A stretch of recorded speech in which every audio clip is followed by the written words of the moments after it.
Good morning, everyone. So it's nearly striking 12, and I hope our conference won't turn into pumpkin, just the opposite. I'm so happy, so thrilled to see you, everyone, here finally, because as you probably remember, of course you do, we had to move our conference a couple of times at least. And yes, it's great that we are finally here.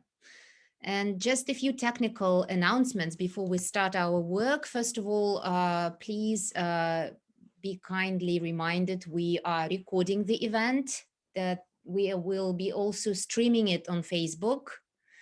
And I'm asking everyone to stick to the timing because yes, you remember we have this 10-minute plus 5-minute for questions and answers.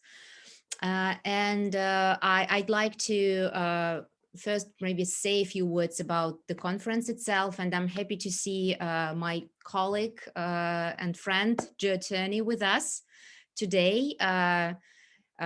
With whom we decided to organize this conference right after the New Normal conference, which Fashion Theory Russia held on the 10th of June, when we understood that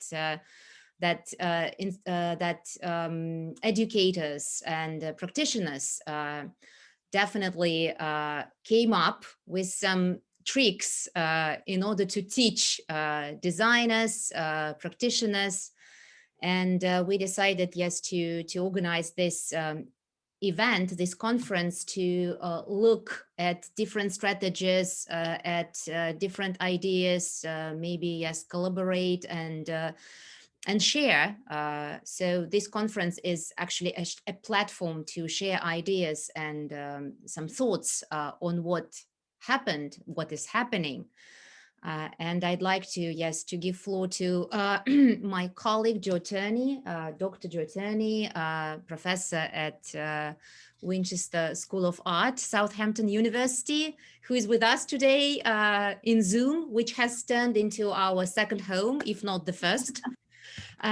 Yes, Joe, hello, good morning. Hello. Good afternoon to you in Russia. Yeah, something like that. Thank you so much, Ludmilla, for the introduction and also for this conference. I am obviously going to keep this brief because it is a very packed schedule, as always. I know you never do anything by halves, so we're very busy today. I just want to say what a wonderful experience this is for all of us, I think, to consider and celebrate the work that people have done under extreme crises, really, and very, very difficult situations. And really, Ludmilla and I did work together on developing this as a kind of means of celebrating creativity, but also to think about how we can problem solve through the creative process. And this is why we started to look at how people were responding to the challenges offered by COVID, and how people were doing that. And we watched this on social media, and then we started to talk to colleagues about how they'd been coping with, particularly with studio programs in fashion design to start with. But then of course this extended to a whole variety of different discussions about how people were coping, were being creative, and also this is very close to my own heart because I'm very keen on thinking about how creativity actually can really transform the environment, and how we all kind of can consider creativity as part of our everyday practices that will make our very ordinary, very boring worlds normally quite exciting and different. So I think this is a fantastic opportunity for us all to celebrate the work of each other. Hooray for everybody already.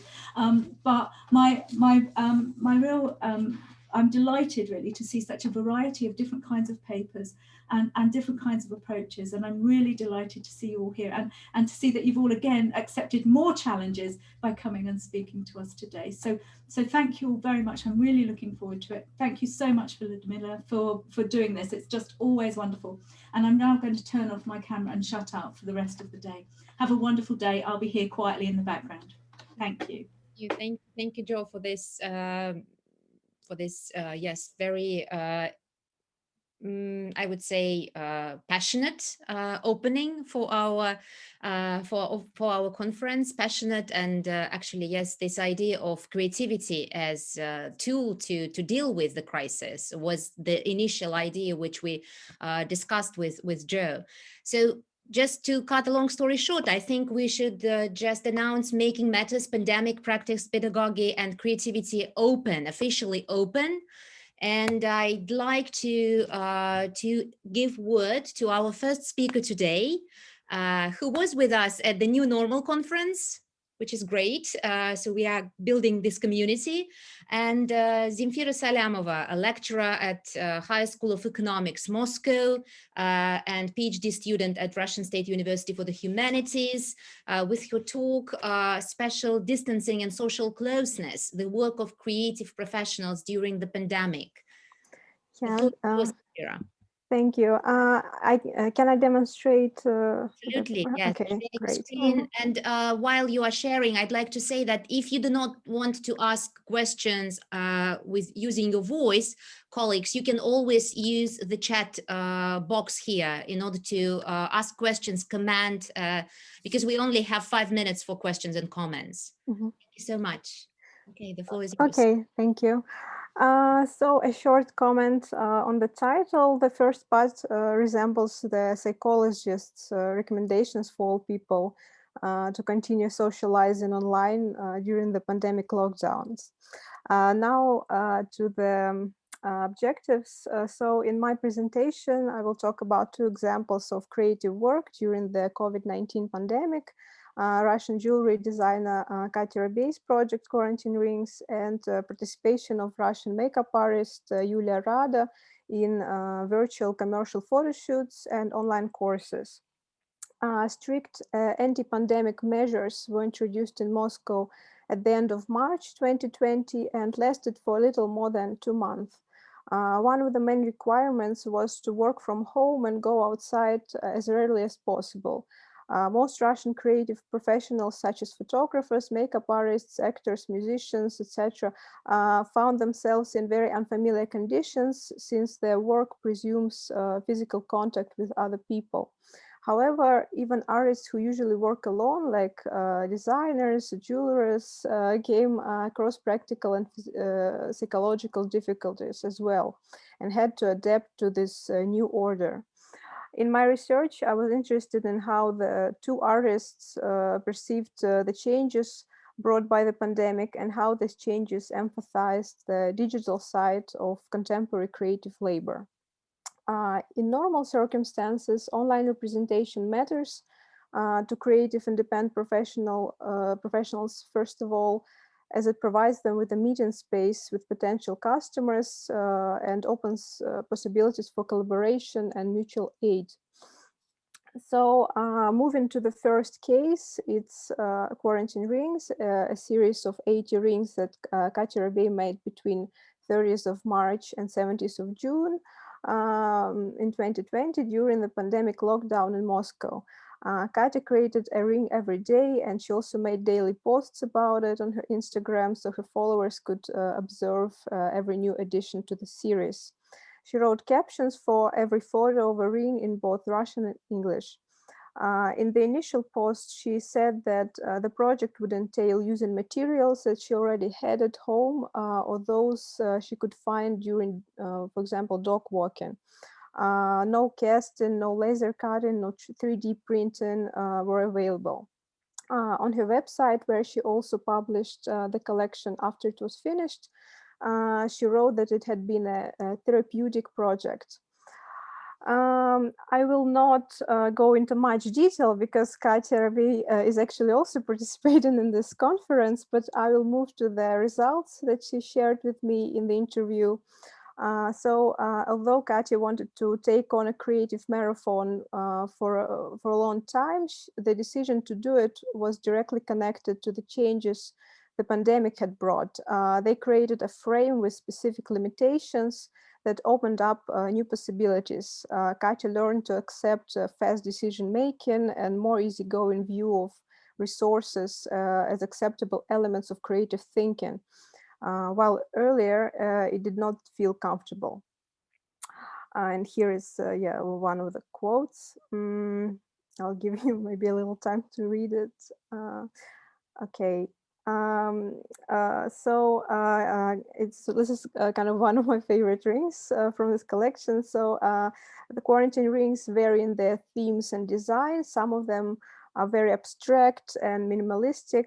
The others include words or figures of animals or human beings. And one of the rings features a body of a dead wasp that bit Katya and a phrase, "and this will happen to anyone who will bite me." The ring seems simultaneously humorous as it stresses the significance of small events in the context of the lockdown, and empowering because it manifests the author's readiness to protect herself, which also corresponded to the anxiety of the moment. Then as for the communication, Katya did not consider the presentation of the project on social media to be a simple act of advertising. Initially, it served as a means of motivation, a source of an imaginary peer pressure on her to stay productive. Another value of this practice lay in the possibility to connect with other people. And in this quote, it's, I think, described pretty well. Yeah, so maybe a few seconds for reading. Yeah, now I shall move to the second case. So it's the case of Yulia Rada, who is a who is a Moscow-based makeup artist and hairstylist. After the lockdown, Yulia's activity on social media, to be exact, Instagram, grew. For example, she launched and sold several makeup online courses on Instagram. And her presence on social media platform helped her gather people interested in her teaching. She also participated in several virtual photo shoots for magazine and some brands for the promotional campaigns. And for Yulia, it was an unfamiliar experience. It demanded much more preparation than a physical photo shoot. Yulia needed to talk to models and make sure that they had all the necessary makeup products. Sometimes she had to send them some makeup products. And there were also rehearsals during which Yulia explained to each model step by step how to do their makeup and hair. The content of Yulia's job changed. Active participation turned into supervision, and this called for specific skills. Here, on the one hand, it was stressful to try to make the models who were not experienced in makeup understand their tasks. On the other hand, she enjoyed helping other people learn new skills and seeing their joy, as you can see in this quote. As for the makeup courses, Yulia said that she had been curious to try to teach makeup. However, she confessed that under normal circumstances, lockdown-free, teaching would demand a lot of her resources, such as time, energy, patience, and it would have been impossible for her to combine teaching with her normal work regime, work mode. I think, yeah, maybe a little time for the quote, and then I'll be moving to the conclusions. Overall, for both artists, pleasure in the creative process was connected to communication. For Katya, the subscribers' feedback served as a reward and motivation, and Yulia managed to enjoy the uncomfortable new role of supervisor thanks to the model's gratitude and positivity. Despite the differences in their normal work processes, it has demanded a lot of flexibility and readiness from both of the artists to adapt to changed conditions. The digital aspect of creative work became more pronounced during this period and presented them not only with the means to promote themselves, but to sustain the therapeutic human connection. I think I'm actually, this is it. Yeah, thank you. Yeah, thank you, Zemfira, so much. And it's fantastic that we do have an artist here, you know, who Yeah. later comment on the whole pandemic situation and on the way she responded, Katya responded creatively. But we have a few minutes to ask questions and comment. So colleagues, Yeah. make use of the timing we have. I understand we are just starting, so we need probably to a little bit more fuel for us to, yes, to become more you know, energetic for questions and comments. So if there are none at this stage, I think we should probably move on. And as you noticed from the program, I hope you did, we have this combination of the talks from theorists, scholars, and practitioners. So those who are creative practitioners and those who are educators. And our next speaker is a creative practitioner, and I absolutely love the title of the talk by Claire Baker, our participant from Northumbria University, UK. And Claire is an artist and now a doctorate student at the university. Claire came to Russia in 2019 with her exhibition, so still have very warm memories about that event. So I hope we will be able to revisit that you know, actual physical, not digital, but physical exhibitions in the future. So the title is COVID-19, Positives for Practice. So we are looking forward to hear your talk, Claire. Thank you so much, Ludmilla. It's lovely to see you again. Yes. So I'll just try and share my screen. Okay. Yeah, good for you. Okay, so as Ludmilla said, I am at Northumbria University in the UK. I'm studying a PhD by practice, as I am a practitioner. During this presentation, I want to share insights on the rethinking of my practice in order to maintain relationships with my participants, as this is key to my research. My research is concerned with the self-settlers living in the Chernobyl exclusion zone, an isolated community of babushkas and dedushkas, terms used throughout to represent the aged and tiny population of grandmothers and grandfathers. This pandemic prohibited planned fieldwork trips to the zone in both April and August of last year. I was devastated to have broken my promise to them to return. I was extra worried because of the horrific forest fires that were raging all around them at that time. I couldn't contact them. Everything stood still. I felt helpless. Here I explore connecting anew through making and thinking through craft, and where, as purported by Adamson 2018, craft is emotion and making generates new ideas. The advent of the pandemic forced me to stop and consider what my research was really about. I realized the most important aspect for me were the relationships I have with the babushkas. I've been visiting the zone since 2015, and over this time I've built up extraordinary connections with them through our shared interest in embroidery. That precious relationship has been made all the more significant due to their impending loss, emphasized by COVID-19. Within 10 years, almost all of them will be gone. And during 2020, 6 of my dearest babushkas sadly died.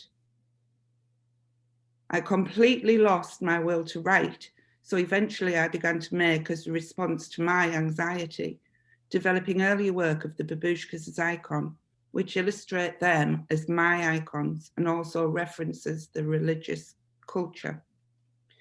The process was emotional, though it became a connector, a vehicle channeling my sense of loss.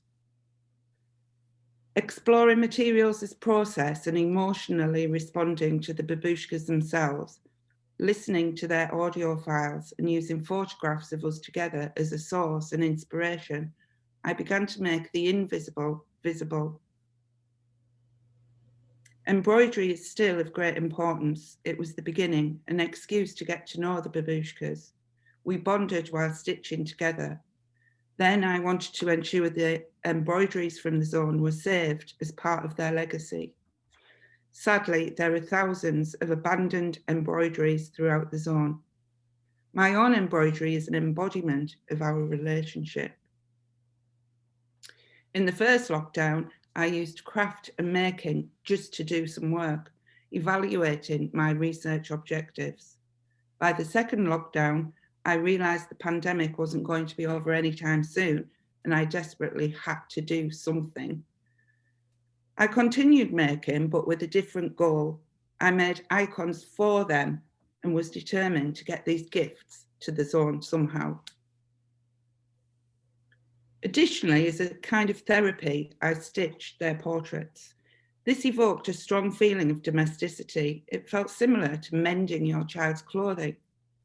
It was poignant and made me feel connected, that I was doing something for them. I was caring for this person through the cloth and stitching us together. Reference Turney 2012. And so I purposely chose to stitch the babushka I'm closest to. It was just a little sample, but I became almost tied to it, to her, and I didn't want to put her down. I want her to have this as a gift, which has given me an added incentive for her to love it and to understand that I've spent a lot of time with her. Referencing Mauser's gift theory, things have values which are emotional as well as material. Indeed, in some cases, the values are entirely emotional. The portrait has been extended with a ground that references a Pripyat wallpaper. Neon is a thread that runs through my artworks, alluding to the babushkas' practice of using it to modernize their own embroideries. I would like to show a short 5-minute film that demonstrates my communication process and the positive outcome that was forced by the pandemic. It shows more than words ever could how through determination amazing things can happen.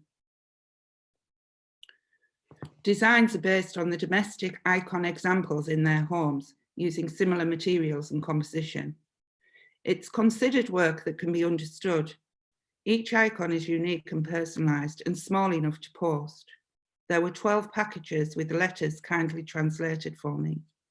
The route was complex, it could fail at any stage, and was absolutely dependent on my contacts as facilitators. Couriered from the UK to Kiev, stuck in a post office, collected by a contact, then transported to the outskirts of the zone, met by a man who lives on the border and works in the zone, then gradually taken through the checkpoints and personally delivered to the remote villages.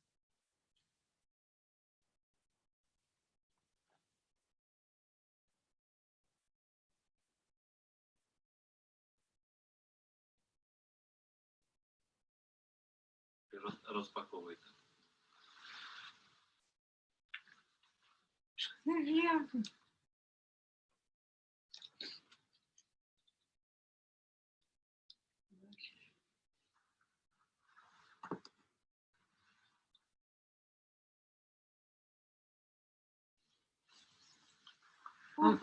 Бачу, воно посипалось.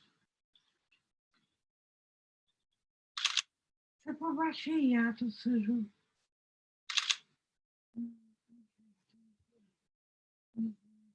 А хто це зі мною? Це Клер. Що? Клер. Очки, бачиш, ладно, нехай. Клер моя. Моя дорогая. Ты тут не такая. Не голодая. Красивая, красивая. О, а це ми вже на дискотеку прийшли. Це ми вже з Клер прийшли на дискотеку.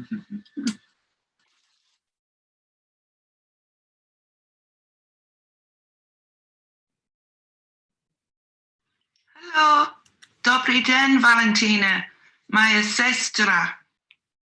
Как дела?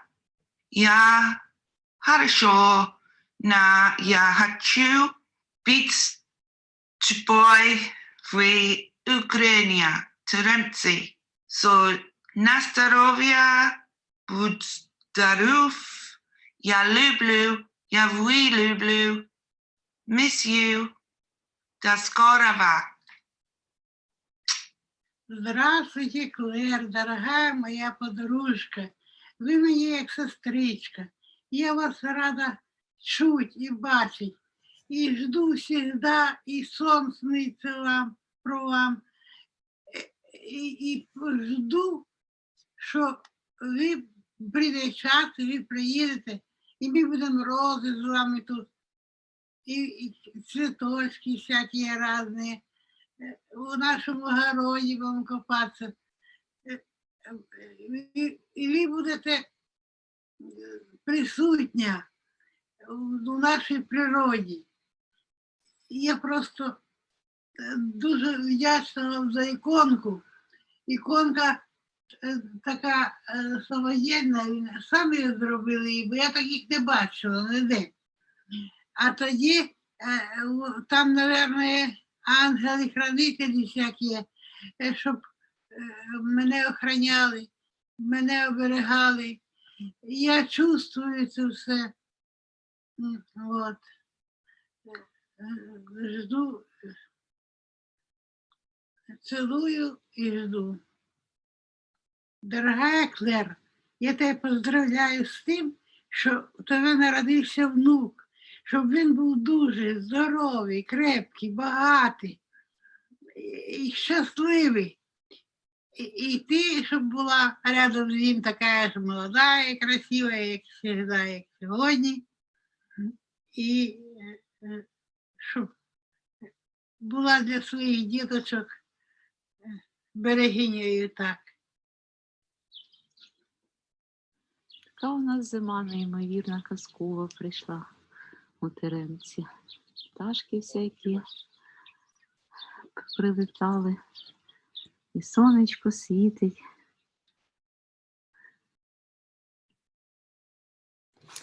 So I'll summarize really quickly. I'll leave that up actually.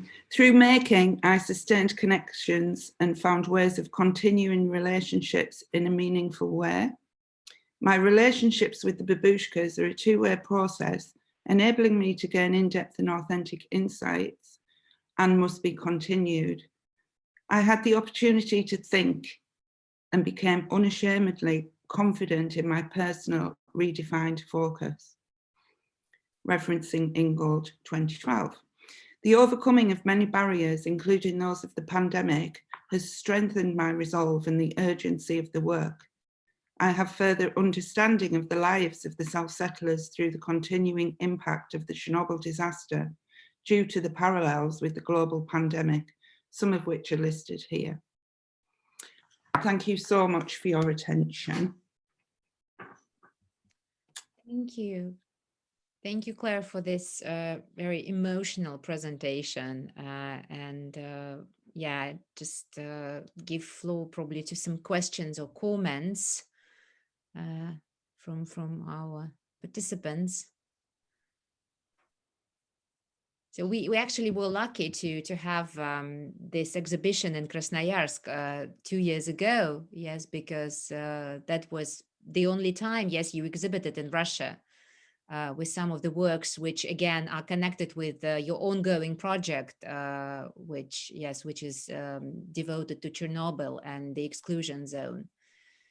Yeah, it was an absolutely brilliant experience. It was particularly kind of interesting at getting the responses from the different audiences and a Russian audience. It was amazing and eye-opening. Yeah, that's true. Yes, because of course it depends on the context, and especially in Russia, Soviet space. It was interesting really to hear what people thought about the exhibition. Yeah, absolutely. Yeah, so we have a comment from Joe. What an amazing piece of research, Claire. It's great to see how this has developed. Yeah, indeed, rather than, yes, being able to go to the place you were planning to go. Yes, you had to somehow, you know, articulate it through your work and at a distance. Yeah. Yeah, Barbara Griffin, excellent presentation showing the importance of gifts and their power to connect. And Adele Buffer, I hope that's correct. Thank you, Claire, for your sharing. It was very touching. Yes, and Claire Lopman, beautiful and emotional. Ksenia has a question. Ksenia, please. Thanks. Claire, that was super interesting. I mean, so many questions. First of all, I mean, you know, you definitely don't have to answer them because we don't have much time, but I mean, I wonder how they're doing materially. I mean, how, you know, I mean, it's just, it seems like such a tragic situation. And I'm sure it was horrible with COVID. But to your project, I was wondering, the icons, they seem to have put them on the walls as icons. Yeah, absolutely. Their portrait, right?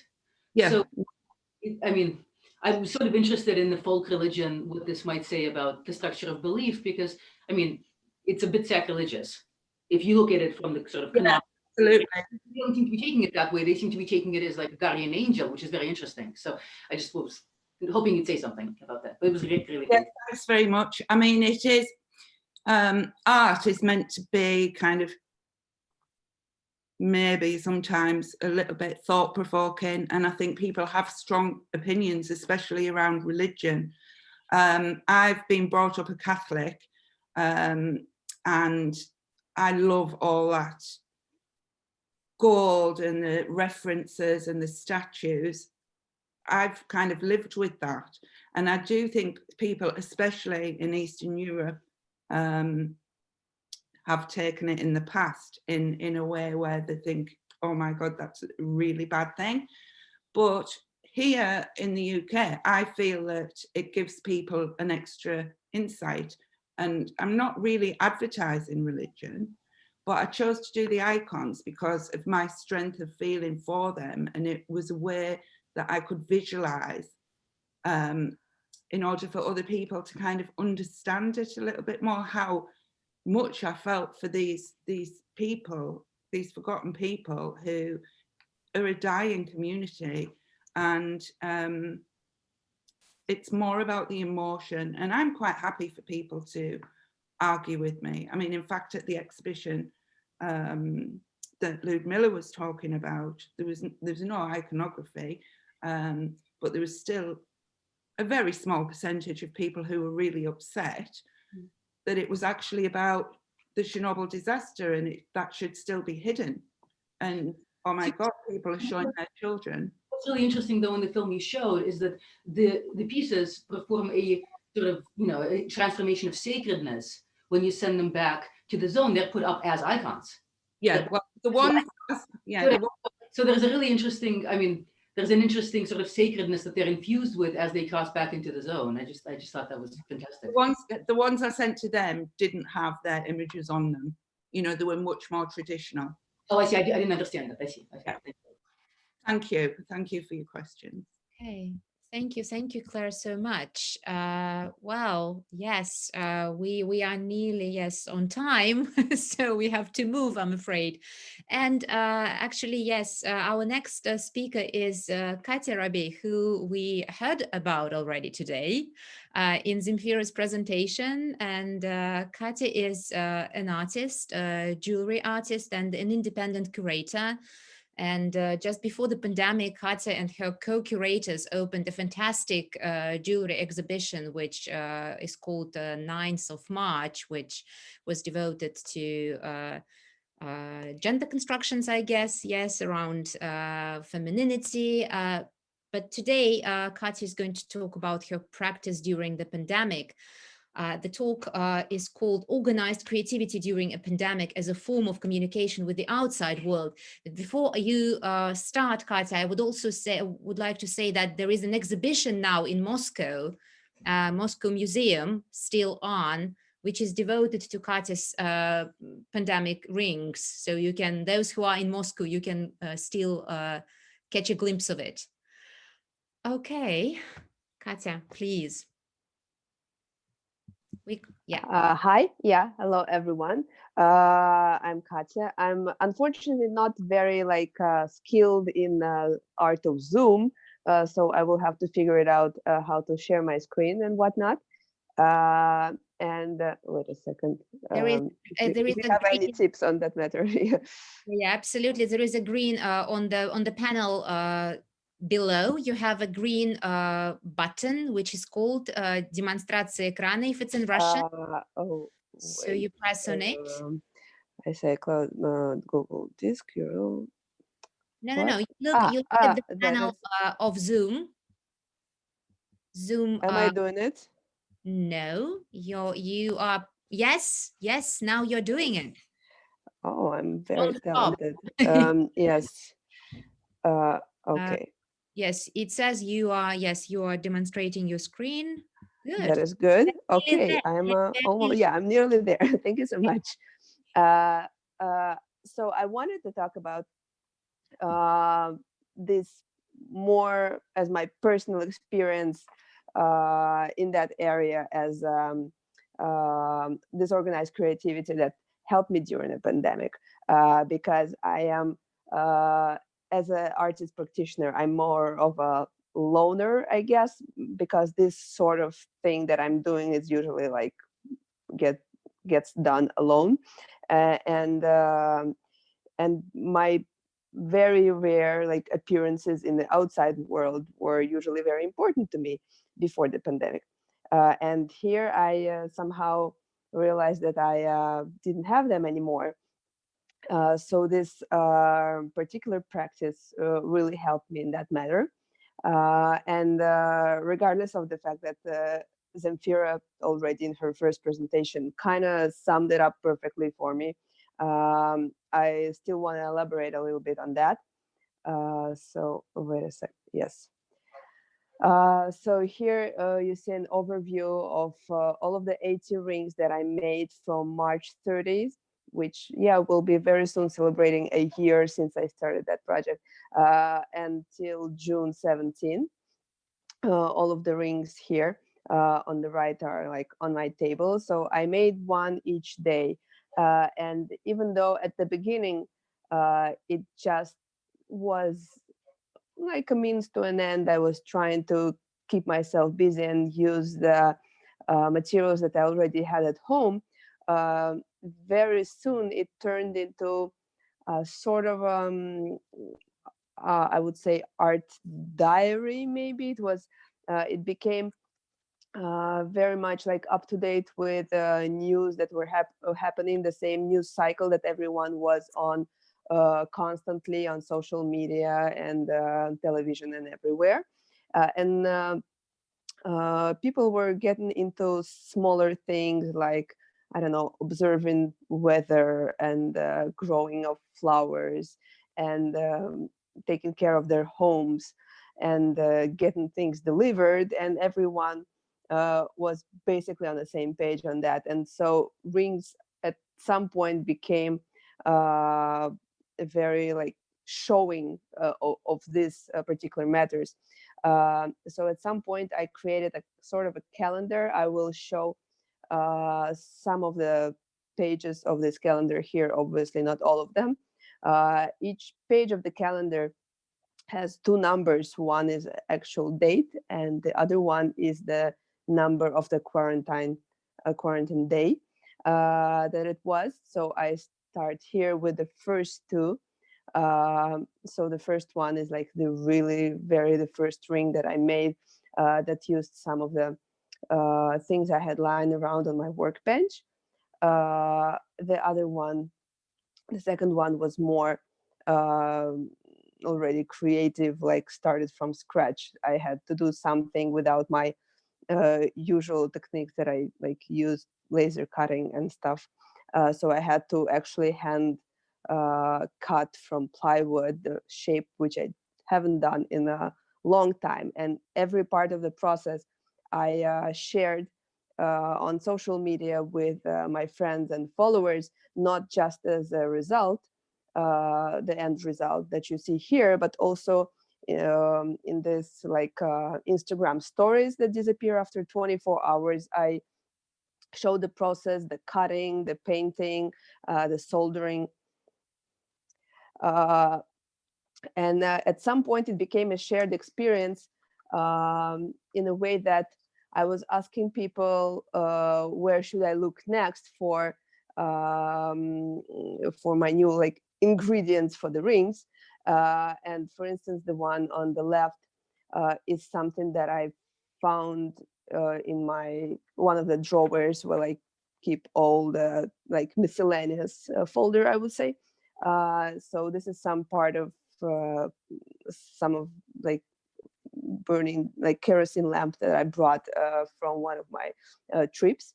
And then people in the comments were, or in the replies in the stories were asking to look deeper. And so I went at some point to a different drawer, to a more faraway drawer. I found some relics from my youth, I would say, when I was like a giant Beatles fan, and I had like all the Beatles memorabilia. So here on the left, you can see this guitar pick with George Harrison that made it into a ring.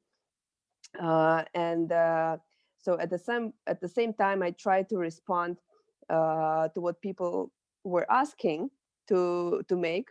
And at the same time, I was responding to the same things that everyone was talking about. For instance, on the right here, the quarantine day number 11, you can see a profile easily recognizable.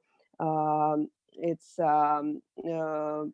painting by René Magritte with a piece of Lego apple. And it happened because, as probably some of you, like Russian participant, can remember how big it was, the group that was called Izolatia on Facebook, the group that recreated famous paintings in like real life. And it was the big thing, and it was something that kept everyone sane for a long time. I apologize. So at some point, about this like second week into the quarantine, it got really big, and people, like, you couldn't go on Facebook without seeing someone recreating the painting. So I decided to do the same thing. So I recreated a painting through jewelry. Then I started looking further, and I was like picking twigs and little things outside when I was walking my dog. Here you can see on the right something that actually my dog picked up for me, and he was very surprised that I used it in my jewelry. And on the left, you can see a piece, you can see a ring made out of the piece of wooden cube that like was a part of our table at some point, and we were like keeping it very far away so no one would ever find it. And at some point I found it and I did something with it. So later there was the time of I'm stuck in the bathroom, so I found some ointment called Zvezdочка, used for minor injuries, and I made it into a ring because I couldn't open it anyway, so it was useless. And at some point, everyone was like so tired of everything. Everyone was just basically binging TV shows, and many of my friends did that, and I saw it in their like Facebook posts and everywhere else. And I decided to binge something as well.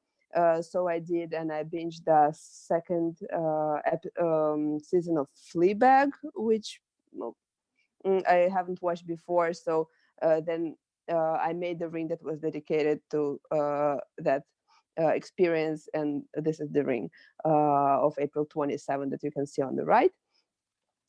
And so at some point, every calendar event became a reason for a new ring, and sometimes it was like actual calendar thing, like you can see here on the right.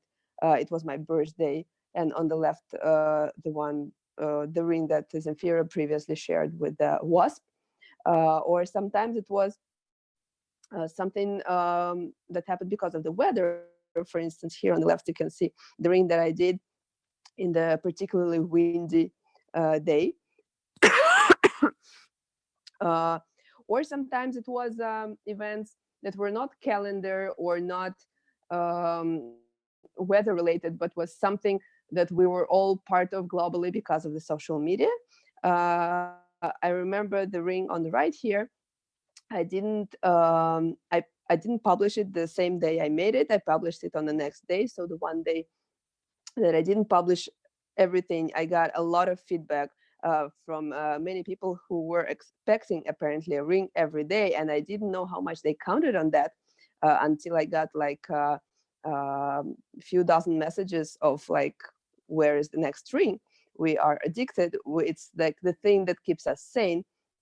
And that was the ring dedicated to American situation. I had a lot of American friends and followers, so it was a thing that was very much in my mind, the Black Lives Matter movement. So I made a ring dedicated to that, and I think that it was at some point a manifestation of a kind, and even people who were usually getting very like into many conflicts on social media.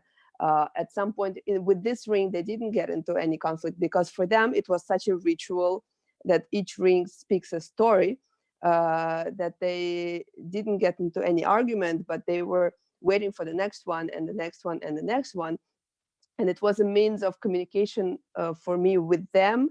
And for them, it was apparently something that they could count on every day. And I was actually surprised because I thought it was a project, as Zemfira said, therapeutic for me. But it turned out it was therapeutic for others as well. For that, they, at least in this very weird and unexpected times, there was something they could count on, and there's something to look forward to every day. And regardless of the fact that this self-appointed challenge is long over, I kind of miss it in a way of more stable communication with people that I had there. Then it was more stable than what I have now, even though the restrictions are mostly lifted and we can go places and do things. And still there was something so comforting about the stability of this everyday communication that I kind of regret not making it I don't know, a year challenge. And the last ring on the day 80 read "Всё," which meant that's it. Now I'm trying to see how I. Yeah, thank How do you. I? How you Yeah, now I'm trying stop to sharing. leave this mysterious white box. Where am I? What's Stop happening? sharing. Yeah, you just I don't see any buttons. no, just I just say yes, you need to press this stop sharing, but I think you are doing something now. It's black. Oh, Okay. I'm so sorry. I No, feel. it's okay. It's okay. So you just find yeah, I think yeah, you just you did it. Oh Congratulations. my God. Thank you so much. Yeah. I'm very dumb. Okay, right. Yeah, I just really hope that that final ring for day 80 was actually the final ring for the quarantine, even though we can see, yes, how it was both therapeutical and, you know, communication building instrument, but still, that's it. But anyway, questions, comments, we could see, yes, there were some comments from participants on the work during the talk. Yes. Yeah, Joe asks, do you miss making a ring a day? And I think you somehow So much. Yeah, I do kind of. Also because in a way, because I couldn't do a lot of my actual work because I didn't like, I missed means of production. Like this thing that I turned into my advantage was actually a disadvantage in a way of actually working and gaining money. So I postponed everything and I said, like, I'm sorry, everyone who had custom orders, I'm afraid I won't be able to do it properly now, so talk to me after. I'm sorry, the sun is crazy here. Yeah, and so I kind of dedicated myself to it, and this kind of like dedicated creative process is something that I really, really miss, because as soon as restrictions were not as strict anymore, I didn't have this a reason to postpone any like actual work. So now I'm actually working, and this is not as much fun as I previously imagined. Yeah. Okay. There are some other comments. Yes, from amazing rings and beautiful collection and way to communicate during the pandemic. And from Claire Baker, how do you think you would have been if you didn't do this project? It seems it kept you going. It very much kept me going. I think I actually challenged myself to do it mainly because I was very, very down, and I was sad because of it. And what Ludmila said before that, we just opened an exhibition we were working towards for over a year, and it was like one of a kind and something that haven't happened in Russia before, and it got like closed after barely a week.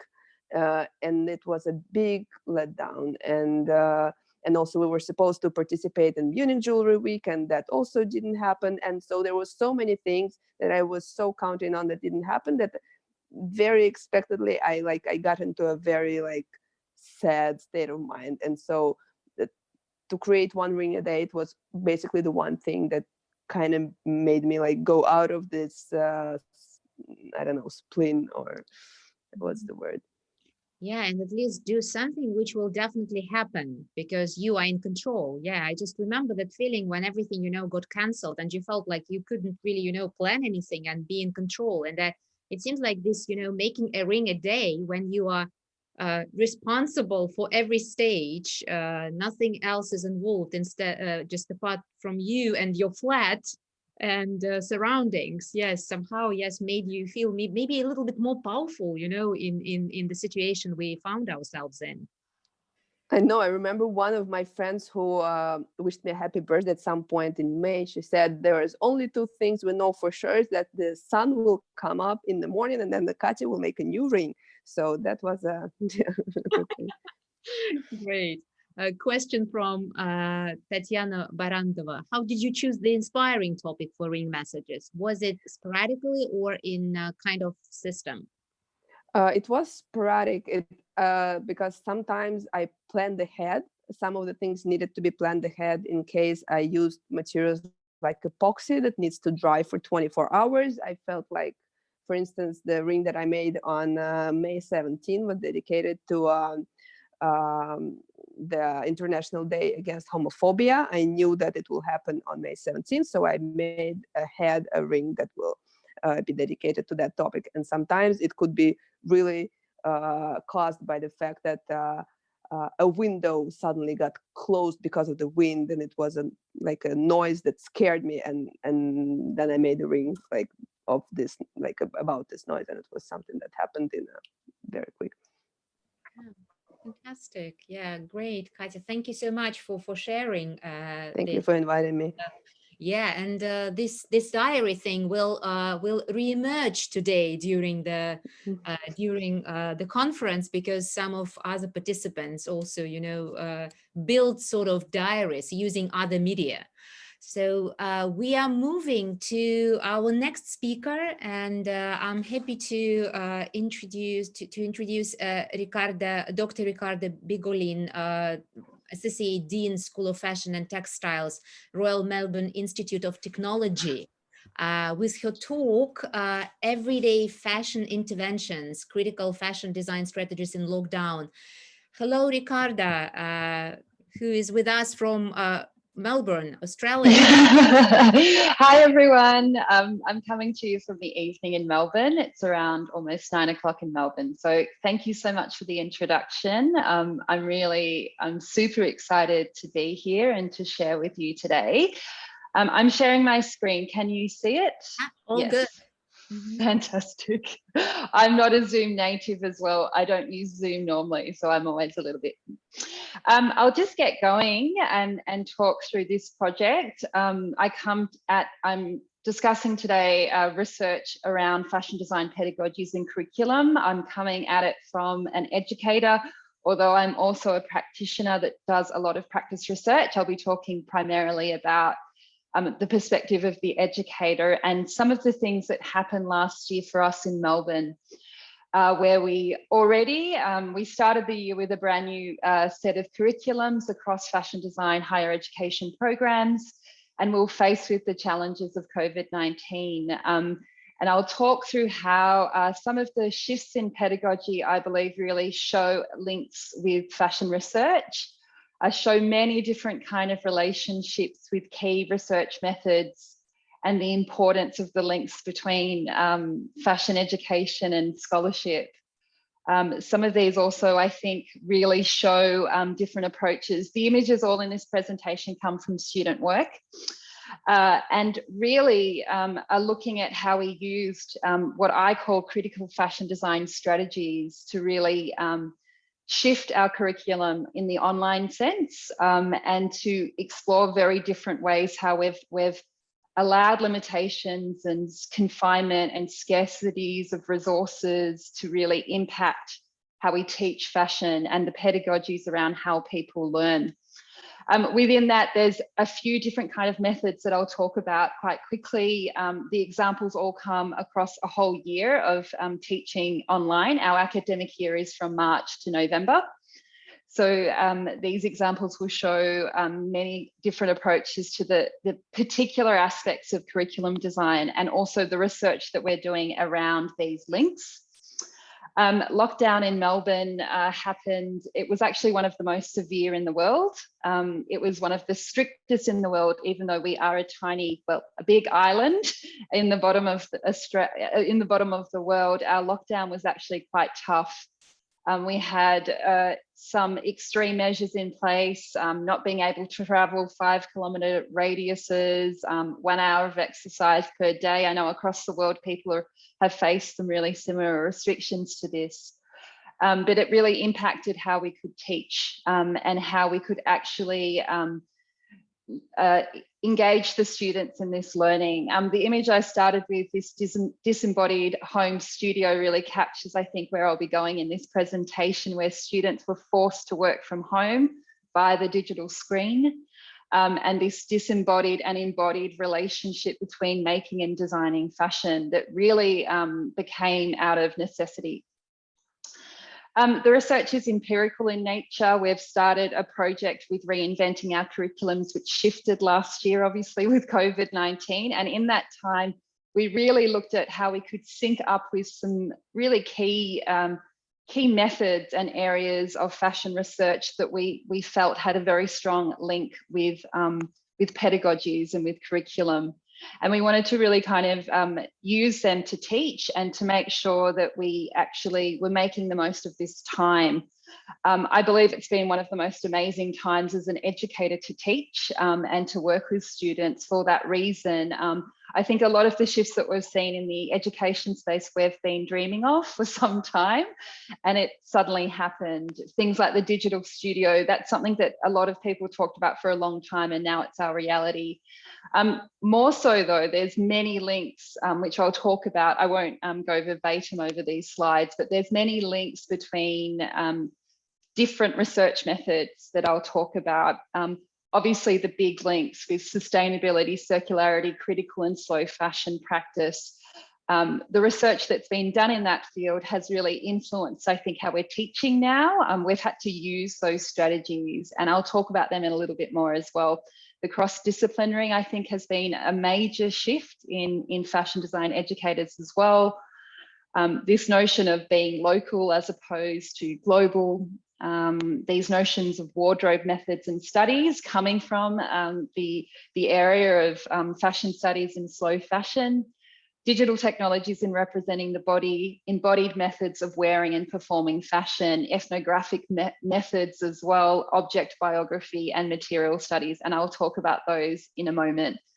The examples all come from student work, and I'm conscious of time, so I won't talk too much about some of them, but more about others. I mentioned critical fashion design strategies, and I take critical fashion design strategies in a particular way, really about questioning fashion systems. And I think in the global pandemic with supply chains and disruption, it's really something that we've all been questioning. This takes a lens from critical design, a separate form of kind of design and social inquiry and activism. I refer to a colleague of mine really in looking at non-commercial aspects of fashion, outsider fashion systems, and really critiquing fashion from that type of trajectory, and really looking at a rejection of reinforced ideals and binaries of hierarchies in fashion systems. And the words on the left are a quote from Iris Moon, which really capture, I think, some of the things that were on our mind as educators, but also on the students' minds. I mentioned before wardrobe studies. Our students, I'm giving examples from our Masters of Fashion Design. Our students worked with a series of garments. We restricted them, even though they were restricted, with working with a wardrobe of garments to start their final year of their Masters. This definitely references the work of obviously Kate Fletcher, the notion of wardrobe methods, where it's working with existing wardrobes, interrogating how they're acquired and collected, and the methods of sourcing and selecting wardrobes. I feel that this is an integral element of fashion design practice that we're seeing now. Instead of designing from scratch, we're reusing materials, and we're learning to work and analyze the materials that we have rather than inventing new. Alongside that is this auditing of wardrobes, which is key to that aspect of fashion studies, and also notions of inventory and cataloguing of methods and research materials, and the notion of object biographies from people like Apajuri and Klopitov. Students had to undertake these studies with the materials that they had. We called them garment biographies, and we got them to really analyze what they had on hand to start designing with these limited materials. Another example here of using a pillowcase, a cushion, and a student undertaking a kind of a garment biography process, and really then speculating on future aspects and speculative kind of functions of wear. It really is showing a kind of a different way of designing. It's designing with what we have. It's not just reusing materials in a production sense or in a materials engineering sense, but it's also designing with them as well. We also noticed many students collaborating with themselves, such as the example here, putting images on themselves, or also using things like chairs as the models, which I found quite fascinating. Another example here of where the student took this work, you see this a much more different relationship emerging with how they speculated on these items and really kind of interrogated function. Moving on from the wardrobe methods approach and the object biography approach is really this notion of embodied wearing and performance. We had many students looking at their performativity as they presented their work through a video call, and how they used themselves as the subject and created wearing and testing of garments as part of the design process. And I think this is a really important method that we really saw emerge. And it was how we kind of worked through these particular assessments as well, where we asked the students to do this, to wear these garments, and this real kind of embodied form of knowledge. Alongside that, and I'll just click on this video as I talk through it, we actually asked students to make fashion performances from home using their own studio spaces, and to really question the limits of the home and the relationship between fashion, and also, you know, the massive shift of all fashion weeks to the online space really had people questioning the role of the fashion performance. And we wanted students to activate themselves in their own home and really question how that did. We gave students a set of instructions that we worked with directly to create all sorts of different performances from their home using themselves as the model. This one, for example, is walking in uncomfortable shoes and testing the experience of that process. I'll move on. This is just another example as well. These all videos will just play where we just had many different versions of how students worked through that space, how they were using that home space and how they were using their own body in this process.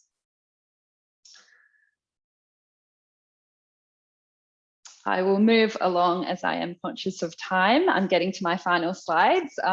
The other final element that I'll talk about is just this notion of digital fashion and using digital tools to really critique the hierarchies of fashion systems, in particular the fashion image. We saw students really question and use 3D software like Clo to question the kind of the anatomy of a fashion image, if you will, and to really play with that and to really interrogate that.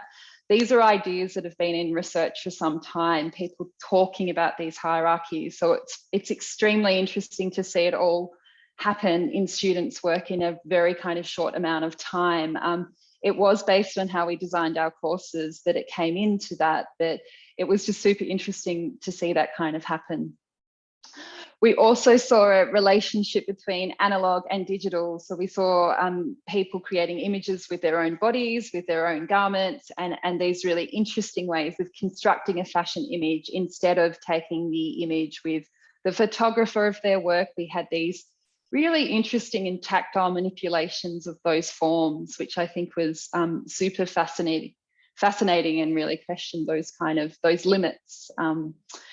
And that is, in a nutshell, my key things I wanted to talk about. But in conclusion, this is part of our ongoing research around these shifting fashion pedagogies. And last year we did have this opportunity to really, I guess, fast track how we were working through some of these things and these ideas. And the research is really looking at how do we tap into methods and many different types of methods and strategies from research, and how we can connect that up to how we teach students, and how ultimately this relates to challenging fashion practice in line with some of the key global societal challenges that the pandemic has really kind of emphasized. And that's all from me.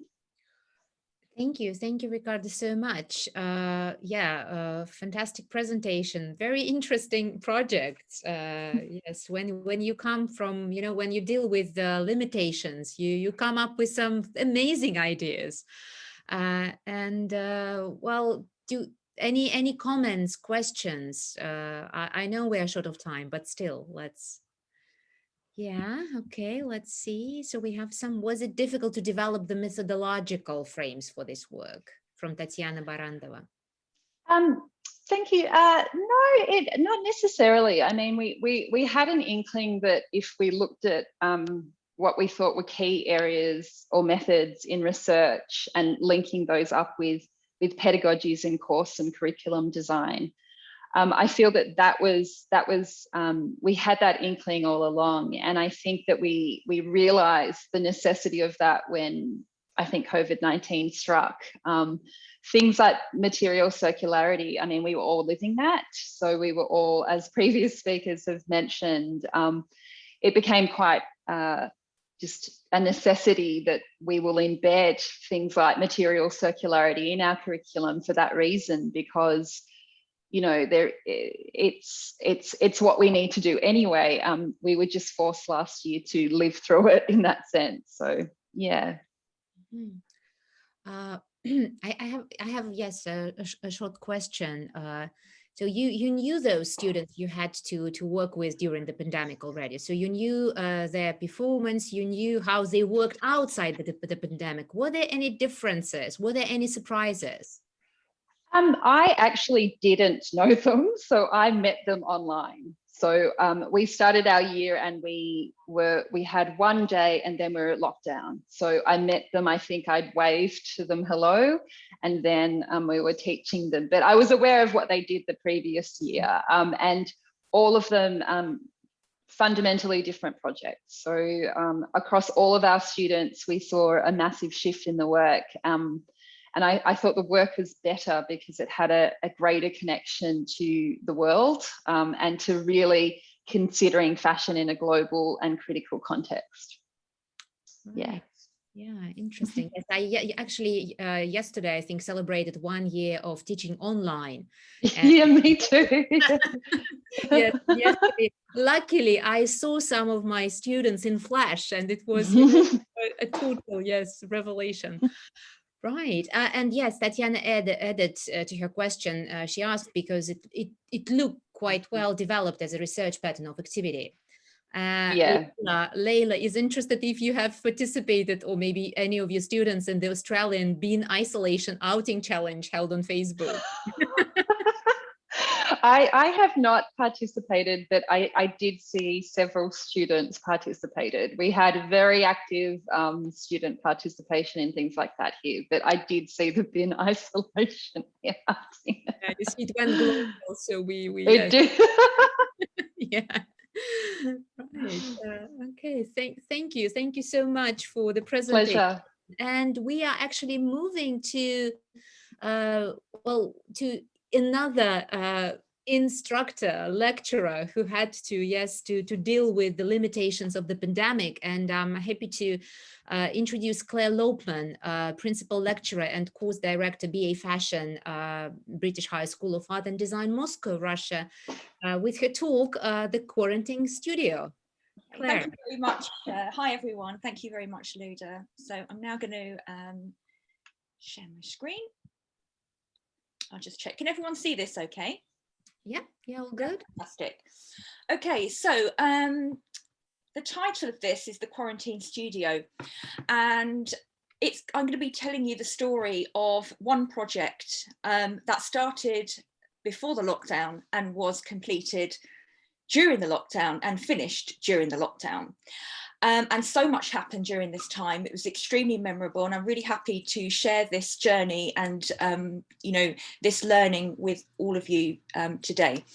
So I'm going to be concentrating on pedagogic insights into a project called Changemaker, which originated as a sustainable live collaborative project with H&M and Elle Magazine Russia, and how its reinvention during the pandemic led to a pedagogic transformation and an unexpected creative journey provoked by restriction, turbulence, and global flux.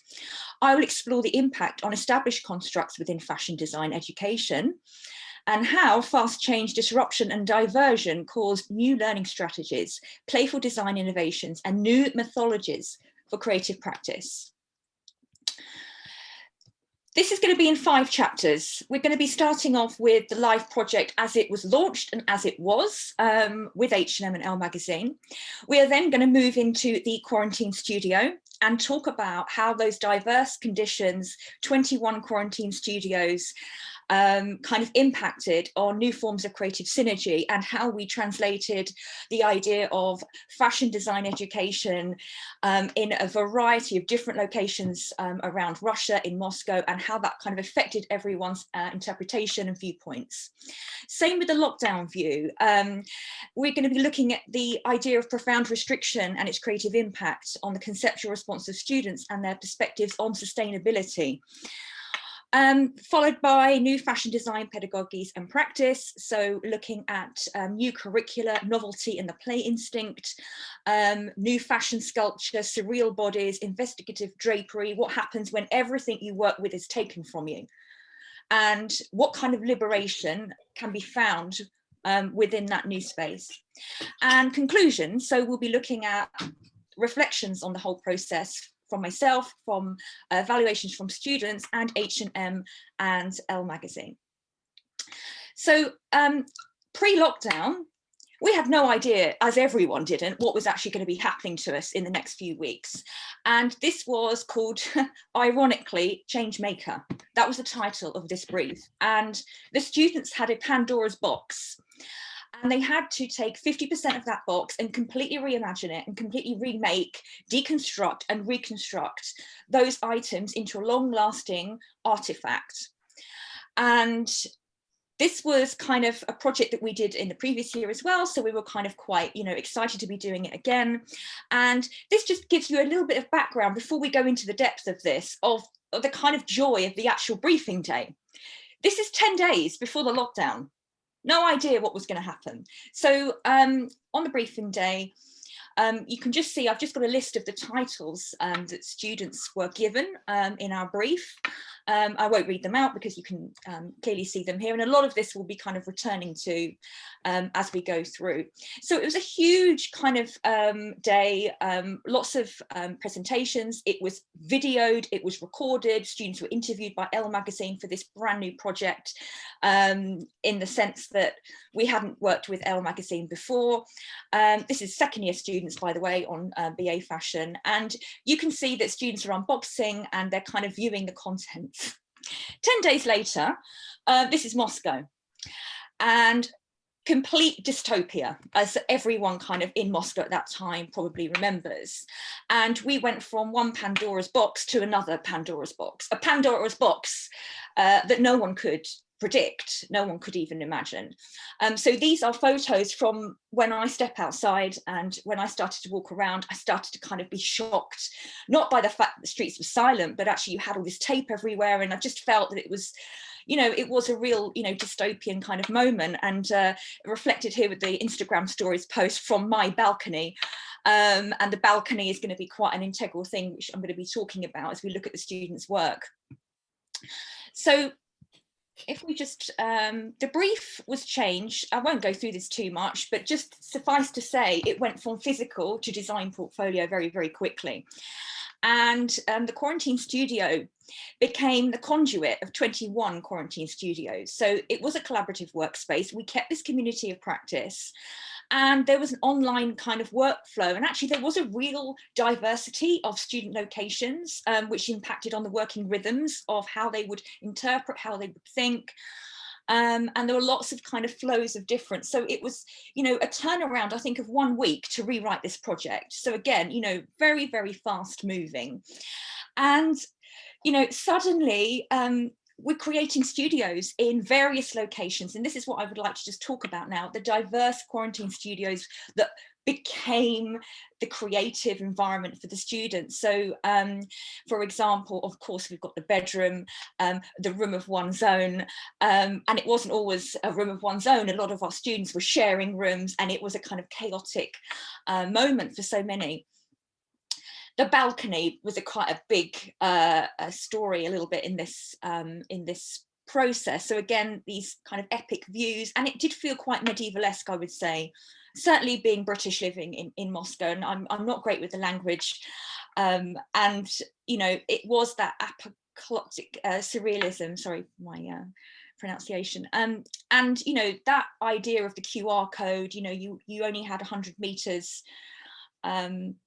that you could actually kind of even reach to outside of your home. So all these things really impacted. Some of our students were able to escape to the country. So we had the Russian dacha, and this was, we're coming back to this later, but this is a project day where we were doing a domestic drapery workshop, which I'm going to be talking to you about later. We also use Miro as a community of practice, a shared collaborative workspace, which we migrated to. It was a learning environment where, you know, there was a social kind of learning happening, post-it notes, interaction, and that kind of really helped the students have that kind of virtual wall and that kind of virtual shared space of images where they could kind of zoom in and out and look at each other's work and not just their own. So it's a kind of virtual wall, trying to recreate the studio that we would normally have, you know, within the school. So this lockdown view and the research gear change happened, and the concepts that the students had selected completely kind of reimagined themselves. So we've got here actual you know, we had to use what we had around us. So we were looking at the various locations. So this girl, Christina, was looking at the lockdown view, the virtual Megapolis, and created print design from her photographs, literally from the balcony. She was very much interested in gaming, so it was a very surreal kind of dreamscape in this kind of virtual world. So this was a print design for the project. So the students were not only designing fashion design, they still had to design a capsule collection. We're going to be looking at a case study of that in a moment. But it was also about, you know, textile, surface and print design. as well. And it was quite interesting, the sort of palettes that students started to look at. So we've got this Moscow kind of urban aesthetic happening here. And this is quite familiar for those of us living in Moscow, this kind of palette, you know, it's kind of nothing new, but it just felt kind of in keeping with that sort of particular moment. Also hyperreality and this desire for hedonism, euphoria, fantasy and escapism, and what enforced isolation kind of suppresses within us. And one of our students decided to look at the idea of, you know, Euphoria 19, she sort of called it. But it's interesting because this was the view from her balcony, you know, sorry, from her bedroom. And she had created a really, really beautiful print design. And she had kind of really sort of taken the immediacy of her surroundings and put them through this sort of hedonistic filter.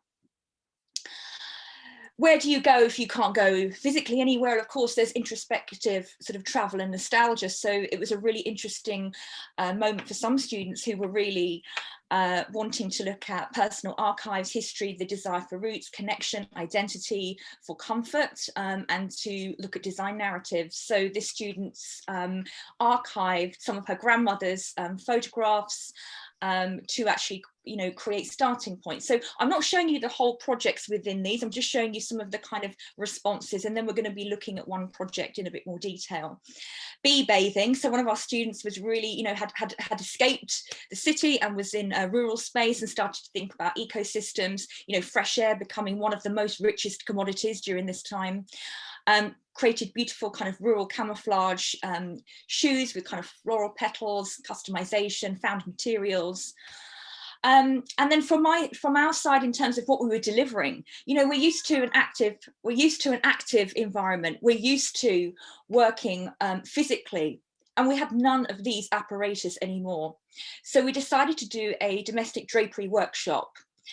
This is the presentation that was given to the students on the day, and these are the results of some of the students' work. So this is an afternoon, and it very much goes within the idea of the play instinct and how play is crucial to innovation and experimentation within design strategies for fashion design. So this opened up all sorts of possibilities, and students were very, very playful with what they could find in their flats. And so they built these armatures. They changed the body shapes. Some of the students had dress downs. We asked them not to use them, and we asked them to build these structures from, you know, hoovers, ladders, plants, broom handles, chairs, everything, and use existing items within the wardrobe to create kind of fantastical results, and you know, to open up physical possibilities when, you know, we were not working in that physical kind of way. So I want to now just look at a case study, one of the students, and talk about the quiet learner, and how the isolation for some of our students, some of our more quiet students, became liberated in their private spaces, and in some cases, or in most cases, produced stronger, more dynamic work as a result. And we can see the quote here from Carl Jung. So, I mean, you know, we can kind of understand that, you know, that is something we don't normally kind of look at too much in our daily kind of practice. So I'm going to look at this one student's work.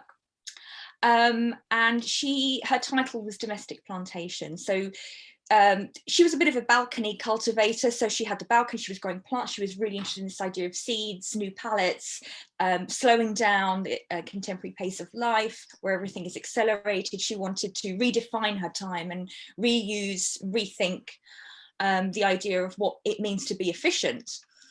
And so these were the examples from her domestic drapery experiments. And again, these were done in an afternoon. And this was a quote from her. So being forced to stay at home, domestic drapery was the main focus for silhouette. So I imagined a human being as a domestic ghost and the body integrating with surrounding objects. So that was really interesting. And we, with all of the students, and this is just one portfolio of 21, those students were recording the shapes, translating the silhouettes and the structures, and forming a new design language from those, together with, you know, print design and textile design that were either digital or physical if they could have their hands on materiality from home. And, you know, you can see here the sort of idea of homegrown camouflage. What's interesting in the image on the left is that this is a mural on the wall. But I love how the integration of the objects kind of feels at home in the plant head. I mean, there's just a kind of like a cohesion in the thinking of this particular student. And, you know, same student looked at things in a different way, was trapping things in the door, suspending existing wardrobe pieces to create new languages that she could kind of use. And so these shapes and forms became the language that we used and formed the basis of a design landscape where the print and the forms and the shapes were integrated together and producing things that you would never normally be able to or would produce, you know, with the normal circumstances that we found ourselves in. So for me, it was really interesting to have the absolutist, tightest restrictions on what I've been teaching and running programs for 20 years. And I have never, ever been in that situation, as many of us haven't, to reconstruct and reimagine this whole thing. So the conclusions, we had a presentation with H&M with all 21 portfolios. We've just seen one of them.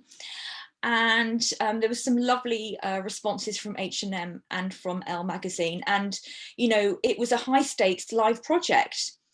And our students delivered, and they produced really engaging and thought-provoking work, which was, I mean, you can read this, was kind of fully appreciated and, you know,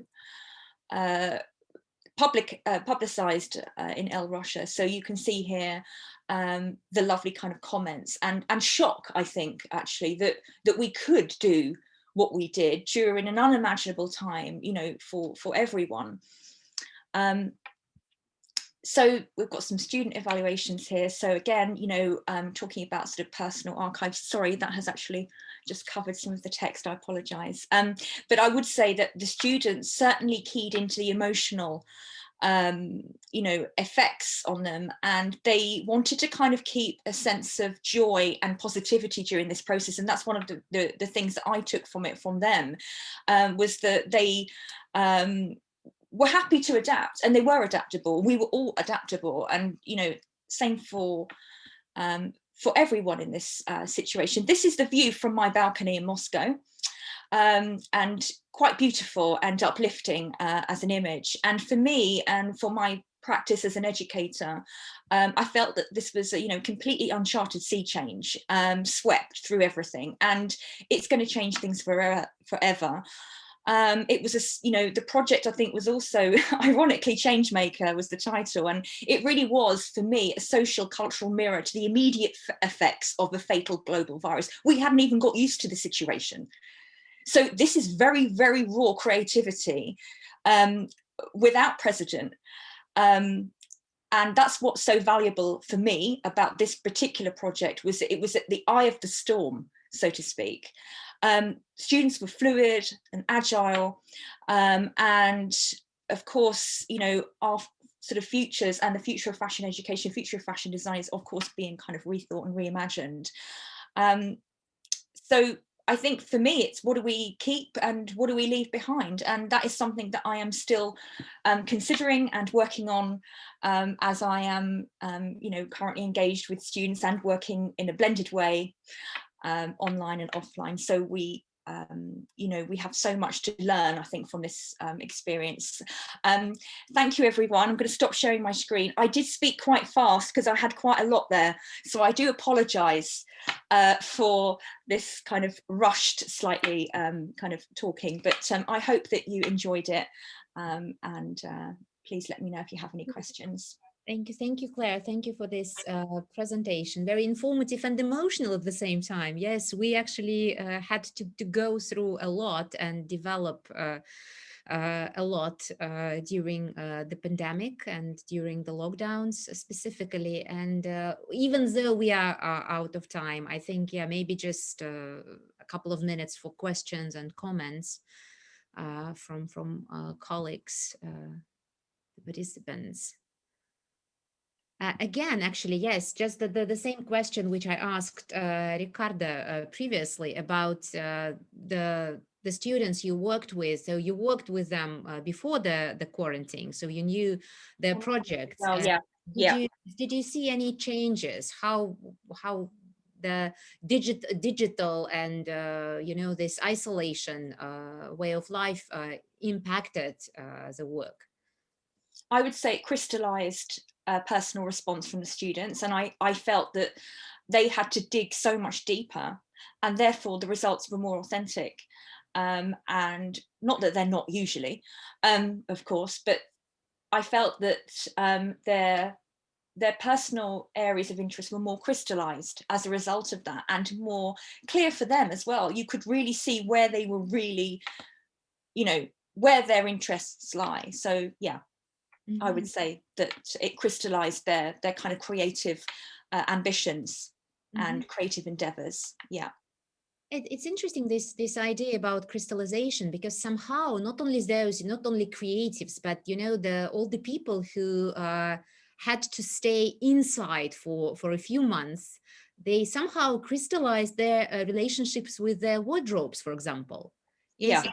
We for maybe very often, for the first time in our lives, we found ourselves face to face with the things we had in our wardrobes. And this is why probably quite a lot of educators who have already spoken here and who are going to speak used wardrobe research methods in their work.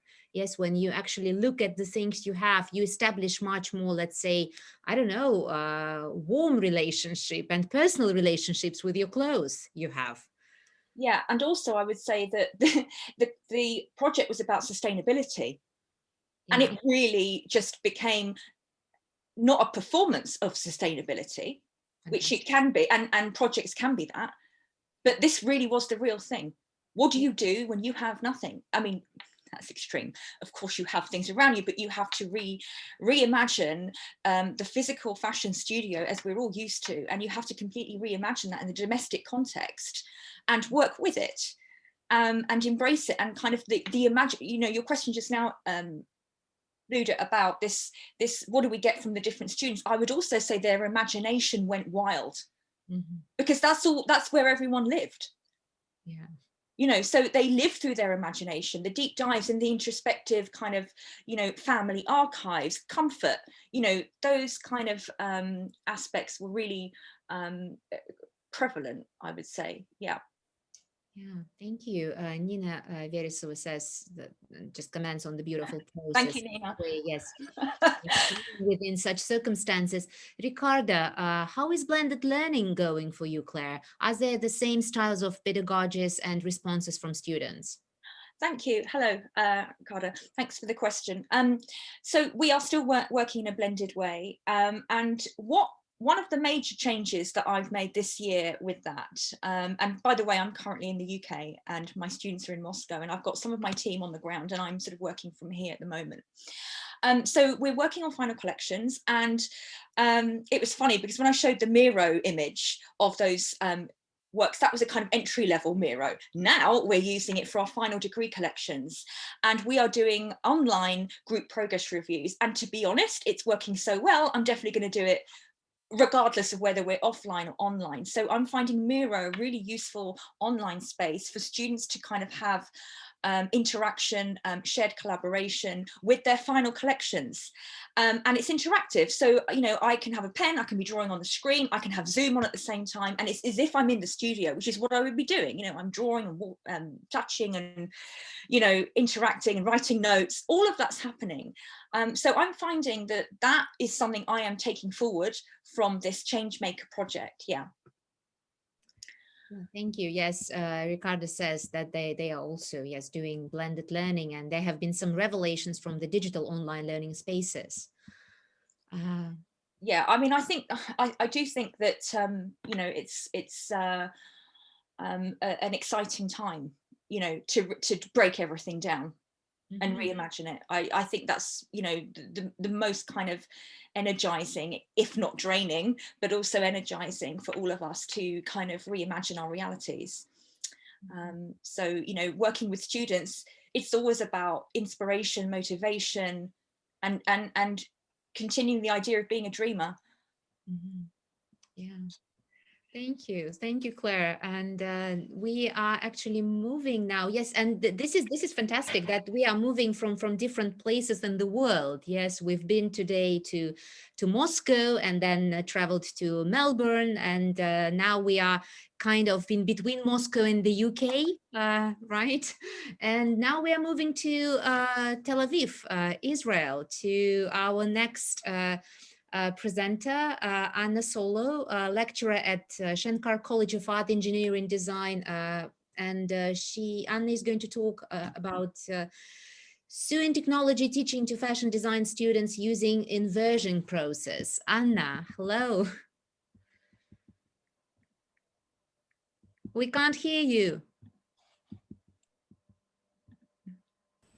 Hi, hello. Hello, yes, hello, okay, yeah. I share screen. Can you see? Yes, yes, all is perfect. Thank you. Okay. Good afternoon, everyone from sunny Israel. The weather here is sunny and warm. I hope you have nice weather too. My name is Anna Solo. I am the technology coordinator and senior lecturer in the fashion design department at the Shankar College of Design, Engineering and Art. I have 32 years of professional experience in fashion, BA in fashion design from Shankar College and MA in apparel technology from St. Petersburg. And I will tell you a little secret about me. I also have a collection about 200 vintage sewing measuring tapes in my private collection. The corona pandemic demanded a shift of traditional learning methods to digital platforms. This presented teachers with unique challenges. I am going to share with you the ways in which I deal with the challenges I face teaching practical sewing on a digital platform. These challenges are meet an additional complexities stemming from the fact that my first acquaintance with the students occurs on a digital platform.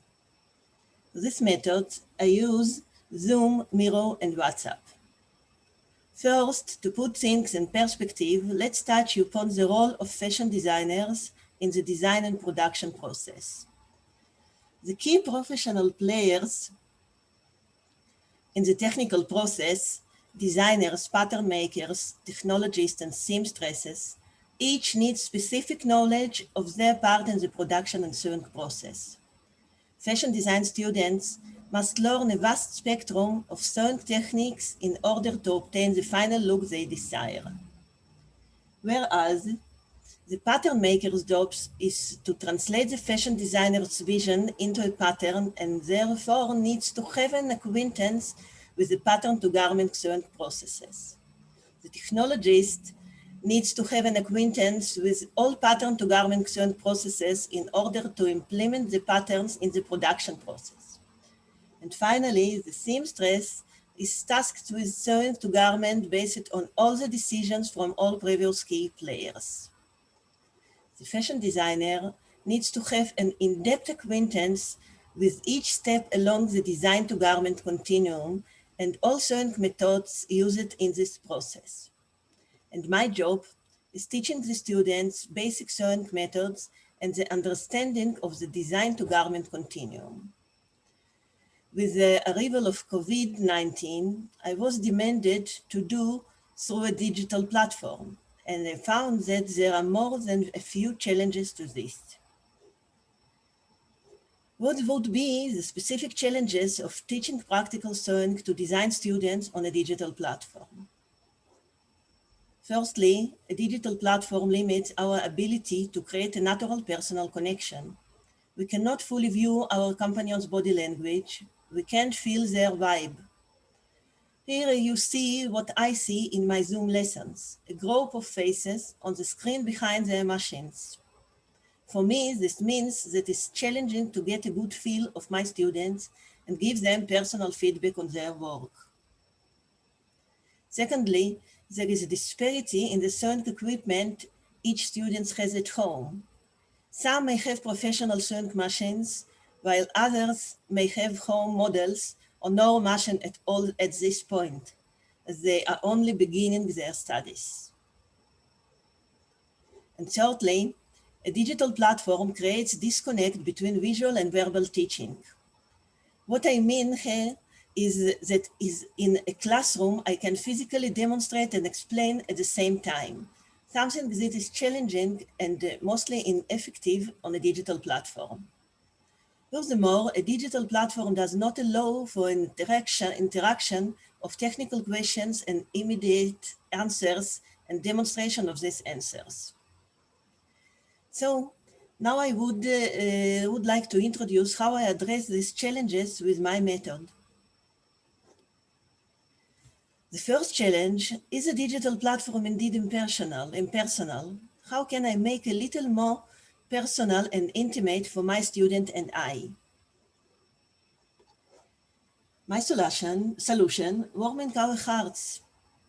As a first step, I wanted to do something to personally welcome my students into my world and establish a personal connection even before our first lesson.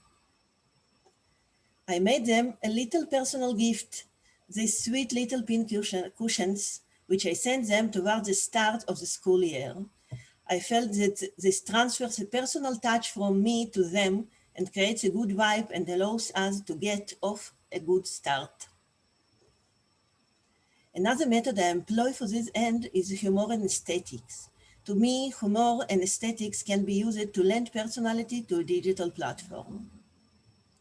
I challenged my students to put together these two characteristics by presenting themselves to the class using the number 3, along with visual to reflect this choice. And here is some of their presentations. I have 3 fashion icons, my grandma, my mom, and my sisters, and have 3 cats. We are 3 best friends studying fashion design together, and my sewing experience is limited to 3 buttons I sewed on my army uniform. It was very interesting presentations. I also created a little amusing quiz on Miro to help me determine the class technical level. I asked the students to do the quiz during our first lessons. The second challenge is that in the classroom, we have all the professional equipment we need. However, using Zoom to teach first-year students means that each of them works with different machines, or some do not even have sewing machine at all, making it very challenging to assist them when it comes to technical issues or resolving technical problems. And my solution, learning in reverse. So, my first step in unstitching assignment. In this assignment, I take a Benjamin Button approach and start at the end. For their first assignment for the year, I ask students to choose a garment, either a skirt or a pair of pants, which they will take apart. This is a little like reverse engineering, only in this case, we take apart clothes and not rockets. This allows the students to gain some insight into the sewing process and how the garment is made. Before unstitching, I ask my students to take a photo of the front, back, the inside, the label, and the interesting details of the garment. Here is some examples of their works.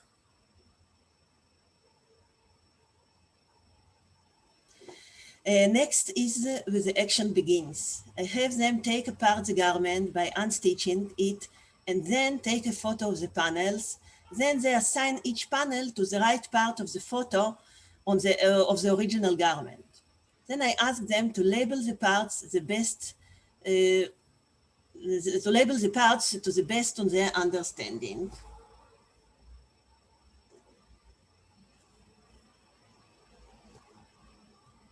Then they draw the seam lines on the photo of the original garment.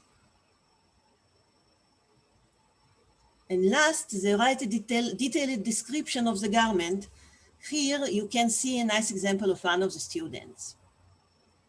Here is an example of the complete exercise. I found the description to be very cute. Small top panel, large bottom panel, loops, the zipper part. In the next step, I give my student feedback on their work and begin introducing some professional terms such as the grain line and symmetry and names of pattern parts. In a classroom, these exercises would have been different. First, a theoretical introduction, then basic teaching exercise, and finally, they would apply what they have learned to create a simple garment under my step-by-step guidance. The third challenge in using a digital platform to teach practical skills is the need to rely on verbal descriptions to a great extent. To this end, I ask the students to draw a garment relying only on the verbal descriptions that one of the students gives us. Here is an example of verbal description of a skirt, and the results were varied and interesting. Each student drew her or his favorite type of skirt without much correlation with the original garment. Here is an example of the original garment in this exercise. And to illustrate the point, I show them that the above verbal description was generic and could fit many skirts. I repeat this exercise, but this time with my description of the garment, and we can see that this is much more detailed description. And accordingly, the sketches are more accurate. The only major difference in the illustrations that we see here in the length.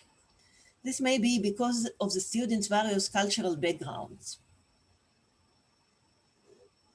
Another challenge in not being in a classroom is the students' ability to directly translate my verbal explanations to practical work under my guidance with interactions in real time.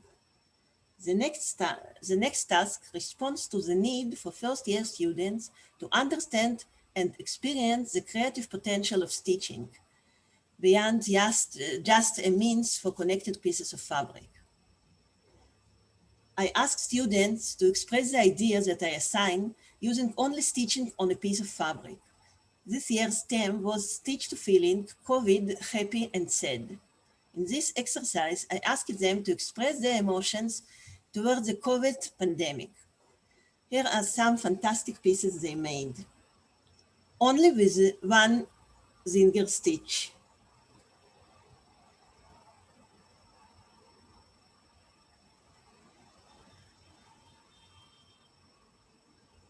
This particular exercise was especially moving for me.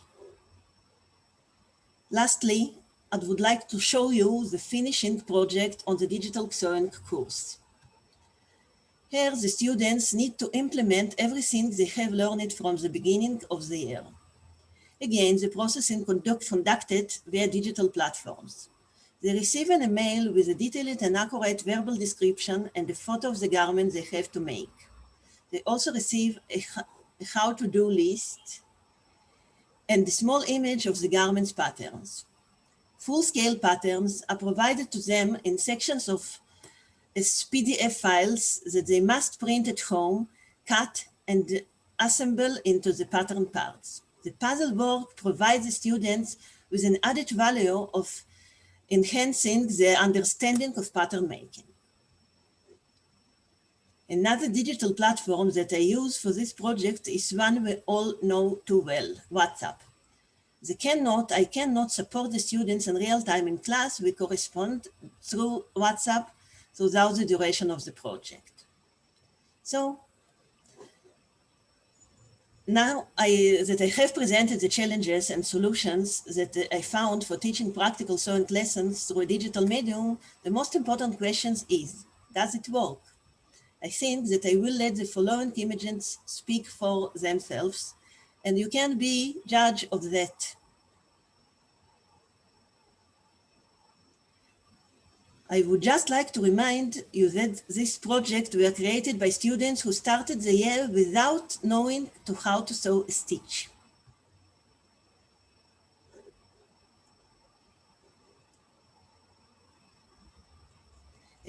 So that was my method of dealing with the unique challenges presented by teaching practical sewing through a digital platform. How you found this illuminating, and you are welcome to contact me with any further questions.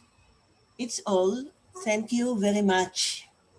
Thank you, Anna. Fantastic. And yes, I remember your great collection of of meters. We have a comment from Ricarda. Fantastic idea, looking at the power of the language of fashion with the captions describing garments and relationships to image. Thank you, Ricarda. Claire Baker, an excellent creative model for teaching and learning. I think all students should unstitch a garment as a first project. Thank you very much. Yeah, great ideas, Anna. Absolutely. So many inspirational thoughts for all of us to think about. And yeah, just if you do not use the chat box, you can of course contact Anna because well, of course we can share all the contacts and I believe it's necessary for all of us because we are part of this, you know, big community. But we have a question from Nina. Did the students, Nina Veresova, did the students emotionally react to unstitching process? Yes, it was very emotional and it was very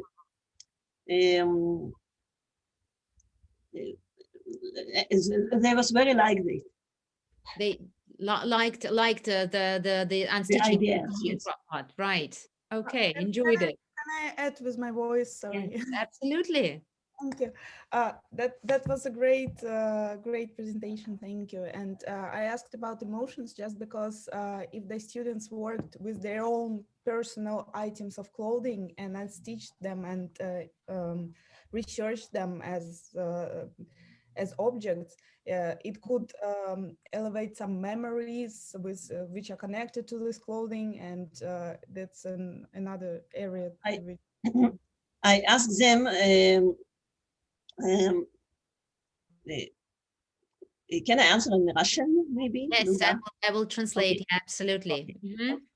Я попросила их заранее за неделю найти такую юбку или брюки, которые они могут распороть, чтобы они некоторые купили их на распродаже. Это не собственная их вещь. Yes, Anna said that she asked the students to be ready with either a skirt or a pair of trousers, the garment which they could unstitch and probably didn't feel bad about that. So some of them just bought garments at the sales. So that probably there was no connection between the garment and yes, no bad feelings about unstitching things. But I know why Nina asked the question, because we had this fantastic project when yes, you could unstitch those clothes you probably felt so bad about. You were happy to ruin them, to destroy them, and turn them into something absolutely new. Right. There are some other comments. Yeah, just Natalie says really inspiring, really like the reversed way of thinking, going from unstitching. And Marie Bensard. Marie, hello. Marie is our colleague from Beckman School of Design, Stockholm. Need to leave for tutorial. Thanks a lot for a great conference. Greetings from Beckman's. Yes, Marie, bye-bye. See you. And well, we are out of time. This is my normal, this is kind of stance from me. Sorry about that. Thank you again, Anna, for this fantastic presentation. And we are moving now to Geneva. And we have this joint presentation from Natalie Salamatin, lecturer at Geneva University of Art and Design, Alexander Schussler, from School of Design, Basel, And I'm not sure if Isabel and Nadine are with us. Yes, hello. So I'm Natalie. Hello, everyone. Natalia Solomaitina from Geneva University of Art and Design. And we are happy to be here today with Isabelle de Maisonneuve, who joined us from Paris. Isabelle. Yes, yes. Oh, hi, Isabelle. Hello, hello. Yes, for the creative dice, so it's a little team about my team for the creative dice, and Alexander Schussler, who supports the work of the students for the blueprint theoretical work and design concept. Alexandra, please open your microphone. Alexandra. Yes, I'm here. Yes. Super. Yes, so Alexander, she actually in Basel. So we are from 3 towns of difference. Yes. So we will start the presentation. Just to remind you, the first part. Yes, that's this. Is it all? It's okay. Do you see the Yes. video? Yeah. Yes, we can see the presentation. Thanks. Super. So I would like just to remind you that during the first part of the presentation last summer, June 9, we were talking about the second academic term of the first year fashion students from the HERD Geneva, who participated in a project focusing on the blueprint techniques practiced in Austria, Hungary, Slovakia, and the Czech Republic. So here you have some fabrics who comes from those countries.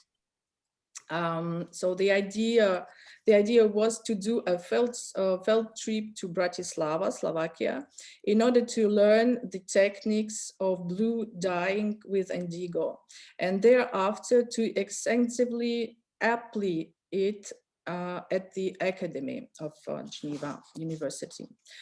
But only after one kick-off session with blue dyers from Austria and Hungary, presenting their work, and a lecture of the history about the history of the blueprinting, Europe withdrew into private home to COVID-19.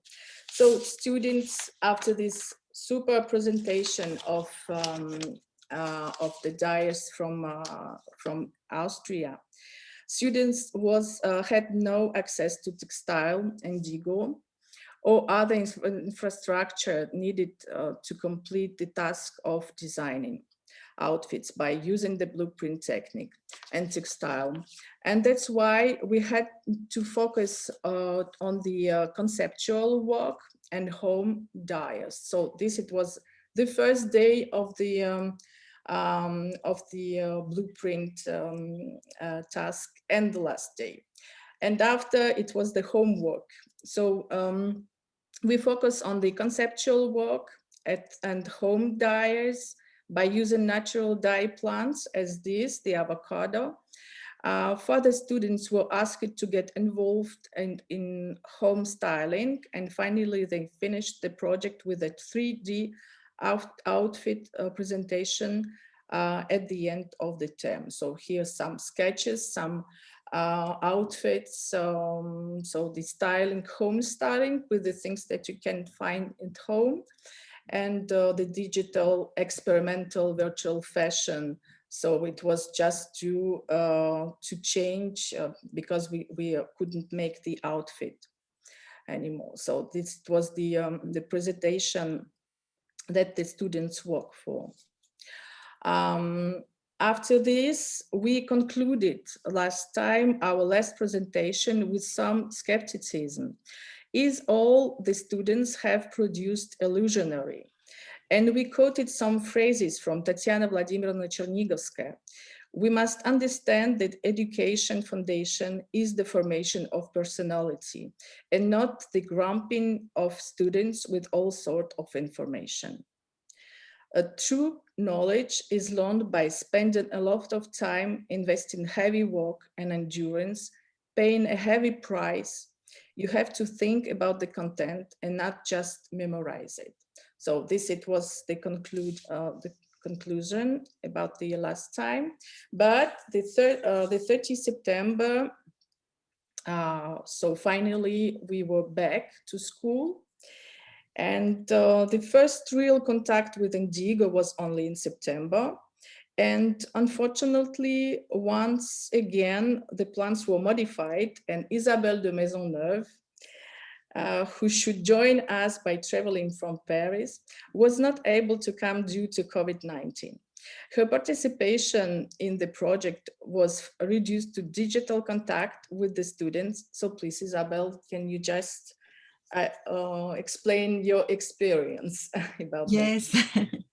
Hello. Thank you for sharing this time. Yes, I was so happy to come and to continue to work with the students.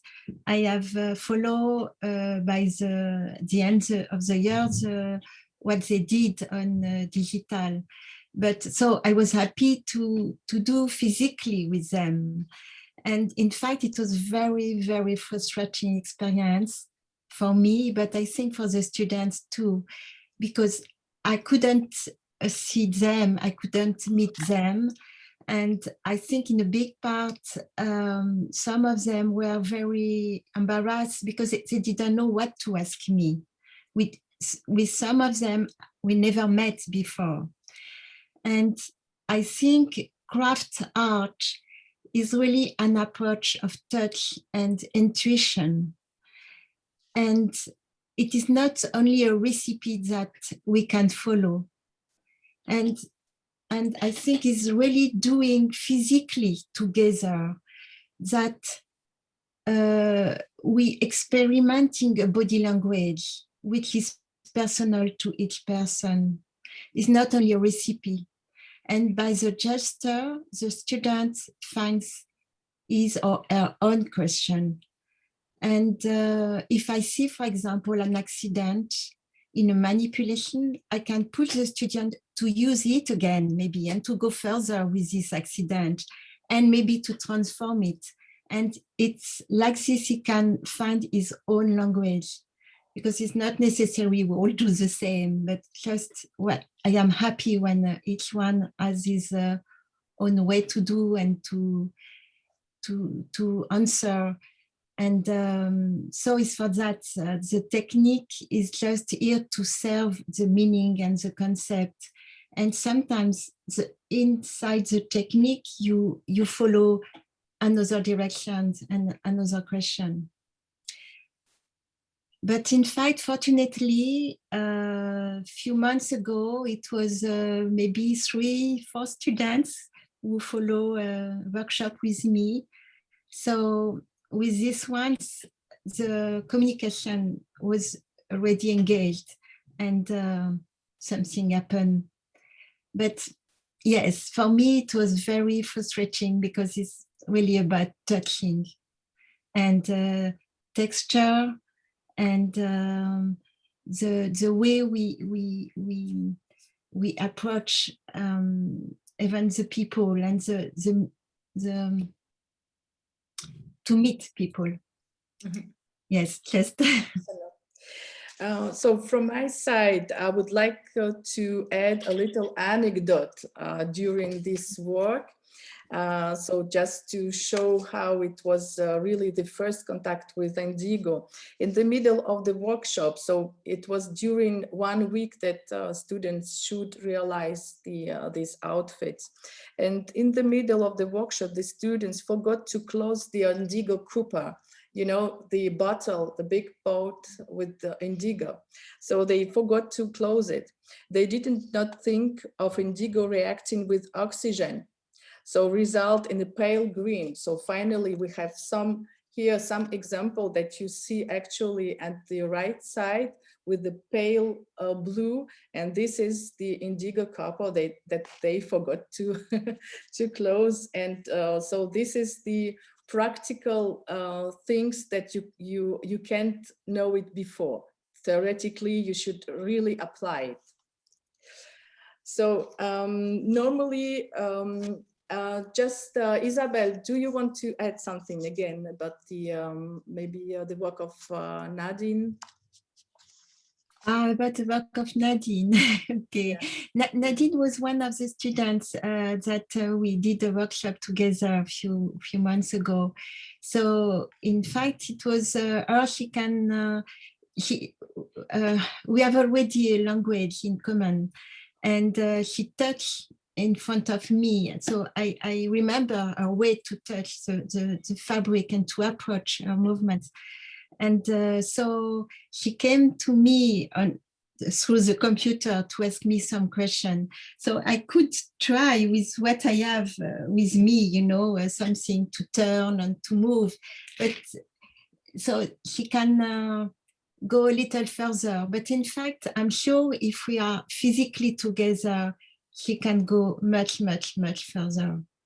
Because when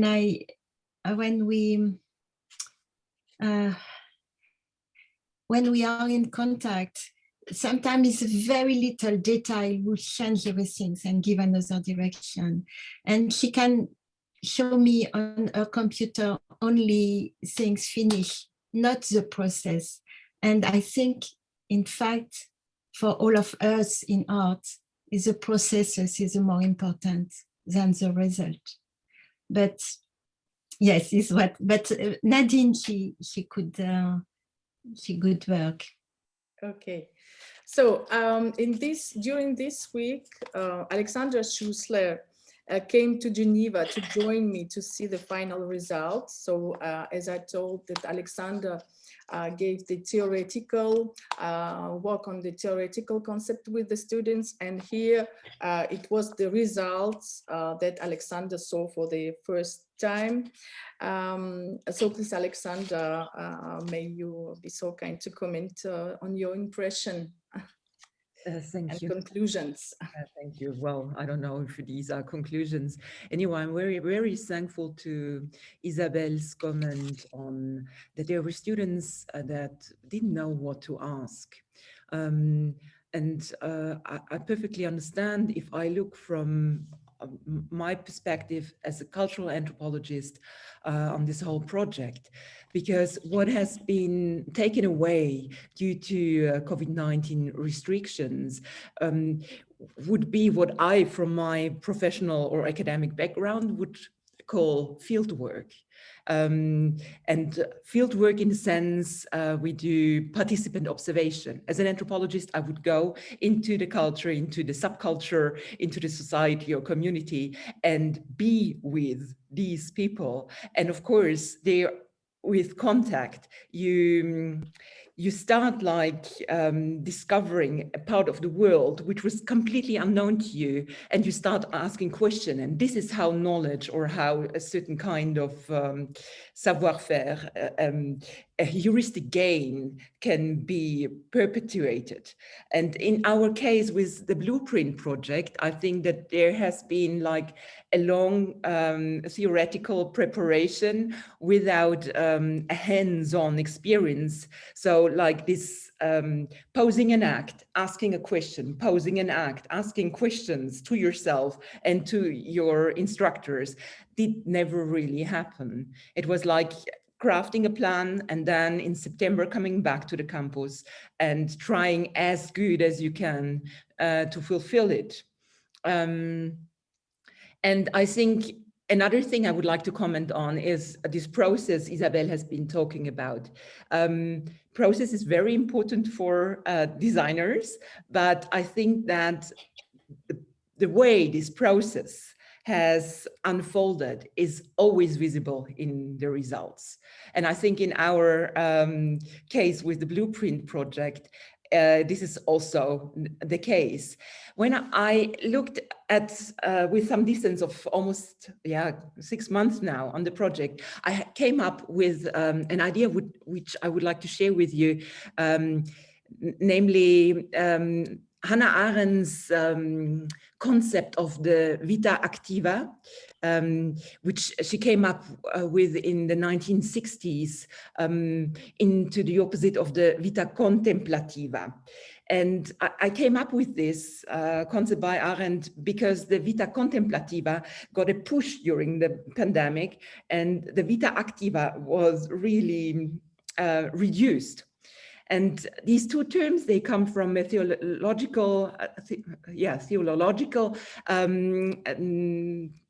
tendency or tradition of thinking, where the vita activa is a life where we are pushing outside socially, but also like engaging with the material world. And to the contrary, the vita contemplativa is actually withdrawing from the world, contemplate, and in a sense, philosophically, you would say the vita contemplativa is more concentrating on metaphysics. And this was something I very much realized was going on during this period where the students had no access to the campus with all the facilities. And I realized in this time as well that the campus is a very, very democratic institution in the way it didn't matter, or it doesn't matter where people come from which social strata, what possibilities they would have to work at home. They all would come to the campus and they all would have like the same facilities. And now looking at the results from the Blueprint project, where people had like very different conditions to survive under this being locked in, I think that you could see this also in the results, in the end results. Well, for me, it is like the only hope that's left over, that we will get back to normal as soon as possible, because personally, I have very little to gain in a digitalized world. Yes, and we are actually mostly in normal. I am in school now. It's in a university with the students today. Isabel is at her workshop at the atelier and the theater too, and Alexander, you too. So we will try to go normal. So we will like just to conclude with this super phrase that I find just once, and I think it's just absolutely marvelous. The knowledge and information are important, but even more so than that, it is the understanding that is paramount. So it's Sergei Kapitsa who says that, and I think it's very important that we remind of this today and think about this. Thank you very much. Thank you so much for your presentation, and it's great that yes, we have this opportunity at least, yes, to be here together, you know, from Geneva, Basel, and Paris, and that's fantastic. Before we turn to questions and comments, I really liked what Alexander said about the democratic appeal of campus, because what we learned also throughout the pandemic is actually very, very diverse, let's say, conditions in which people survive. And indeed, yes, outside the campus, quite a lot struggled. And this is also some of the things we probably forget, you know, speaking and praising the lockdown period, that not everyone had access to the internet. And well, this is also, yes, something to probably think about as well. And absolutely loved this idea Isabel mentioned about the touch and the process. And interestingly, now I'm actually involved in preparing another conference on touch. And one of the issues of fashion theory Russia will be devoted to the touch effect, because this is something, yes, we are missing. Yes. And yeah, this is something which is crucial when it comes to creating. Thank you. Comments, questions? We have chat box for that as well, which is a great tool for us to share. ideas and thinking. But I was impressed actually by the quality of the photo shooting. Did the students do it on campus already? So it was Yes, it's our right. production. Yes, yeah, the head production. Right, yeah, because the quality is much better. I mean, it's different from what people manage to do at home. Yeah. Okay, right. Yes, so unfortunately, Nadine Steren, it's one of students of us that should be there today, so didn't contact, so didn't connect it. So Well, that's why we don't have the feedback of the students. Yeah, next time then, I hope. Yeah, Yes, we because hope. this is not the last time we are doing this. Yes. Well, Nina Kaman, yeah, just thanks for the beautiful presentation, which is incredible. And the story about forgotten indigo is very touching. So yes. Yes. Right. Well, yes, colleagues, do not forget about, the chat box. You can still share ideas and information here. And I would like to thank Natalie, Isabel, and Alexander for their input and for the presentation. Thank you so much. And we're actually moving to another dying experience. We're not going away from dying because our next presentation is connected with dying. And here we have Nina Verisova, fashion designer and lecturer at the British High School of Art and Design, Moscow, who survived the pandemic dying. Textile diary, natural pigments, 100 plants to cook. Nina, please, the floor is yours. Hello, everyone.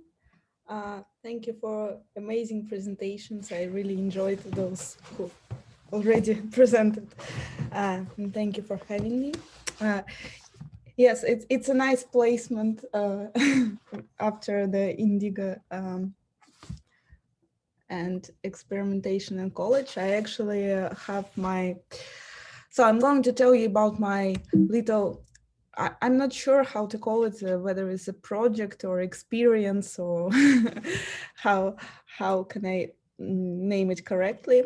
But a bit of backstory. So as everyone else here, I was a practitioner and a lecturer who was stuck at home, and there was like 2 very intense Zoom months where there was no connection with nature like at all, and I wasn't able to communicate much with the outside world because the only thing which I saw, as most of us did, was Zoom. And my main job then was to encourage students not to lose their willing to create. So therefore, I kind of forgot about my practitioner part. And then in May, when the holiday happened, I managed to go out of Moscow and found myself in Tver Oblast, not far from Moscow, like 200 kilometers. And I finally had some time to do something and to communicate, and at the same time being overwhelmed with communication, I was still trying to communicate with the world. And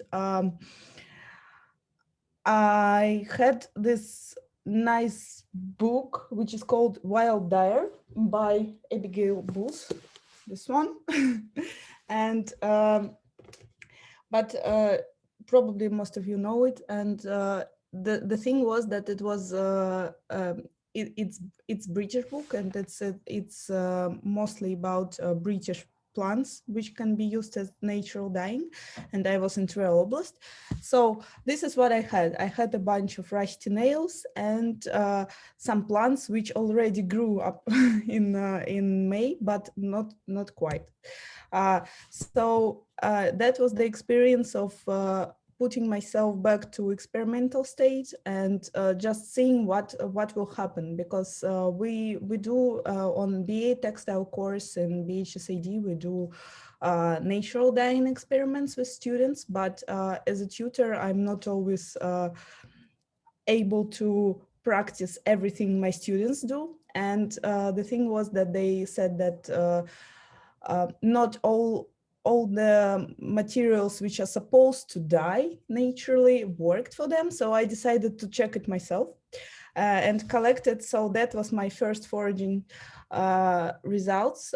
Some of the previous year leaves, because there were not much leaves out there, and some beans from the kitchen, some bark from the trees. So everything basically which I could find. I even considered using rocks, but decided not to. Because yes, decided to concentrate on plants for starters. And another issue here was my dislocation from the professional studio, as most of the creatives at the time, and the idea that the professional designer should create a professional environment, and this idea of what divides craft and professional craft. So I found myself in the kitchen on my dacha, which is not really pleasantly looking, but I decided to make it work. And I started finding treasures in the dacha, as I was there alone with my cat. And the first treasure which I found, apart from the flowers and leaves, were these glass jars, which, if you are in the Russian context, glass jars are the most treasured part on every dacha, because you can do preservatives in there. So I was blessed with plenty of those. The process was was concentrated mostly on not mixing up the jars and remembering where. So when they're cooking without this, without the lids, I was keen to remember how they, where which plants is being cooked. So, and that was the ritual and meditative process, which took me a couple of weeks, repeatedly, and very liberating from the previous Zoom intensity. Another treasure which I found on my dacha, so I didn't have anything, so I had to find everything myself, apart from my pattern master, which I took with me for some reason, I'm not sure why. So it was butter cloth and waffle cloth, the only white fabrics which I could find in the house I was in. And they were generously then donated to me by my mother, and they became the main material which I'm still using in my project. So I used all the kitchen ingredients, and the colors appeared to be kind of brighter than I expected. And I was very pleased with the result, especially sorting out all the pieces of tiny tests and clothing. By that time, my bunch of rusty nails became an iron mordant, so this jar. And I started experimenting with mordaning and pH levels, and felt myself like a real chemist. So all these colors which you can see here are just the red cabbage, which I happened to be found in nearby store, which is like 5 kilometers away from the house I was in. And I was really excited about it, because red cabbage is the perfect plant to cook and to experiment with when we speak about colors. But unfortunately, it didn't go well after washing. So, anyways, it was a pleasing experience to see the magic of colors changing, and the magic of them not staying or staying. So this are also all red cabbage. Another process which I found really fascinating was documentation of everything which I do, because I did quite a lot. So by now it's about 100 plants which I cooked, and they need all to be sorted, marked, and photographed and documented. And still, while we have quite a lot of online happening, this is the process which keeps me going. It's like a meditation and relaxation. And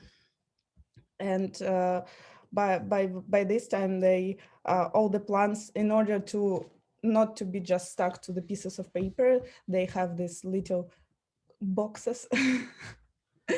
And another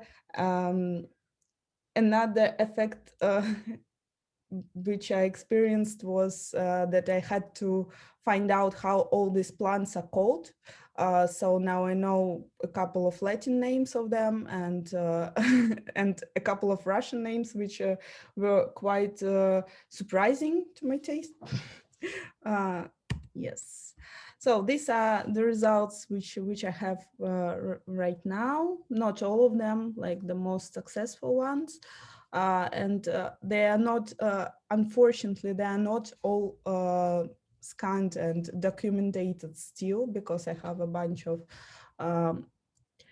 of fabric tests which are still in the process. And at some point, I found myself also without any paper around, and that's why I had to imply digital media and tools to depict and document all my results. And this is my textile diary as it looks right now, in process, but going. So in conclusion, there are some benefits which happened, and some of them, of course, it's a creative practice. It was a creative practice which was very liberating, connecting with nature. That there was a lot of touching and textile experiencing. Another thing, it was, as Katya also mentioned previously, it was a way to communicate with outside world through social media. And I got a lot of suggestions on what to cook and what to dye with next. And there were some wild ones, which I still want to try. Also, there is a community of people who donate avocado bones and skins to me right now. So I have a collection, and there is a way to communicate with some of them, just bringing me some avocado bones. It's kind of a nice thing. Some collaboration suggestions, and of course, a therapeutic effect of the practice itself. So I think that's all. Thank you. Thank you, Nina, so much for the presentation. Very beautiful and inspiring. I guess everyone recognized well, picture from our call for papers. And Nina, thank you so much again for helping me with it. And yeah, true, I could see yesterday literally how one of our colleagues handed Nina something. I think those were avocado something, yes? Yes, avocado bones, like everyone now. Still, yes, people still appreciate with Nina giving her presents, very precious ones. Yes, Claire Baker, I love how you were collecting evidence to check up on your students' results. You have inspired me to try this in Chernobyl. And Claire Lopman, hi Nina, beautiful experimentations, and love the archive feel to the process. Thank you. Thank you very much. Absolutely. So it just feels like, yes, feels like a very rich archive, and it looks, both informative and, attractive. Very attractive, and that's great. Yes, you want to touch, you want to try as well. Excuse me, and may I ask a question in a voice? Absolutely. No, thank you for, first of all, thank you for presentation. Or maybe I will just switch on my, my face as well. I wanted to ask how you are dealing with this kind of data you collected from, so to say, your experience part. I mean, how you reflected it, how you fix it, because it's quite difficult sometimes to work with unexpected data you're receiving. Because it's interesting. Just I just try to make as many photos as possible. So at the moment, the project photo archive is about 2,500 photos. And also I was telling that I was out of paper because each experiment is placed on a piece of paper, and I write the processes, the mordants, how many nights the piece was in. And yeah, at some point I got really carried away with this part of experimentation, and I was just writing down everything that I do. And at the moment I have, I'm trying to like put it all together. And I have lots of pieces of paper with my tests and experiments, but yeah, it's quite a challenging thing to put it all together and organize it in some kind of more or less archive which makes sense.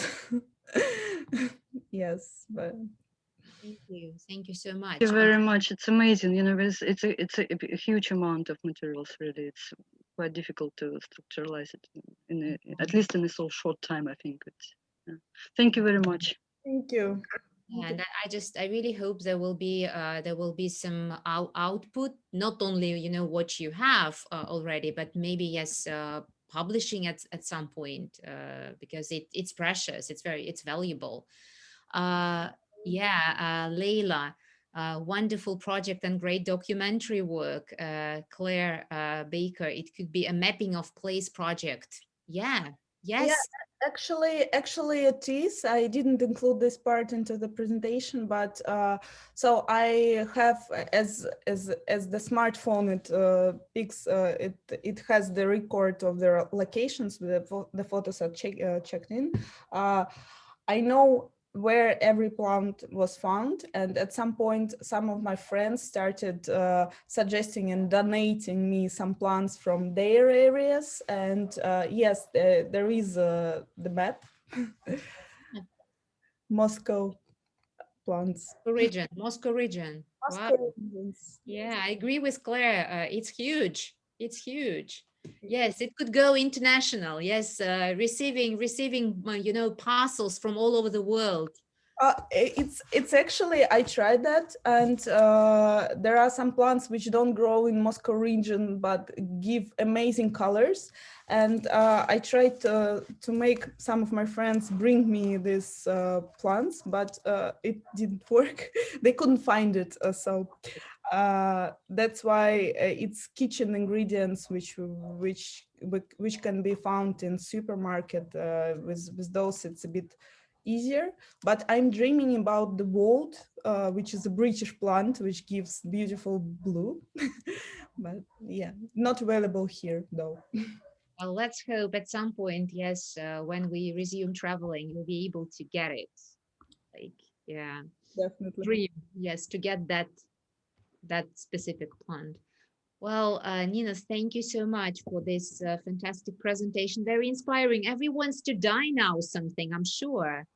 Yes, I know. Yes, I know now why all the videos are switched off. Everyone went dying to the kitchen. Okay, so thank you. We are moving to our next presenter.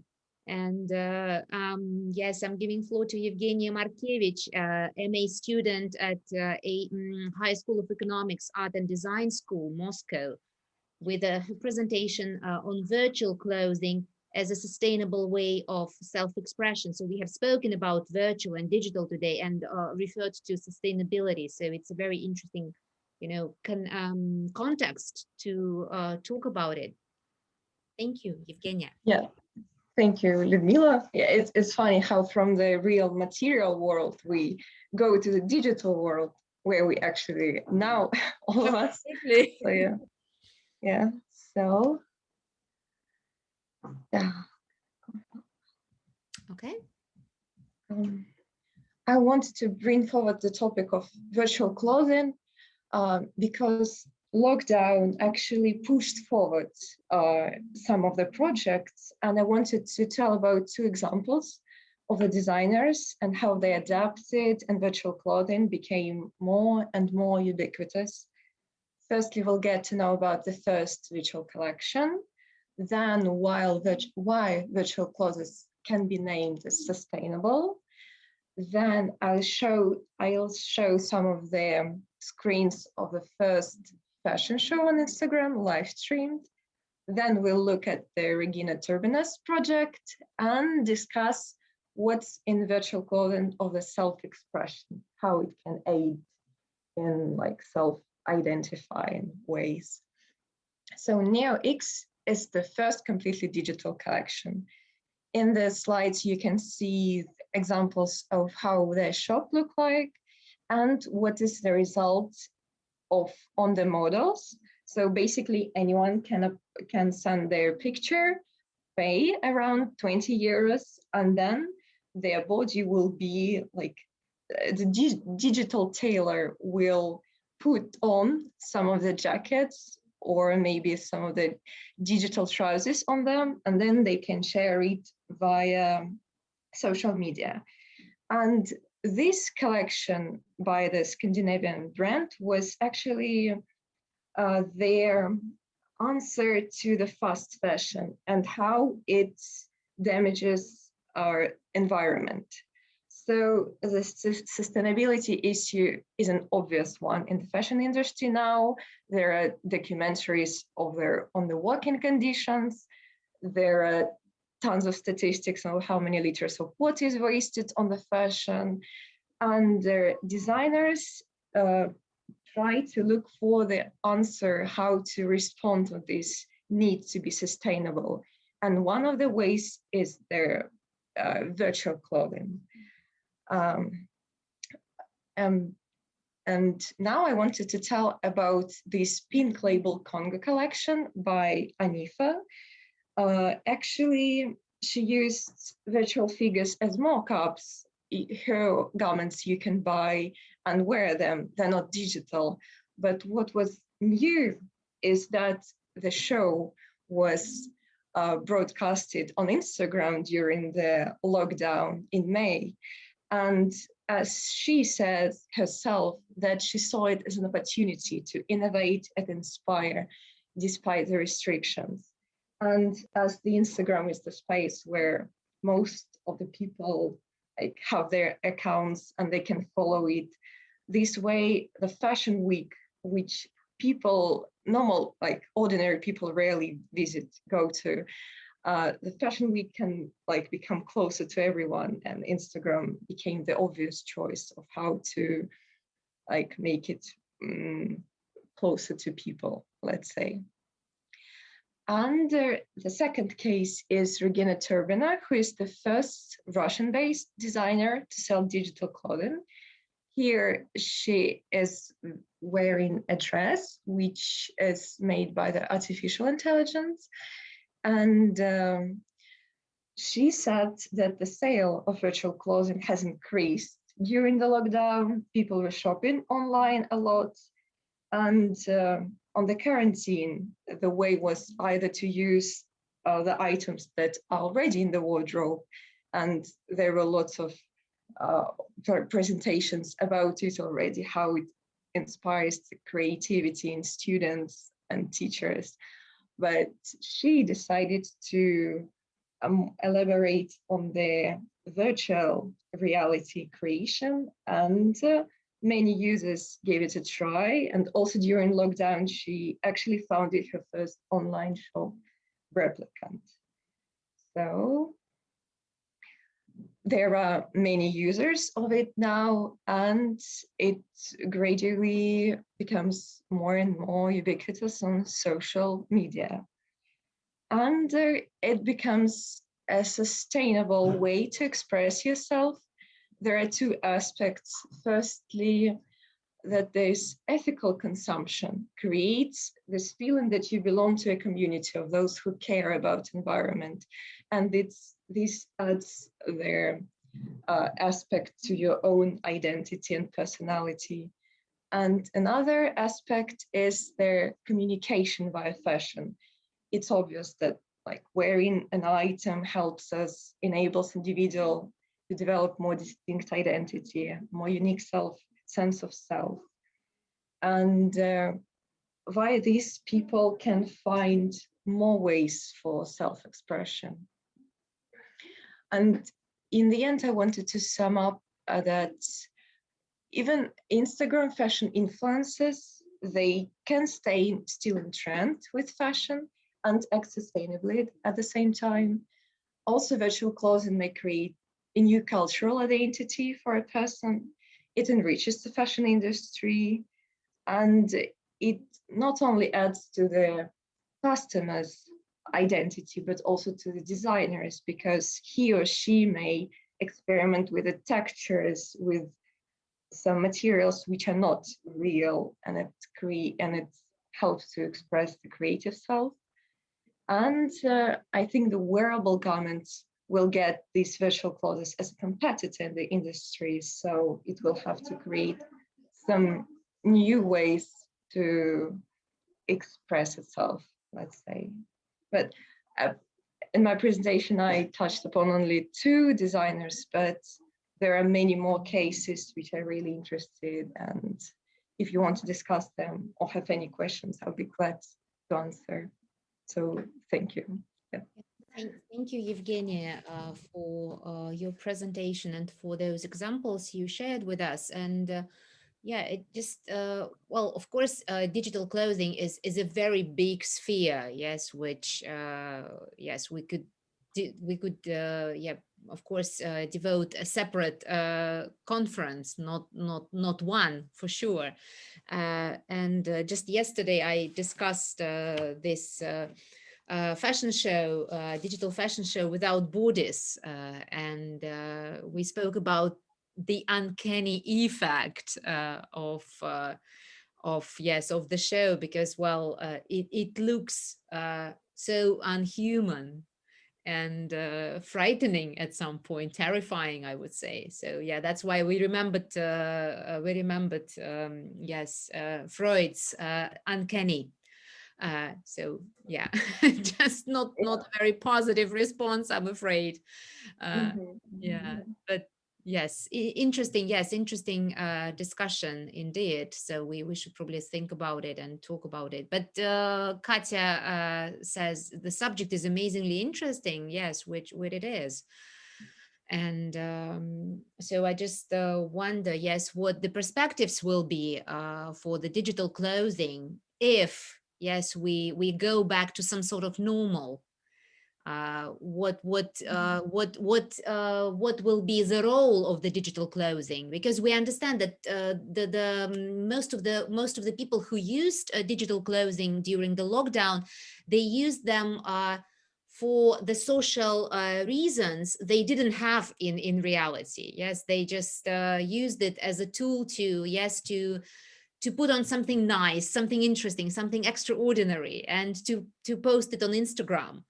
But once you get back to your social, to your routine, what will be, what will be that space when you use digital clothing? So do you have any ideas, any forecasting on this? Maybe it will be used like in the augmented reality somehow, if these tools of like virtual glasses will be more widespread, then maybe if a person can use virtual clothing like even in the real life, let's say, where it will like cross so closely, let's say. Yeah. But if not, then do you think it will be kind of narrowed to media and some, I don't know, events, exhibition spaces, some created spaces, I would say? Either, yes, either media, either platforms, or specifically created spaces. Probably yes, yes. As these spaces are actually everywhere now, so it won't be a restriction, I think, for fashion in a way. But yeah, unfortunately, I think only in media. Yeah. But we'll see, I guess. Tatiana Barandova, interestingly, very interesting, really. Ricarda, really relevant to the evolution of fashion practice. Yes, it's already a big part of fashion practice, and it's here to stay, I guess. Nina has a question. How do you think can it change from marketing and entertainment to fashion normality? As something regular and in real life. So I think, yeah, this is the question which I asked, but yeah, sorry. Can it become part of normal wardrobe or normality, the everyday, the routine? I've read that it's Regina Sturgena's aim, like the final result that she wants to achieve is to make it, to bring it to masses. But currently, it's only rested in the niche sort of reality, and we'll see. It's difficult to predict, but it's an interesting question. Yeah, it is. Yeah, just we will see the process. At this point, it looks a bit utopian, you know, like I don't know, Prozadezhda or Одежда Normal from, you know, from constructivists, but who knows what will happen in the future. Okay, right.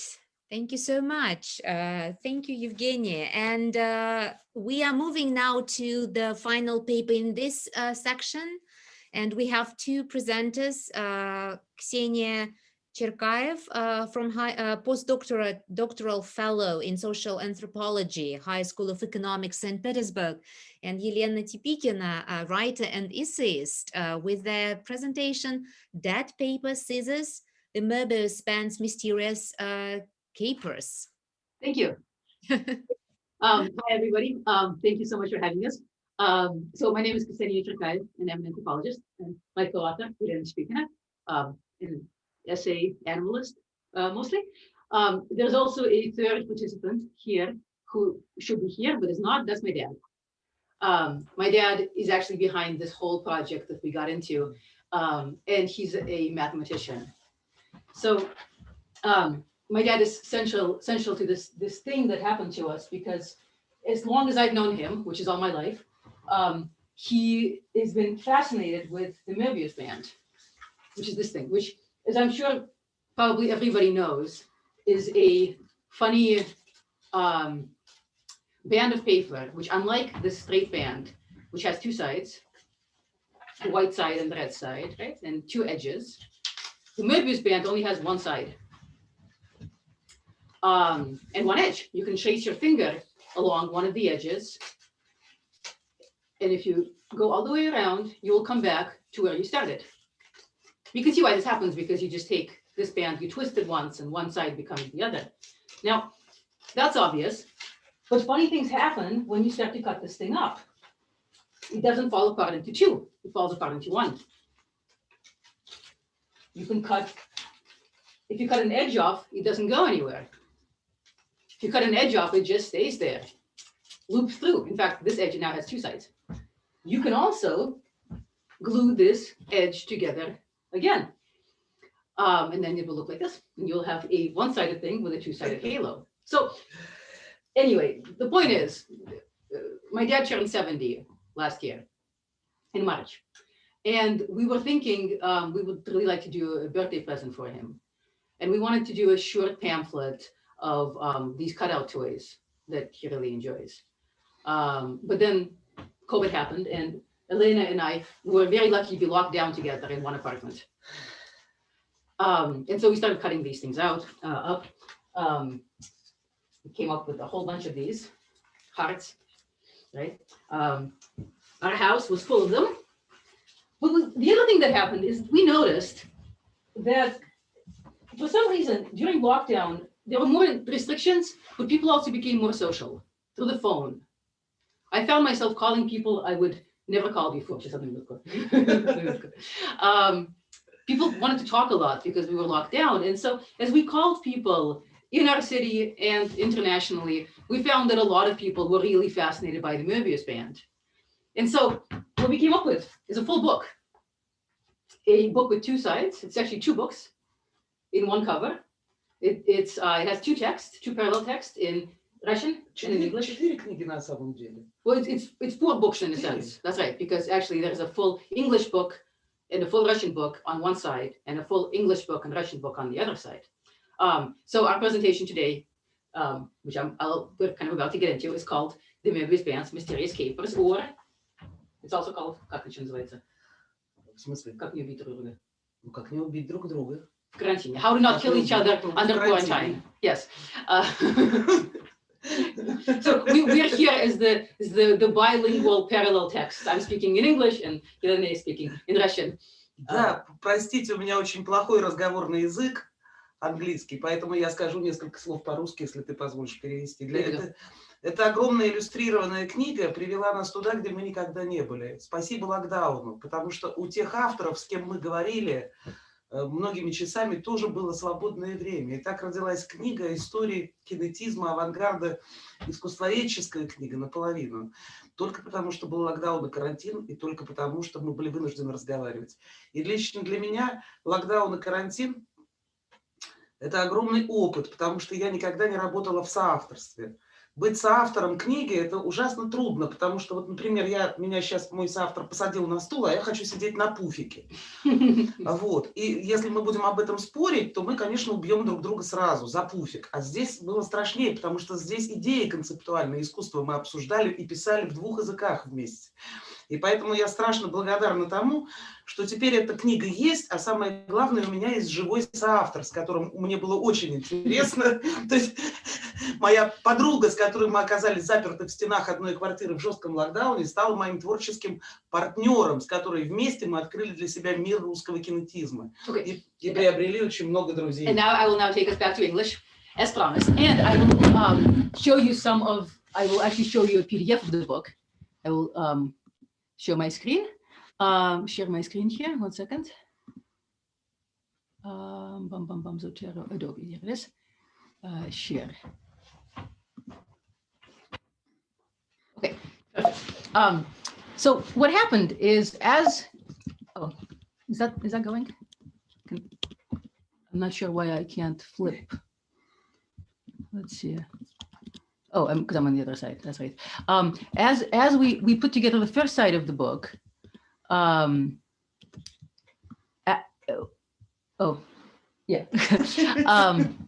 we started talking about the book, let me get to the middle here. Here we go.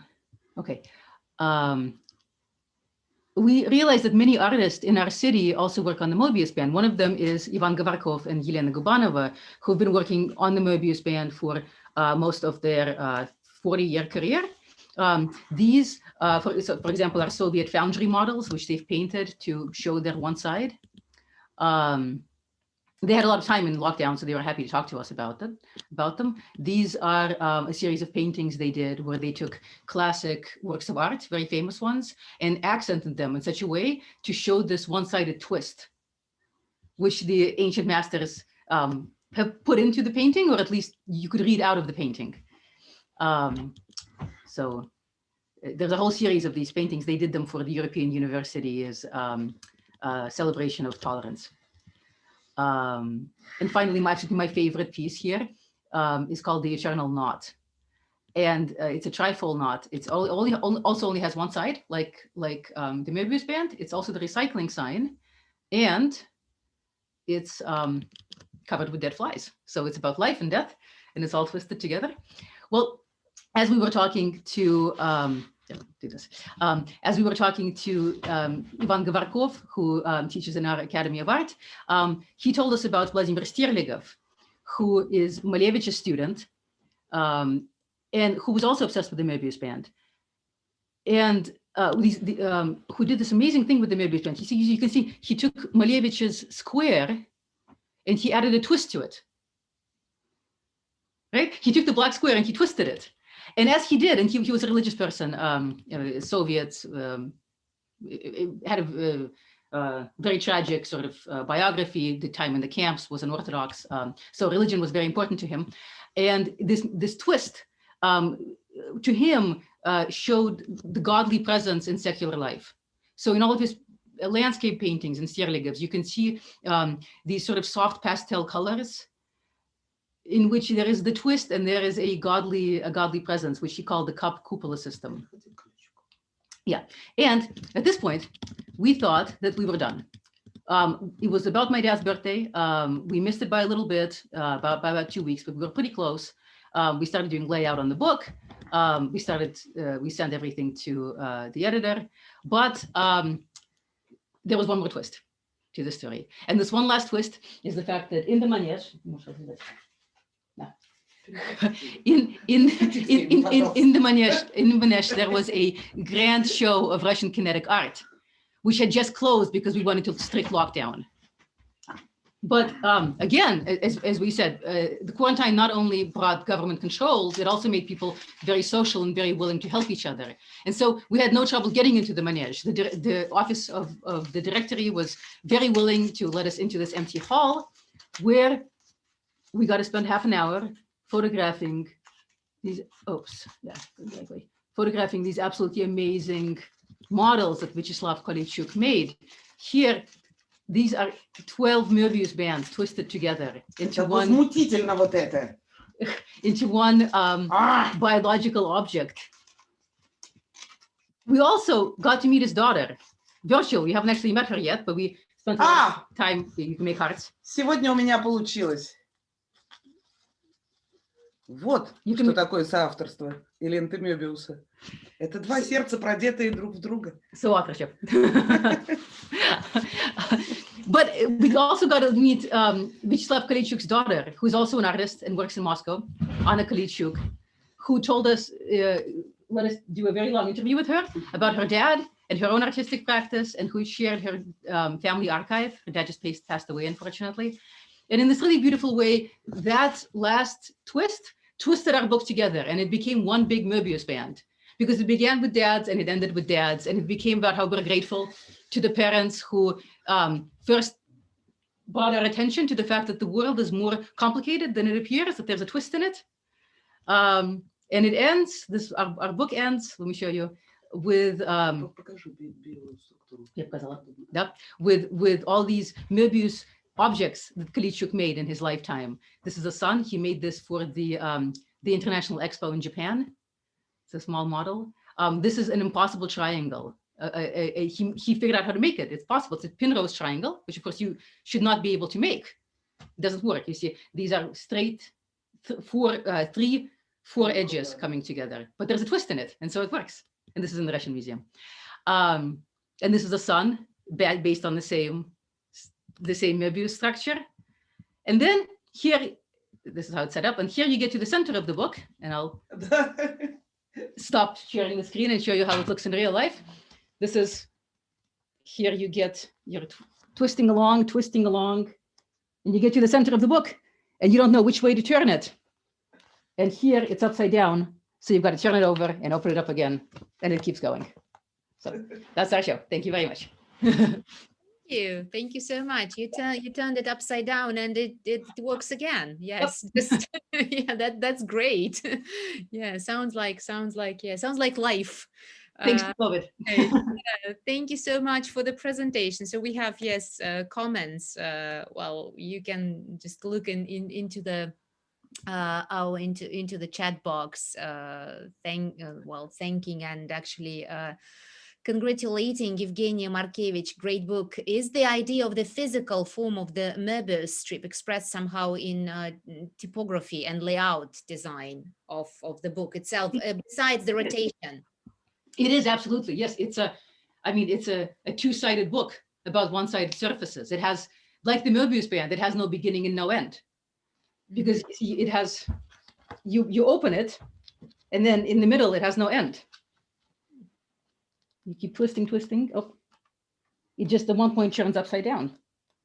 So yeah, so what we try to do is actually do a topological book where the form would fit the content. So, you get to the center page and then, starts again. В этой книге два начала и нет ни одного Yeah, конца. that's right. Two beginnings, no end. Yes, yeah, but what about the typography, the type, actually? Yes, Oh, you mean the type itself, the yeah, layout? yes, that was the question, I guess. Oh, Yeah. I heard typology. I'm sorry. Sorry. Yeah. Typography, the layout. You know, if layout was made by a friend of ours, a really great designer at the Bore Art Gallery, Igor Papanin, and that's really his artistic addition to this project. We didn't. Сложнейшая верстка. Yeah, it was very difficult because there's 4 books coming together. Right. Чтобы эта книга сошлась в центре, как мебиусичный поворот, Yeah. это была очень большая работа. He had to calculate everything to make the center exactly in the center. Right. So yeah, it was very difficult В work. этой книге очень много специальных иллюстраций. Большинство этих иллюстраций сделаны нами. Well, we made most of the illustrations along with a friend of ours, a very good photographer named Yuri Yermolov, who helped us do the photo shoots and everything. So there's actually this project is also there's a lot of collaboration that went into this, not just between us, but between everybody who was bored during lockdown and looking for something to do. Honestly, we're very grateful for that. Бесконечные интервью, переписанные тексты и огромные знакомства. И совершенно новая история. We must have spent hundreds of hours on the phone with various people we didn't know before, talking about stuff that we really didn't know much about, like typology. И это было возможно только в условиях локдауна, потому что у этих людей не было бы времени на такие длинные беседы. Yeah, only because we were locked down were people willing to spend so much time because everybody was on the phone. Но все срослось и получилось. Да, и получились два вот этих разрезанных смешных сердца и книга пособий для детей, чтобы они дурачили взрослых. Вот, и сами мы теперь научились разрезать ленты Мебиуса. So, but if anyone's interested, we're happy to talk more personally. We're also Этот враг Мебиуса. I also very much. Поймай ее. Кошку. Не поймай. I also there's a yeah. Yes, we know them now, all. Yes, all the animals became participants of our Zoom session. Yes. I also, there's lots of instructions about how to make these things online. I encourage you to go find them. Yeah, well, we are not in lockdown anymore, so we have no time to do that, because today I think that's true. Thank you so much for your presentation.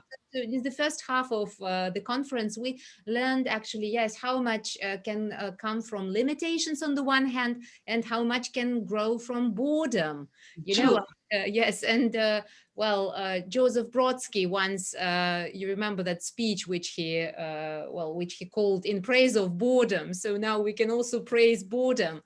And I'm afraid this is the end of the first part today. So I would like to thank everyone who shared and who actually presented already. But it's not the end. I'm afraid we are 15 minutes late, but it doesn't mean we don't need a break. We do need a break desperately. I just would like to ask Asya and other participants who will present in the second part. Could we get back at 3:15 rather than at 3? And just resume our work? I hope it's fine with everyone, especially we don't have, unfortunately, the last paper today on weddings, which is a shame, because I was so much looking forward to that paper about weddings and how they changed dramatically during the lockdown, but it has been cancelled. So we have 6 papers. Anyway, so let's have a short coffee break. And see you soon in 15 minutes. The same link, don't leave, just switch off the mic and the video. Thank you. See you soon.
Okay, everyone, welcome back. I hope everyone had a nice cup of tea or coffee. So we are getting back to work, and I'm looking forward to a bunch of fantastic presentations. And I can see that Elizabeth has joined us. Hello, Elizabeth.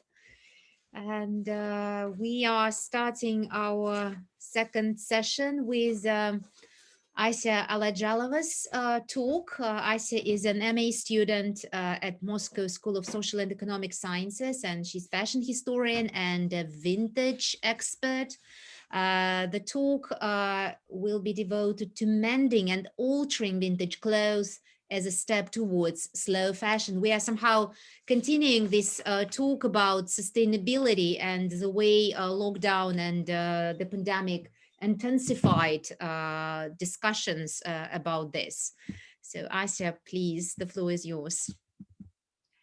Hello, everybody. Thank you for introducing. And yes, I will speak about vintage. And now I'm sharing my screen. Can you see it? Yes, all good. Yes. Okay. I will start with some introduction. I have been collecting vintage clothes for 13 years, but until 2019, I did not dare wearing any of my collective items in everyday life. During lockdown, I had time to rethink my attitude to wearing vintage.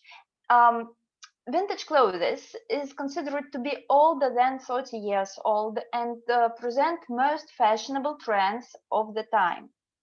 On one hand, vintage is linked to history and things with memorizing and everyday history. And on the other hand, nowadays, a lot of people speak about vintage as a way to sustainable fashion and slowing fashion down and eco-friendly and things like that.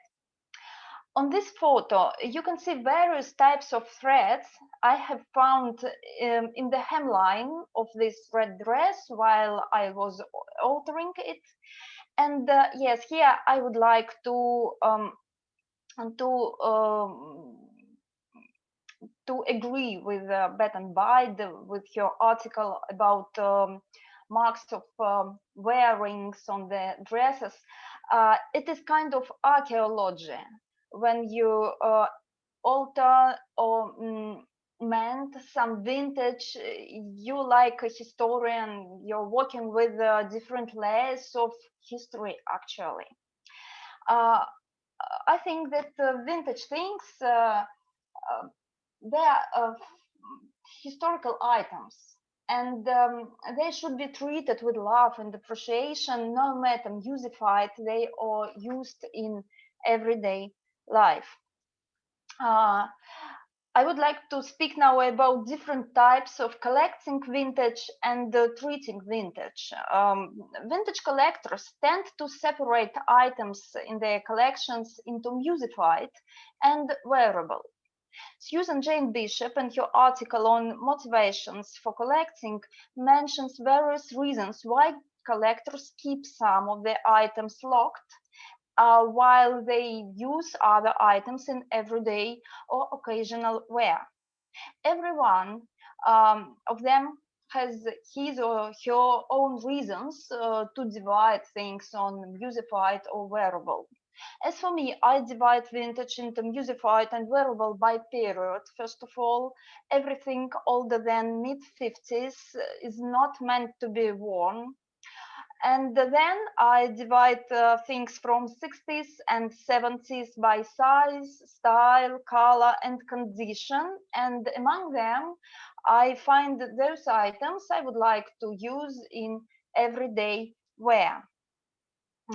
By the beginning of lockdown, I have been wearing some of the 60s and 70s clothes to such occasions as TV interviews and even to protest actions. And I also wore vintage to office and playground and school to come after my children. So I had some idea of what vintage is and how people react on a person dressed in some extraordinary old clothes. By the time of lockdown, I realized that vintage can constrict modern body. For example, nowadays we spend a lot of time holding our mobiles in put up hand with the elbow here, and some of vintage dresses and jackets, they do not let us do that for a long time. So we spent a lot of time holding our mobiles like this and scrolling news. Actually, it's not very simple to hold your mobile and scroll all the time when you're dressed in a jacket of wool material or tweed from 60s or 70s. Yes, so vintage constricts modern body. And by the way, you can look a bit strange while playing with your kid on a playground, like here you see me, because of a modern stereotype of mom that wears jeans and sweatshirt. Just it can look a bit strange in such location. Moreover, you can look strange in office or while taking a trip underground or by bus, and people can look at you. Nevertheless, during lockdown, I tried to make my wearable vintage more adequate to my modern everyday life. So, during lockdown, I found the 3 different types of my connecting with vintage. The first one is restoring and mending. Sewing up ripped seams and folds, mending open loops on knitted jumpers. It is very important to do this type of work very carefully to make no mark of the fix. In this case, the success of restoration and future opportunity of wearing the item to some public occasions depends on the original condition of the item and on the quality of your needlework. Concerning to Otto von Busch article on inclusive fashion, clothes with repair marks cannot raise the social status of its owner. The second type is fitting, altering the width of bodice or the length of the skirt. It is quite similar to the first type, and it should also be done very carefully, for people will look at you in this dress or other garment, and they will not know that it was altered in some way. You should present yourself and your dress in a very positive way. And there is a third type. The third type is very creative, and I am tried to do things like that during lockdown, but last year I was not so skilled in my needlework, so this particular dress remade. It is the work of the last 2 months, but the idea of altering dresses this way I got during the lockdown. The idea is that you alter the dress to look more stylish. Living in Russia, one doesn't have a lot of opportunities to shop from London mode scene vintage shops. Besides,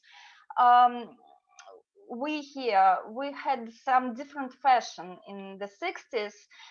So actually, if you want to look like swinging 60s and Patty Boyd and Mary Quant, you got not a lot of opportunities here to look like that. But in the mid-70s, Soviet light industry catched up with the stylish textile prints and textures. So if one needs a stylish mod dress here in Moscow, one can take some 70s and remake it into 60s. So here you can see I cut off the sleeves and I filled the neckline to look more 60s by the material from the sleeves. So I think I did a good deed, actually. Yes, I ruined the 70s garment, but I got a really stylish thing that looks more like swinging 60s and mod style. I think yes, I did no harm, actually.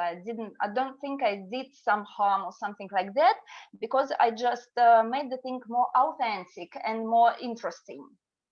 So by the end of lockdown, I had some results. Besides of those new coats, they're actually not new, it's 60s vintage, but in the red one, I mended it and I changed the buttons to look more, not to look out of date. And the other one, the light one, it was mended and there was some technical problems and I mended it all. Besides, all these monotonous work like sewing seams by hand, it soothed me and it gave me some creative realization, and I got new skills. And by the way, now I found some new direction in collecting and wearing vintage. But if we would return to the case of slowing fashion and sustainability, yes, some people say that vintage is linked to sustainable and slow fashion, but sustainability is not simply slowing fast fashion. It's another attitude to economic relations, and it's another philosophy. Mending, altering, loving and wearing your clothes for a long time, yes, it's a part of slowing down philosophy, but unfortunately, repair marks on one's clothes cannot rise the social status of its owner. So mended vintage is good for people like me, for people of creative professions, of people with from the middle class who do not need any lift anymore, something like that, but not for everyone. Conscious consumption is about using just necessary. Unfortunately, vintage lovers tend to buy more clothes than necessary, and they think it is a problem, but just we cannot stop. Because they say the best item in the vintage clothing collection is the next one. So every time we try to get the next, the best, but of course we love them and we mend them and sometimes alter them for some more useful wearing. That's all. Thank you. Thank you so much, Asa, for this presentation. And I have a very small question. Does it mean that everyone, every serious vintage lover is expected to have some basic making skills? Once you buy something, you are expected to take care of it. You are expected to, you know, just I don't know, just to mend it so that it's in good shape, or not necessarily? Well, not from mending should we start. We should start from washing. Every vintage lover knows, every true vintage lover knows that we should not wash silks in hot water or use some types of squishing and squashing or some regimes in the machine.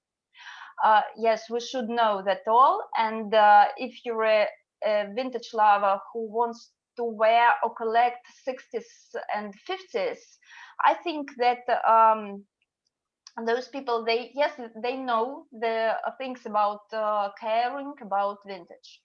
Thank you. Yes, the whole taking care thing is interesting. Yes, how good are we in general at mending, and how forgotten all these practices are. So it's interesting also, yes, to think about that. And it's good that you mentioned washing, because washing, yes, is also a very, let's say, conscious type of activity. So it is supposed to be. There are some comments. Joe, yes, says, such an interesting observation. Lockdown has encouraged us to consider clothing and embodiment far more. Yes, when, you know, we spend probably more time in certain clothes, and of course we start to respect clothes for taking care of us and support us in the times of lockdown. Leila has a question: if you have a plan for vintage shopping, or if something which happens by chance. Thank you for the question. Yes, it happens by chance, but vintage is not H&M, where you come up and you see all the styles in all the sizes. In vintage shop, you see one dark red dress and you think you want it. You come and fit it, and it doesn't fit you. But it happens so. You just can't left it out, and you can't go without it. So you buy it, and then you have paid some money, and now you have a large, unfitting you dark red dress. You need to do something with it.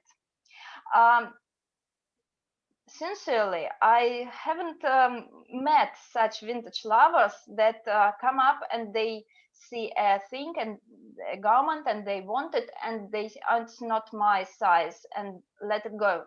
No, I haven't seen such.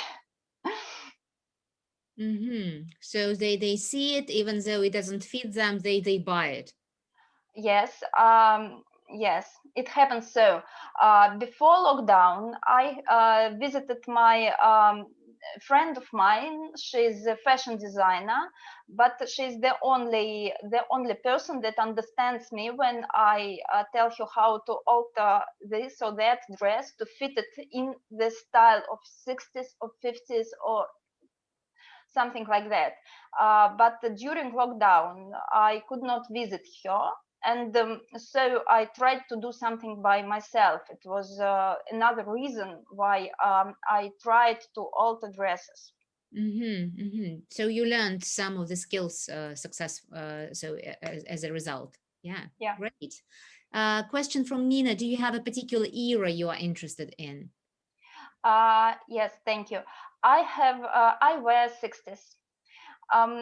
I like the Mary Quant look, and I like the swinging London era. But actually, in my collection, in that museified part, I have dresses from 1910, maybe 19, from the beginning of the 20th century. Okay. Thank you, Asa, so much. I think a separate session should be devoted to mending techniques. This is something extremely interesting, and it seems like in different countries, let's say, there are different traditions for this, and I wonder, yes, if any of domovodstvo classes have survived in Russian schools. So it's also interesting to look into this. Yeah, Joe, thank you. Yes, this is something I'm thinking about already. I just spoke to Ingun Klep about, thinking about mending internationally. Right, we have another topic for another conference. Thank you, Asya. And we are moving to Linda Kvitkina, who is an independent researcher, and she's part of Performance Artistic Research Laboratory, which is located online at High School of Economics and Goldsmith University. Linda is going to talk about ballet at home, but make it memorable. Okay, so Linda, hello. Hello, everyone. So happy to see you. Going to be talking about TikToks, if I'm honest, which sounds like a very contemporary topic in a way, frighteningly so to me. So yeah, ballet at home, but make it memorable. So with the lockdowns of COVID-19, many people began working from home. Sometimes their backgrounds were far from those that assume the possibility of working remotely. Such was the case for creative dance, for creative industries professionals, including ballet dancers. And the pandemic in early spring of 2020 did not seem to be the reason to introduce big changes to one's life. However, since the nature of ballet training assumed constant exercising and constant training, many dancers had to adapt their home environment to be able to train on a regular basis from there. For some dancers, their interaction with various social media has also grown significantly. This is something that I've seen during conducting interviews for an essay that is hopefully out soon. But basically, in some cases, it resulted not only in consuming the content, but also in creating it. And one of the major new platforms for online interactions and content creation has become TikTok. To some extent, this platform focused specifically on video content is perhaps the most apparent choice for those artists to whom movement is the main medium of their artistic practice. And we can see ballet dancers making videos in several major directions, which I will talk in more detail about now. Before I begin, I feel like I need to mention that there is a trigger warning. I'm going to mention relationship to the body known as dysmorphia. So if it's a sensitive issue, please take this into consideration before we move on. So the first direction of videos promotes conventional ballet aesthetics. It usually involves photos of ballerinas, tutus, point shoes, ballet, dance halls, luxurious stages. This way, dancers participate in further mythologizing ballet and reinforcing the image of the environment that already exists. In a way, it's ethereal, spiritual dancers in a very elitist art form. Forming and translating a rather unified aesthetics serves distinguishing of this art from all other art forms and makes it even more unified and in a way closed in itself. Part of this representation, which is however much more physical, are videos that show only feet, often on point. So some of them show a rather idealized version of point shoes routine, while some videos focus on narrative of pain, which is also quite common when we think about ballet, when we speak about ballet. In this case, in the case of narrative of pain, the focus is on blisters, wounds, bruises, and other proofs of inconsistency between a beautiful image of ballet and its harsh reality. This way, dancers participate actively in forming this dichotomy of effortless performance and physically painful training that is inherent to ballet.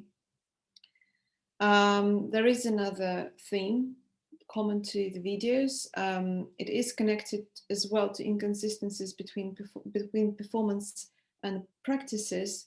It is recreation in home environment. This juxtaposition between being on stage and being in the wings.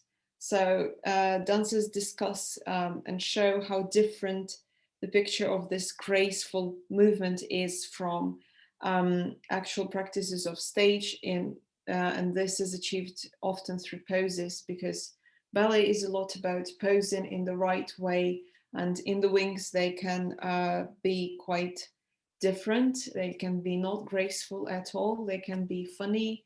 They can fold their tutus because it's just more comfortable this way to walk around because they're massive. So yeah, there is this thing.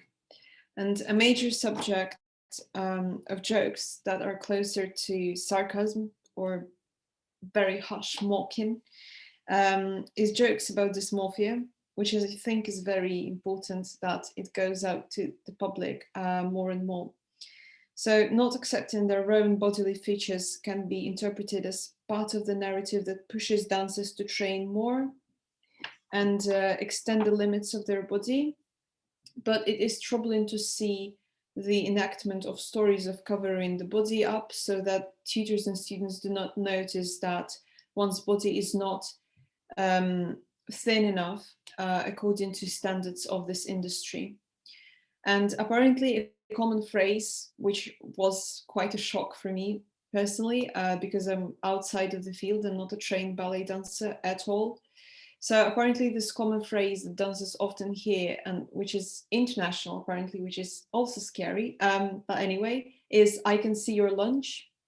So when they're at the ballet, and the common thing to kind of joke about is, so when a tutor says, "I can see your lunch, but you haven't eaten." So that's very striking.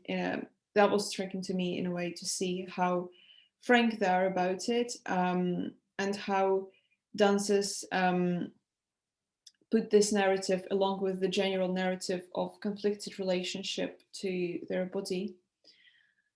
So yes, for some dancers, quarantine of spring summer 2020 became a time when the diet could be a bit more relaxed. In this way, dancers of one of the Moscow companies had somewhat a trend, an inner trend of ice cream. Like everybody in this dance company was eating ice cream, like loads. And yeah, I was talking to a contemporary dancer from that dance company, and he was like, "Oh, at some point, just everybody was eating ice cream. I had no idea what's going on." So that was quite funny. But so this is one part of it, that during the quarantine, maybe some of the dancers felt like, "Oh, I can relax a little bit maybe." But on the other hand, there are these cruel jokes, sarcastic, quite dark, about their bodies, about how they have to be on a diet all the time and not eat something that is forbidden. So to sum up, videos in lockdown do not let us say that, okay, I'm going to stop sharing my screen now. They don't let us say that lockdown made dancers reconsider their relationship with the body, or it just became merely more present in the public discourse, these inconsistencies between different narratives within ballet environment. And narratives of pain and pleasure are a lot of the time connected to teaching methods, including humiliation based on appearance and critique of dancers' performance. So that's two things.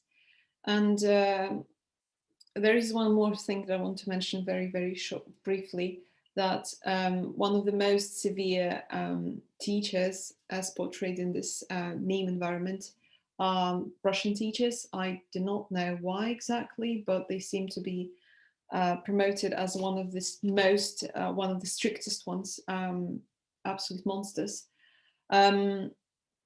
Also, this was interesting because while doing this research, I was focusing more on contemporary dancers, and I was more included into that environment because I practice contemporary dance. And with contemporary dancers, we see a completely different picture. They have more gentle attitude to their body throughout the quarantine. They developed some habits that they want to carry with them to normal conditions. And it includes their relations with traumas, which I did not see entirely in the ballet community through social media presence, at least. So they didn't really discuss long time injuries and how they are working with them or not working with them. And yeah, I'm going to finish now to leave some time for questions, maybe comments. Thank you. Yeah, thank you. Thank you so much, Linda, about monstrous Russian teachers. Yes, I'm sure you have watched the series. We actually discussed them at the lab. Yes, Pretty Little Things. And the most monstrous are somehow, yeah, they do have Russian origins, or some close to Russian origins. So probably it's connected with the reputation of the Russian ballet school. Yes, you can't really be perfect if you are not a monster, or if you are not tortured, traumatized. Yeah, such a twisted idea. Okay, any questions and comments? I actually followed some of the ballerinas during the lockdown, and still do, yes. And it was funny to see how they tried to practice, because I think that, again, we spoke about this in the first half of the conference, that in fact the lockdown actually proved to be well, it wasn't that inclusive, yes, because not everyone could still be present and visible because of the, well, just digital wasn't for everyone. It's not that democratic. It doesn't have the democratic appeal. And well, it's also, yes, interesting to see if you can practice your routine at home. It's one thing. What if you can't? Yes, maybe contemporary dancers have a bit more freedom in here, rather than ballet dancers who require certain, certain maybe basic fundamentals. And I could see some of the ballerinas, practicing in the not the corridors, but the passages. They were just, practicing in the passages of their blocks of flats, and that was the reality. Yes, some of them kind of had like pieces of special floor type of thing on the floor. But when I took interviews from Russian ballet dancers about quarantine, they said a couple of things that I found interesting. One of them said that I didn't use any specific equipment, and she used as a ballet stairs. She had like 2-story house outside of town, so she and her husband were practicing by the stairs, which I found interesting. And another thing was that for many of dancers, I didn't say it now, but for many dancers, major source of income is teaching, and many of them moved to teaching online. And when I asked them about clothing they would wear for their training and for teaching training, they were like, well, obviously they're different. For contemporary dancers, completely different. It's not different at all. They don't change clothes. They sometimes teach or practice in their home wear and are totally comfortable with it. Ballet dancers are like, no, we need a uniform. We need to look a certain way. And another thing which I found quite funny and touching is that when I asked about the touch, and this teacher told me that she kind of found herself doing this thing several times when she tried to like push the shoulder of a person, but on the screen. So, yeah, she was like touching the screen, trying to correct the posture, which I found quite funny. Yeah, today we spoke about the touch and actually the necessity of the touch in practice. And we can see that, yes, the same as in dance. We have a question from Elizabeth. Hi, is it okay to go ahead and ask? Absolutely. So, Linda, I saw an earlier version actually of this presentation, so I've enjoyed seeing the images expand. But I wanted to ask a question. I come from a performance and film background as well.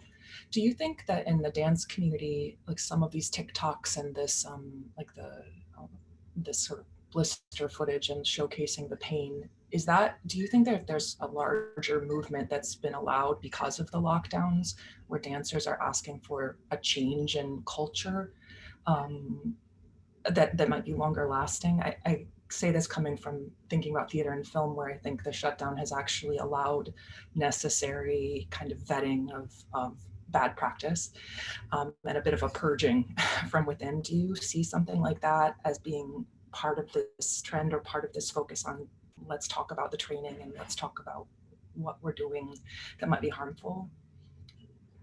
Or is it just a one-stop kind of conversation?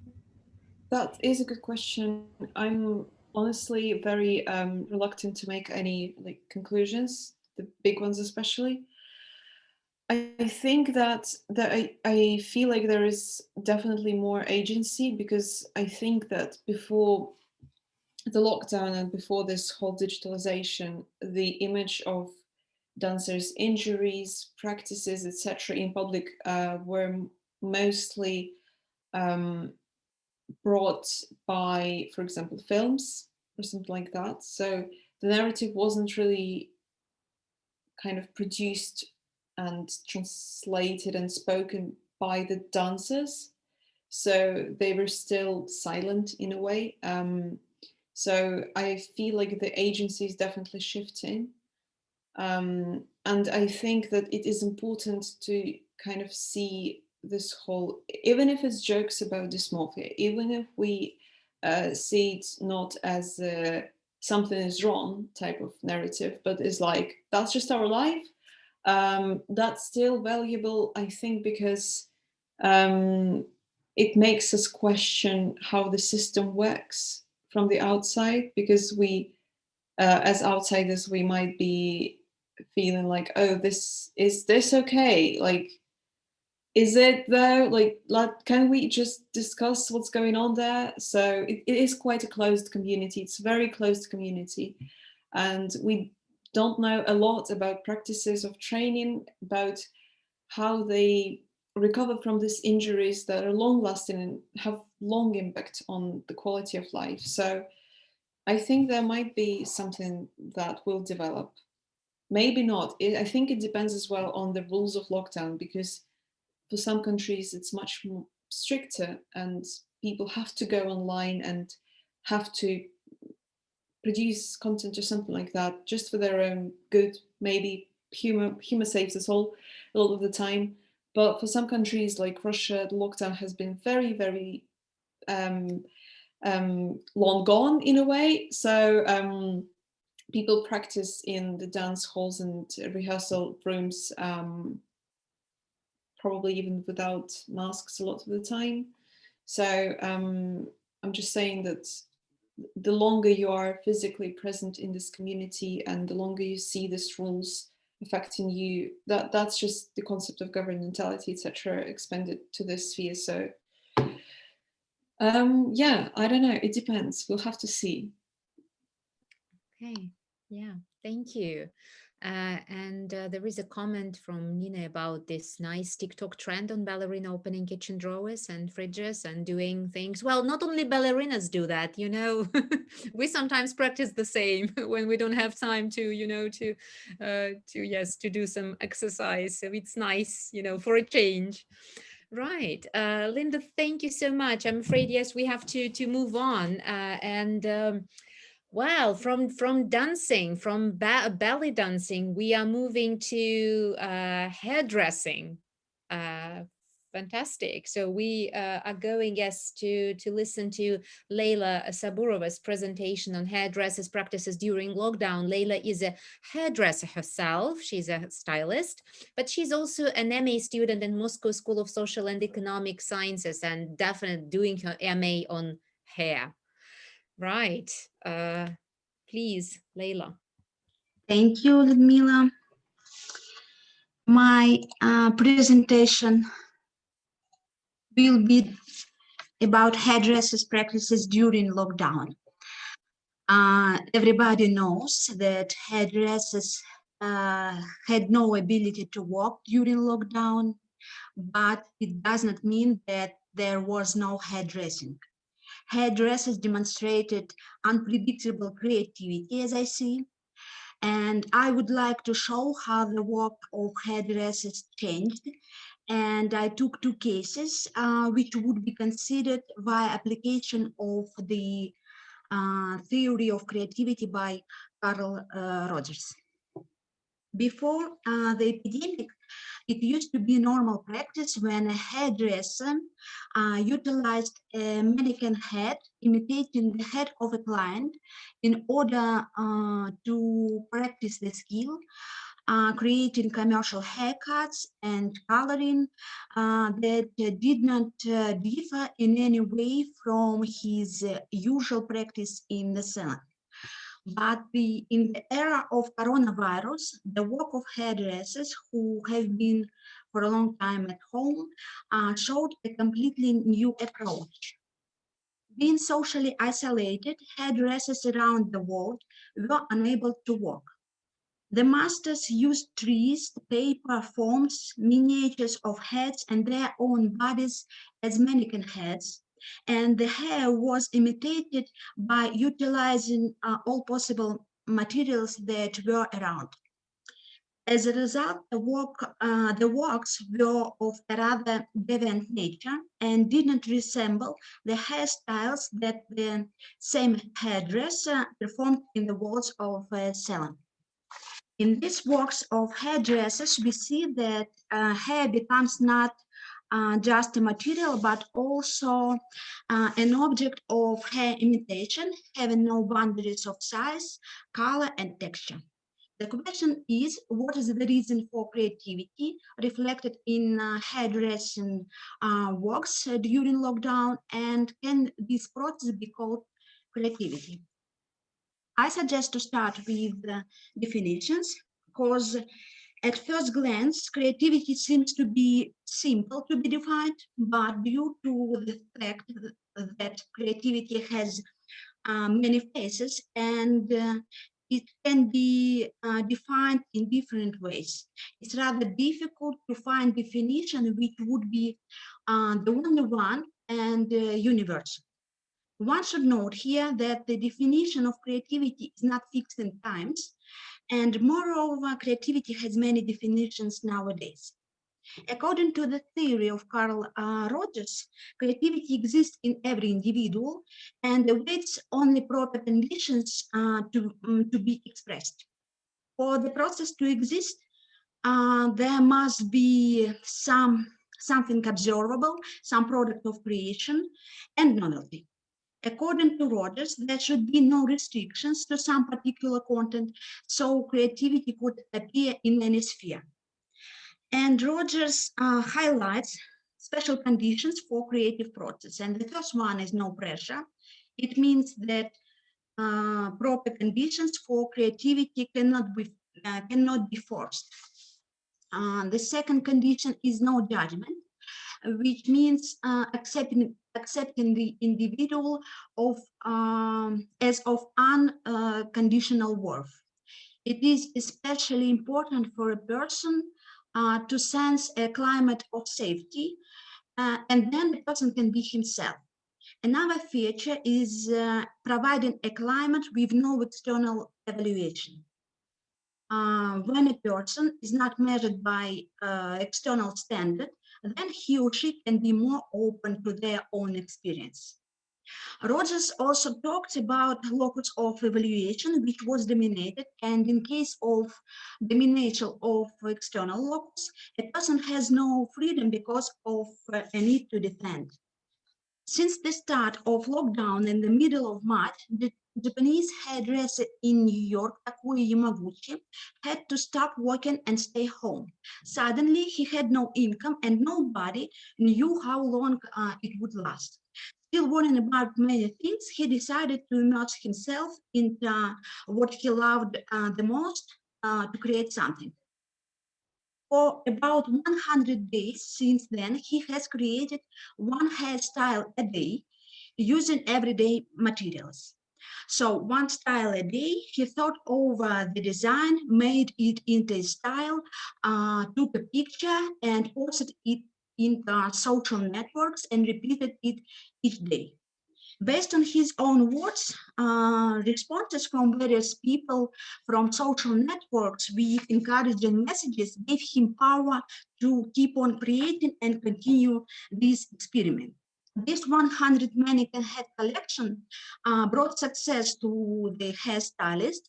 The articles about Takuya Yamaguchi were published on different professional resources. Some works were sold, and also Takuya Yamaguchi set up his own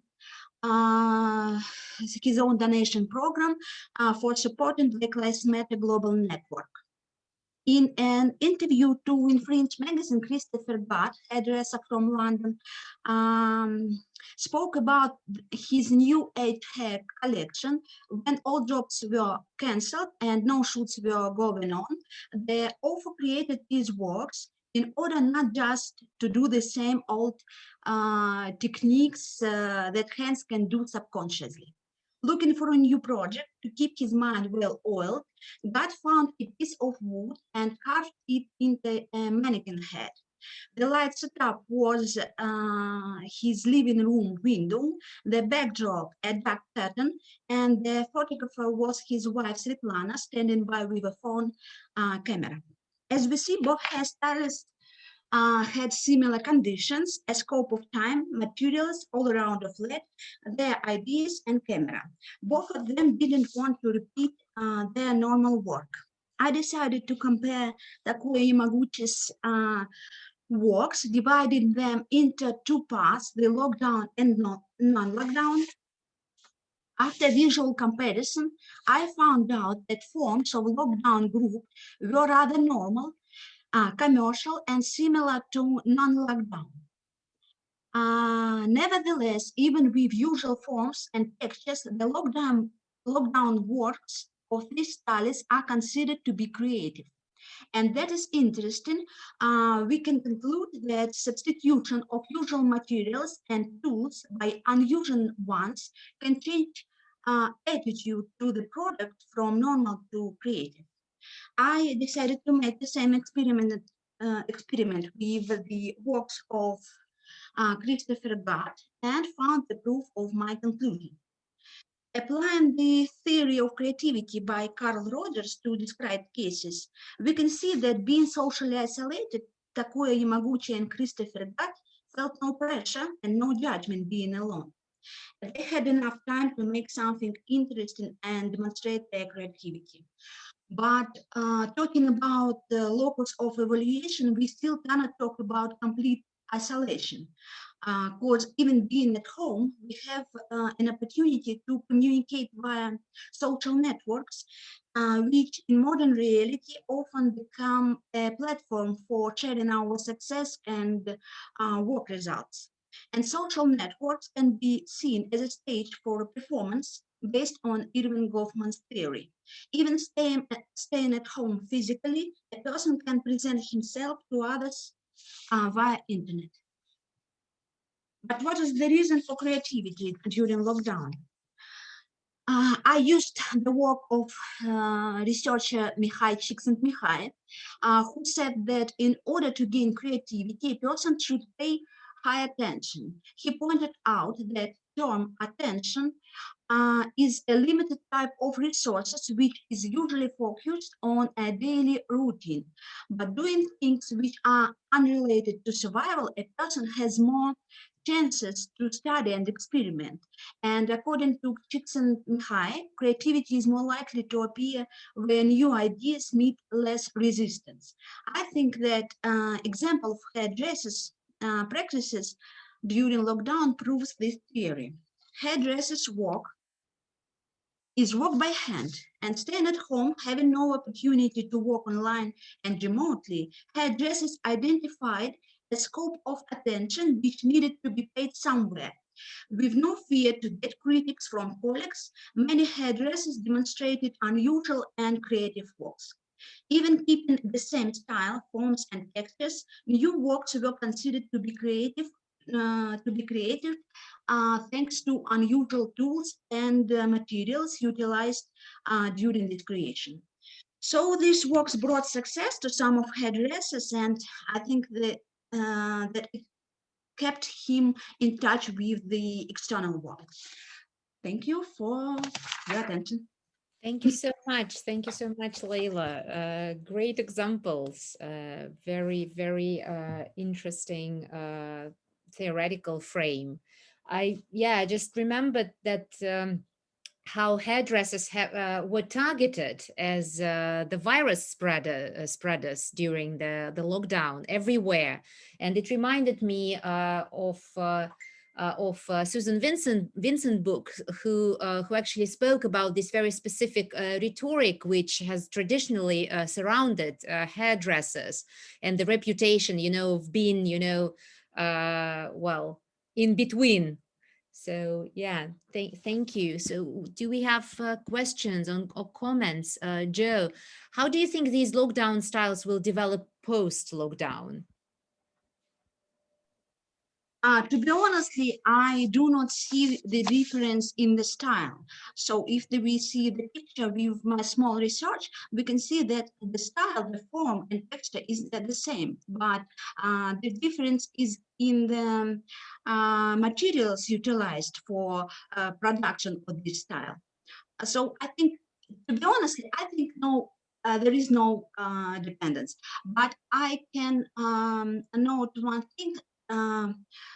After the lockdown, something about 1 month, there was something like a bomb when everybody who have been sitting for a long time in a flats decided to make something, something new, something that have been changed dramatically from the style before lockdown. But it was something about math, and now everything has been stabilized. Right. Yes. Very Yeah, stable. has become more stable. Right. Yes, stable. Yeah, I remember there was this cutting hair off trend, and I know that one of the presenters today actually did this trick, Nina. Yes, but now look at her hair. She has grown her hair. Not going to experiment anymore, aren't you? Actually, it was the point where I started my lockdown project. I shaved my hair, reunited with nature. Yes, so hair was important. Go bold to nature. Right, interesting. Nina, yes, question. Thank you for beautiful examples and research. What do you think about illegal hairdressing practices during lockdown? I know about this trend, but I incline to believe that illegal hairdressers were the people who haven't been hairdressers before lockdown. It's strange, but it is. It was. Okay, right. Interesting. Yes, I just yeah, just wonder, yes, what they really were. So probably you should have a separate chapter on lockdown practices. Right. Yes, Joe comments, hair has been so important. The first thing I will do post lockdown is go to the hairdresser. Yes, there was even, you know, I think kind of a line of posts of those who did it after the quarantine was over in Moscow. So everyone, yes, did it. Okay, thank you so much, Leila. We are moving now to our next speaker, Sofia Dolina, MA student at Moscow School of Social and Economic Science, who is going to reflect on Zoom and influence on fashion design and creativity. Yes, hello.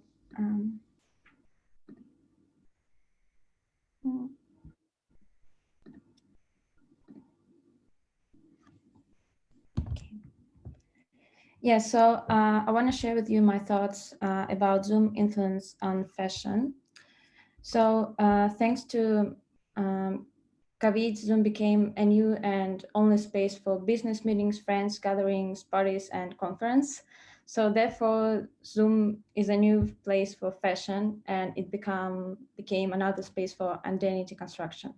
And my research tends to find out what tools we have representing ourselves, using clothing and Zoom together, and how people can turn limitations into new possibilities. I'll share my experience and observations, and also I want to show you kind of Zoom trends in high fashion. I don't know, can we say that fashion is being reshaped by the impact of Zoom? It's still a question. So I'll start with my experience. In Zoom, I feel that we're in an uncertain space. It's like space between virtual and normal reality. And at the beginning, I decided that you can experiment with virtual background. I have worked as a stylist, and I decided to think about how can you connect your limited pieces of clothing from your closet with unlimited or at least wide selections of images that you can upload as a virtual background. But as you see, these photos are not real Zoom meetings, because to be honest, I've never tried to mix my style with virtual background on real meetings, because it's hard for me to see myself in such a vivid environment, even if I can press hide myself option. But there's a kind of funny story with background I usually use and that you can see today. So before my first Zoom call, I didn't want to show my real background, and I don't, because you don't want to, didn't want to show inside of my home even through online call. And I didn't know what picture to choose, because it's like an avatar, like this virtual background as avatar can be used as artistic medium, or kind of new kind of a sign of your identity. But in Zoom case, it's more about environment you want to see. And when I was trying to choose background, I just found from my pictures folder something that was cute looking. But then I realized that my background is a work by London-based artist Mark Camille Chaimovich, who creates imagined rooms using different elements from the visual culture, art and design. So you can see here different layers of wallpapers.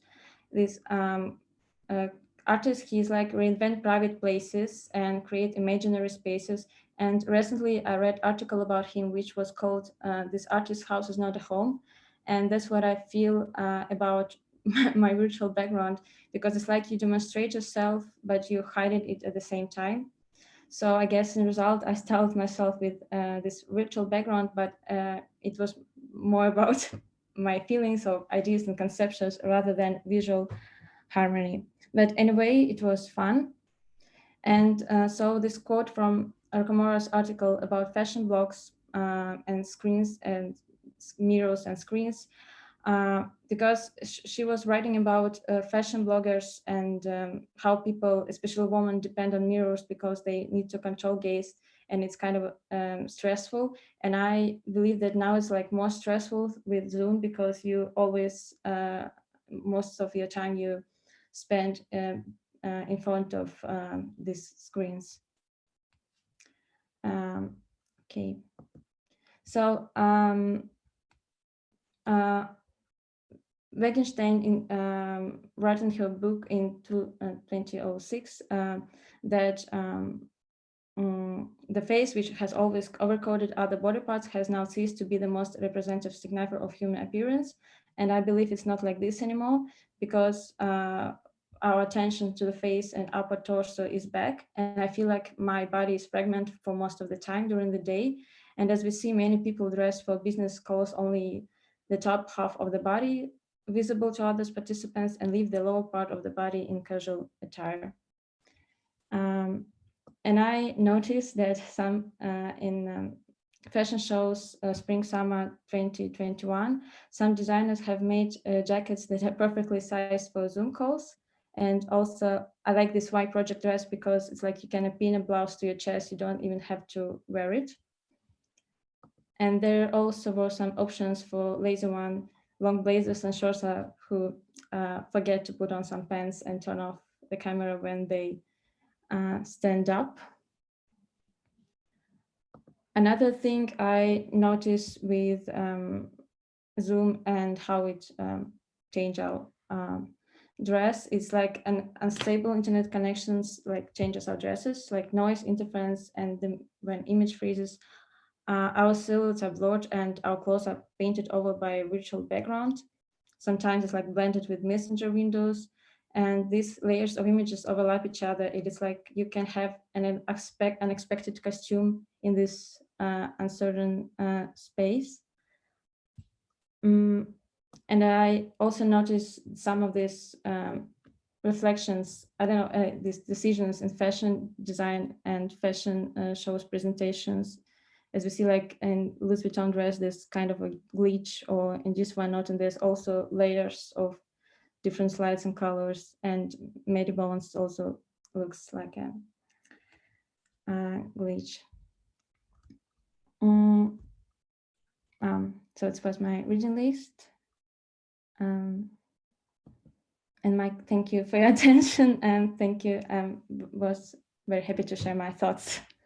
Okay, thank you. Thank you, Sophia, for sharing your thoughts. I absolutely love that part about the body image and what do Zoom and other screens actually do to us and to our body. And of course, the part about intimacy, yes, how we try to still, you know, fight for it using the tools we have. Leila asks which type of education, online or offline, you consider to be more efficient? Direct question. Well, I like more online because in online I become better at my speeches, to be honest. But yes.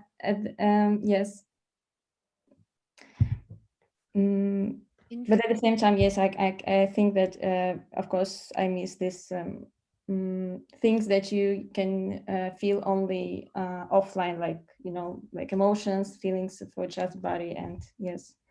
So I hope this will come back. This will come back. Okay, thank you. Any questions, comments? Okay, so let's just, yes, probably leave it to for the chat box and move to our next speaker. And I'd like to, yes, to introduce Elizabeth Bourgeois, assistant professor and head of design at the Department of Theatre and Dance, University of South Florida. Florida is with us. So we started in Australia and we are now, yes, in the States. Elizabeth, hello. And the paper is called Virtual Life, Fashion, Expression, and Identity in the Digital World. So some of the things we have already started talking about. So yes, it's interesting, yes, what Elizabeth is going to tell us. Hello. I think it actually carries on nicely from what you were just speaking about, Sophia. I did enjoy I think you used the reference or the metaphor for it being a mirror, the space that we're in. And I think that's an interesting way to think about it, because while we're watching one another, we're also seeing ourselves, which is a strange form of personal communication, isn't it? But I'll go ahead and bring up a very exciting screen share and we'll move into looking more specifically at avatars. Let's see, are you seeing? Not yet. Not yet? Yes. Yeah, it's in the progress. Yes, now we do. All right, I'll go to full screen real quick. So I have a lot of imagery, so I'm going to go forward sort of quickly. I do work in theater and film, and I kind of swim in a world of images, so bear with me. As an overview, I started during the lockdown really contemplating the way that we present ourselves in these spaces, like all of us, I think, and chewing on how that will change the way we dress and how we identify ourselves now that we are here and not physically together. And I began with the questions like, how do we even enjoy clothing or fashion during a global pandemic when our bodies are heavy and there's sickness around us? What is the outward expression of beauty become? What becomes of dress is self-expression when our life goes virtual and digital. And as our work and life have migrated into these Zoom calls, how has our embodiment of a self translated and transformed into these spaces? What is a wardrobe when we are on this screen, and how do we define it? And so I began looking at the ways that our identities and our expressions of ourselves are actually kind of fragmented and multiplied in all of these different platforms that we exist in online. And focusing on things like social media and virtual gaming environments. I'm not sure if my screen just went out on you guys. Tell me if it's blanked. But focusing on those online communities, I wanted to explore how dress and identity and self-expression and personality are even being portrayed, and how it shifts between one app or gaming platform and another. Are there dress ideals? Are there kind of societal standards for how we present ourselves in one platform versus another. And so in general, I looked at Snapchat, I looked at gaming environments, specifically Gen Z focused environments, both children's and tween gaming spaces, and looked at things like face filters and augmentation filters that we have now available to us to dress ourselves and adorn ourselves in virtual spaces. And I went into a little bit of a deep dive in doing so, where I wanted to trace the origins, like how did we first begin to embody ourselves in online spaces? And I found a fair amount of writing, but perhaps not as much as one would hope for, because this is a new field. This tracking and tracing and observation of life and representation in online spaces. This is new, we're making it as we go, right? But there is a body of literature, largely among coders and programmers, that's been tracing the evolution of gaming communities since the 70s. And I found that very, very useful, particularly a writer and programmer named Nick Yee, who'd been documenting it for like 20 years. And so you can trace the origins of avatars, of the representation of ourselves, to text, right? The earliest representation of ourselves in online spaces was in code. So our first avatars were words and names and number codes. And over time, we see the evolution of these avatars or these digital twins, as one NYU professor defines it. So we saw Google and Facebook basically introduce these kind of humanoid headshots so that we could identify our separate login accounts on different platforms. And then of course, the thumbnail photos, the profile photos that we all curate and edit now. And then we see the more recent evolution of these kind of cartoon-based full body avatars, which are becoming more and more animated and AI as we speak in the virtual human community. So this evolution and personification of ourselves, which has brought us to a place where now we dress cartoon figures of ourselves in Snapchat and Instagram and on Facebook. We've now created literal digital twins, these little puppeted versions of ourselves. And some people in the gaming and the more sci-fi kind of AI community actually believe that's where it's all headed. So I then started looking at the way, to be fair, I have teenage children. So the way that they were already representing themselves in online spaces on TikTok, on YouTube and Instagram, and the way that their own beauty ideals have changed versus my own because of this upbringing with these social media platforms around them that predate the pandemic. There's a particularly, I think, complex body of fashion influence that's come from vloggers, YouTubers, and beauty influencers predating the pandemic, and it has escalated. And now that we've all migrated more rapidly into these online spaces, but we already had this somewhat controversial evolution of beauty ideals and what is real and what is augmented when we have beauty vloggers who are introducing stage makeup techniques, things that only were used actually in my field behind the camera in the old days, but to basically influence the lighting that they're using in these screen spaces. And then the introduction of complete AI augmented virtual humans like Lil Michaela, who you see in the middle here, who are sort of real, sort of augmented, but these are now models who represent brands and present entirely new, not entirely human, but sort of human influenced physical forms. And this was already a space that if we were 15-year-olds, we were probably already influenced and living in. So I looked at this a bit more like a cultural anthropologist coming in as a 40-some-year-old North American woman. But for my own teen children and my own students at the university, this is actually already a world that they were being influenced by.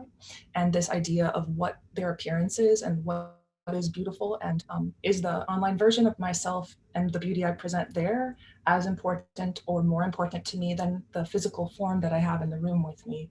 And I found that in general, even the early sort of psychological studies that had looked at how these apps and platforms have affected Gen Z specifically, people largely under 22 years old, that this idea of these fragmented versions of self or these multiple digital twins is something that they're more comfortable with than perhaps someone of my age. But even someone of my age, I'm a Gen X. I don't know if that's a common term outside of North America, but I'm definitely born of the 20th century. But even among amongst my own peers, right? We see face filter usage quite broadly.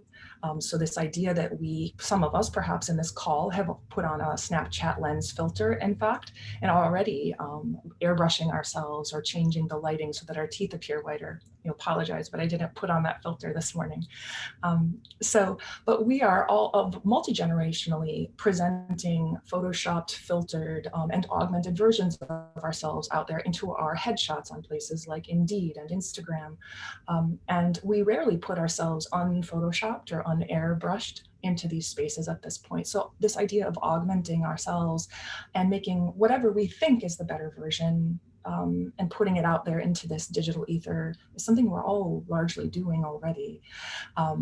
And so looking at apps like Instagram and Snapchat, where we can either do subtle augmentations that perhaps the viewer doesn't even know we've done, or we can do fantastical reimaginings of ourselves. Do I want to appear to have cellophane skin? Can I have a silver coating my body? And on Instagram, I can. On Snapchat, absolutely. I can have ears if I'd like, bunny, tiger, you name it. But then similarly, all of these apps are presenting us with these ways to imagine ourselves either in cartoon form, avatar form. There I am in my anime version of myself. I certainly have a 12-year-old child who would prefer to live in that mode, if at all possible, in the physical world. Now, is this imagining that we now have possible to us, is that giving us just more food and more space to imagine who we can be. And as for younger minds, as we're developing, does that just create a richer place that we can grow or find our way to adulthood and identity? Or is it actually kind of obliterating a natural growth process? And that's, I think, the Wild West and controversial area that we are navigating right now. Is it help or is it harm?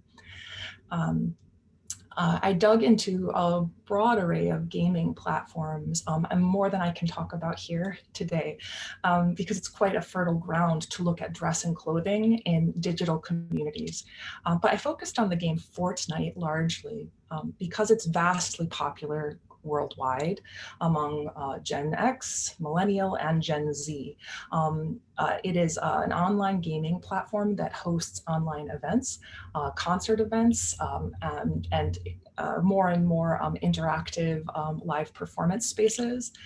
But it already has a fairly cultivated community of clothing and aesthetics. They actually use the term aesthetic in these gaming communities to describe the outward appearance. So they use it somewhat more loosely than we might, but it means superficial physical appearance. So when they use the term, it's not a term of art, it's like a physical description of this body form. Skins describe basically the appearance of a character of your avatar, from your head to toe, hair, weapons, purses, props, you name it. And cosmetics, as opposed to perhaps the way we would use the term in English, is used to describe clothing. So clothing and hair is all cosmetics as opposed to our makeup, which is how we would use the term here, at least in the US. Players engage actively in the dressing of their avatars in this game space as they do in others. They spend a great deal of time fretting and worrying, in fact, about how their aesthetic will be represented, because aesthetics that are not considered sort of powerful or cool or rare are actually judged quite harshly and have shown in various British studies to be bullied harshly by other players. So there's a great impetus to dress yourself and look as though you have power, but also to look like you have the freshest, newest thing on your back, which is not unlike our physical fashion world, is it? So there's also attached to Fortnite, as with most gaming communities, a very vast entrepreneurial world that exists on the internet around it to further give players ways to imagine their avatars. So within Fortnite, you can customize your avatar, their look, their appearance, all of these things. Outside of Fortnite, you can pay people on Fiverr to design your custom character. You can go to make Fortnite skins, as I did here on the upper left, and design your own custom skin. I quite like my silver chrome body here. But we also have real world and digital overlaps that are occurring in this space as well as others. So we have designer brands who are collaborating with Fortnite, also with other gaming design companies, Riot Games, for instance. So we have League of Legends crossovers with Louis Vuitton. And so this world already of even exploring the commerce and the possibilities of how the gaming aesthetic can be translated into real world aesthetic. This isn't fresh, like this isn't even new happening this moment. Like this was starting before the pandemic and it has just exploded. And the question is, as we go forward, how is it going to continue to affect things? Like once we're all moving freely, and it sounds like in various parts of the world, some of us are moving more freely than others, will this stay? Well, the fact is there have already been people for a couple decades who've been living in digital social communities. For over a decade, folks who play in the kind of social interactive game Second Life have been designing their own clothes with 3D modeling software. There are designers who have been selling and making their own wares in these digital places like Second Life. There are virtual models like Liliane Corleone that you see here on the far left, who are modeling and promoting digital designers who design and exist only as avatars in those spaces. And of course, we've seen how these same modeling programs that were used by gamers are being adapted and converted into things like Clo3D and Marvelous Designer. So we have Tommy Hilfiger, who's moved their showroom online, and they're using the same software and the same kind of approach that Liliane Corleone did to make her avatar.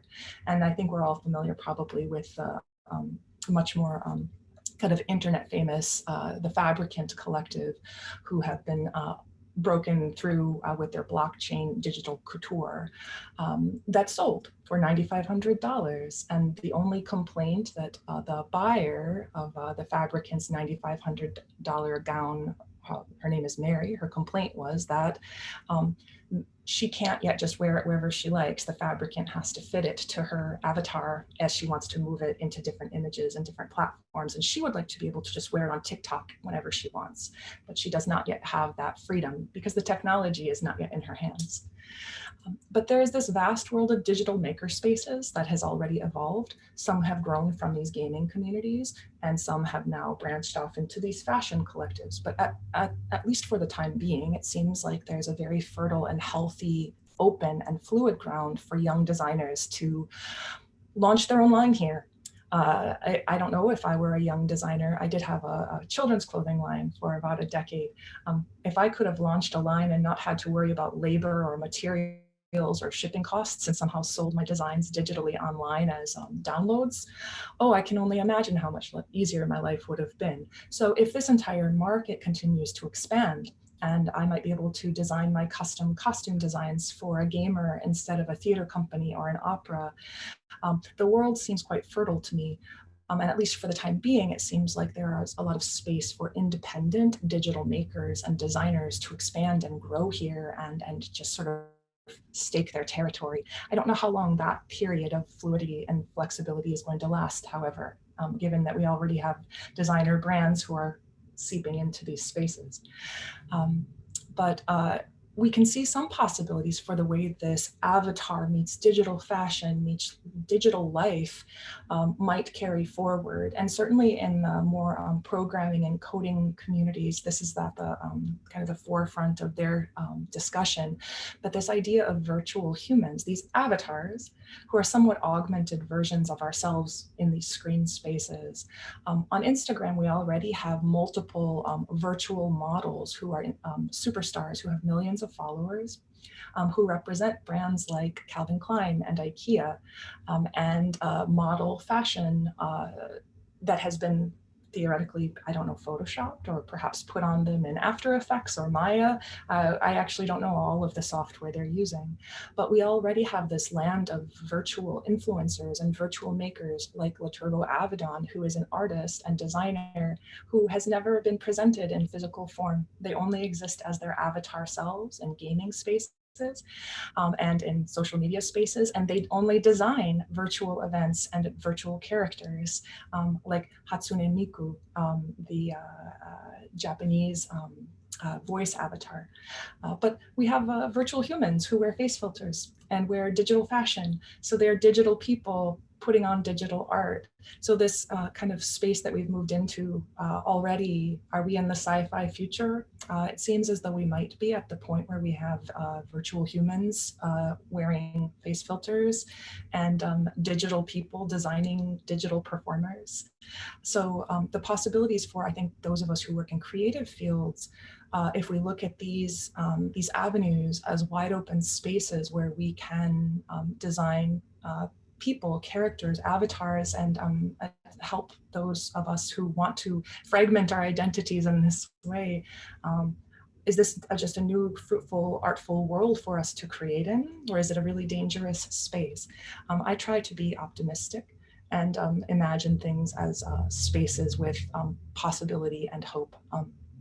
In summary, I just want to kind of cement us maybe a little bit also in places where we are seeing like real live streetwear influence from these gaming and digital environments already. Now, I don't know outside of North America, particularly in this lockdown stage where I haven't been able to leave it, how much you see in other spaces of 10-year-olds, for instance, with colored hair or green side bangs.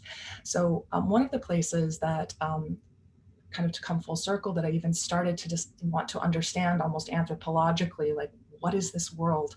What is this digital world that my children are already living and playing in? I began to see like 10, 12-year-olds, even 8 and 9-year-olds here in the US who had green hair or ombre hair or dipped color. Now, I don't know about you, but when I was a child, nobody under the age of, say, 16 would dye their hair, and only those lucky 16-year-olds were allowed to by their parents. So this trend already, influenced by games like Minecraft and Roblox and Fortnite, where you can have iridescent ombre hair, where your character has rainbow hair or unicorn hair. There's already the impact that we've seen on hairdressers here in the States. I work with hairdressers and makeup artists backstage and behind the screen, and they talk about the frustrations of having not just kids, but people coming in with basically digital pictures of themselves with their avatar self, with their gaming avatar, or with their face filtered hair that they've used to mock up what they want their new cut to be. But so now real life hairdressers are trying to understand how they can possibly translate this digital creation into something that obeys gravity, that obeys color theory or dye mixing techniques. So we're already seeing things like ombre hair and iridescent trends, that the spark, the inspiration came from this digitally created and rendered avatar, and the reality of then trying to actually make it come into our human hands is falling on the practitioners. So we see innovations in dyeing processes and bleaching processes, and even innovations in pigments, so that hairdressers and colorists have been able to achieve these goals for their clients. There are more of these examples, but I think this is one of the most colorful ones. So I guess this is a quick overview, and I want to leave time for discussion and questions. But my argument in kind of working through this in my own way, and looking at some of these diverse communities, is that the sort of fertile ground of maker spaces, of possibilities for building community, of ways in which we can reimagine ourselves we can augment ourselves without harming ourselves. We can change and transform our appearance in a digital space without dieting, without using kind of caustic skin treatments. And that seems very positive to me and very hopeful, as well as the possibility that for, let's say, a 10 or 12-year-old who might be working their way through these spaces, as they're forming their identity and coming to whatever their adult self is, there are all of these kind of drafts they can make of themselves to play with. Who am I? What is my identity? To even to explore gender fluidity in this world as well. That on the screen, we now have that freedom. I think there's also pressure and anxiety attached to it because there's so much. And there's more pressure to perform and appear lovely in this space. But my hope is that as we work our way through, it will also be a very positive space for growth and exploration. And I think it's always best to also think that we'll put our best foot forward. No, this is a little bit of a much larger study, but I'll leave off there. Elizabeth, thank you so much for this great presentation. And I just feel like, yes, it's just a little bit from what you are working on. Yes, about the bright hair trend, we do have it. And just yesterday when it was -22 in Moscow, I saw a girl in the street with no hat, but with fantastic purple hair, and really felt much better, you know, just, felt like I will survive. Yeah. Oh, we have a question from Ksenia. Thank you. Elizabeth, thanks. That was wonderful and super interesting. And, you know, ties back very, very well to the digital fashion talk we heard earlier. But I kept thinking that, you know, this proliferation that you're seeing with virtual humans and all this stuff, it also correlates to the rise of biosecurity, facial recognition, cameras, right? So, you know, like I'm in St. Petersburg right now, there's cameras everywhere. There's a camera in my apartment building. And I had a friend who worked in a police department, and he, I mean, this is what he said, is that they can basically, you know, find you always. You know, the city is so cameraed that they know where everybody is. So, you know, and of course, like on these platforms on Facebook, you know, they sort of want to link you to facial recognition. You know, and there's many of these filters have these very problematic sort of rights questions attached to them, where you upload your photos to sort of see how you look when you're older, but then they get to keep the photos. And so I don't know, I just wanted to invite you to say something about this tension. Partially, I was wondering whether these games that you're seeing, whether they're necessarily linked back to a biological person with a passport, the way Facebook is, or whether there's more freedom there. Yeah, I don't know, just an invitation to say something. Yeah, I mean, in the gaming spaces, it seems, at least for the time being, that there's more freedom there. I mean, Fortnite in particular has, it's, what is it, the Unreal Engine. So they are, I mean, in terms of a future influence and powerhouse, actually, potentially could grow into something competitive with, say, Google or Facebook, because they actually have software and technology that's more powerful than everyone else in terms of creating these online spaces. So I think they are entirely inside them, like what they're offering in terms of you playing in the game, and you don't photograph yourself, like you literally build your avatar from like a menu of heads and helmets and arms and things like that. So that's not based off of like, you're completely building yourself from scratch, not reflecting yourself. I showed a few images that I have a longer paper where I go further into things like Roblox and Gacha Life, but there's an app called Gacha Life that I showed a few of these kind of anime-based avatars from. So that's also one where it's popular among adolescent and teen girls, and it's similarly like they create and curate all of these different avatars and characters. So that also is one where they're never presenting an image of themselves there, and they're just, in both cases, you just have some sort of online sign on. But yeah, I hear what you're saying. The Snapchat filters, there's an interesting collective that I tapped into because of a few articles.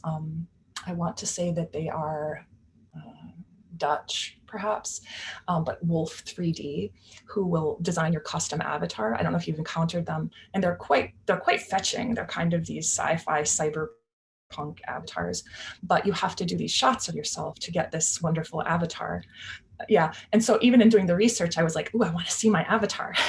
Like what? Because that's part of the fun, is like, how is this platform going to translate me? How can I translate myself with these tools or these aesthetics? It's almost like shopping at Calvin Klein versus Diesel, right? What is the me of those brands? And but I didn't want to give them my face, you know. So I didn't, you know. I've held off. I'm still trying to figure out how I can like rig the system and get that avatar without giving them what you're talking about, that facial recognition property. So I would say that's probably a dangerous concern, especially for the games that are focused on children. But thus far, like the Roblox, Minecraft, Fortnite worlds, they're not asking them to do that.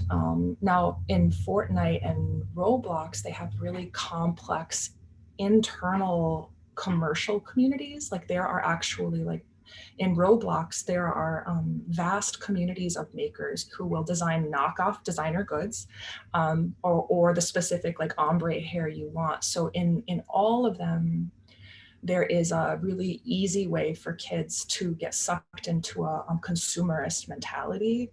So I'm not sure that they have the danger, at least right now, of their faces being taken isn't there. The danger of them being trolled by troublesome adults pretending to be children is, you know, there are a lot of those really documented dangers. And the bullying, there's a lot of harassment and bullying from avatar to avatar, right? So it's not a peaches and roses, heaven, but that's a good concern in general, and probably something we should all be watchful for, because it would seem logical that those same agendas are going to become integrated and intrusive even in these gaming spaces that so far haven't gone there. You've planted the worry in my head now.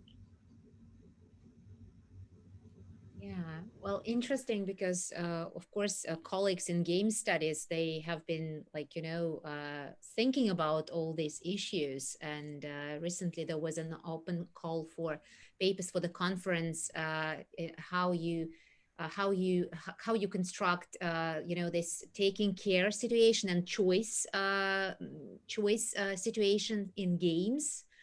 And so yeah, it just seems like they consider all these issues because well, this is something we share, the game world and the real world. Right, interesting. So yeah, we actually had a paper on virtual clothing in the first part of the section of the conference by Evgenia, and I asked her about the possible future of virtual clothing. And you are so all, hopeful about all this process. But do you think there is life for this outside the game and let's say online platforms and social media world? I guess, it's one of those things that falls into the, when even in theater and film, we always look at how historically people imagined the science fiction future and how wrong they got it. So no, I think no matter what, like any attempt, we'll fail to imagine how any of this is actually going to grow or translate, because we can't imagine it because we're not there. So, I think that based on basically the multiplication and the growth that's already happened and the expansion from gaming communities, which is where this online life started, right? And now it's in all of our lives. I don't believe it's going to go away. I think some people, I think Sophia referenced that you actually quite prefer the online learning environment. I have students that do as well. There are parts of the online work environment that I actually prefer also. Certainly meetings, right? Committee meetings are much more enjoyable online. But so I do think that it's going to continue to expand. I also think it's really important to think that, and I read a few different accounts of this from psychologists as well as just sociologists studying Gen Z, studying my children, right? That they already have identities that are established on multiple platforms.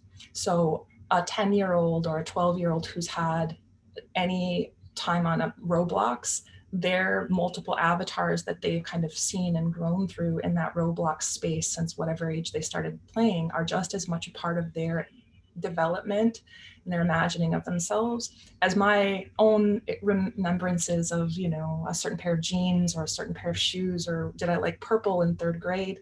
So the way that they're even translating themselves and finding themselves is different. It's fundamentally different. So it's hard to imagine that they're going to reach adulthood and somehow not continue to explode all of these, or assume the need for and use the tool of having these digital twins, or these multiple identities that you can choose from and use maybe as you wish. I guess that's the most positive hope.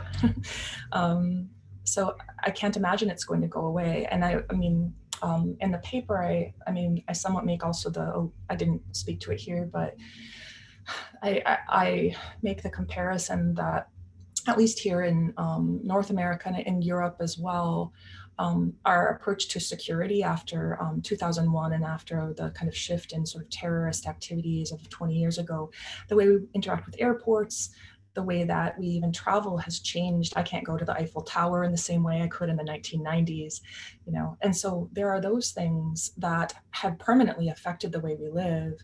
It's hard, I think it would be naive to imagine that something as massive as this massive worldwide migration to digital spaces that we've all engaged in, that has to have a long-lasting impact, and us somehow translating ourselves into a digital space and dressing ourselves when we get here, or our cartoon selves, it seems naive to think that could possibly go away, right?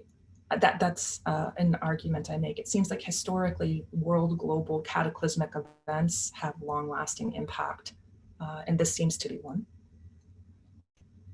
Yeah, thank you so much. Well, of course, yes, something we'll have to, yes, to deal with it, definitely.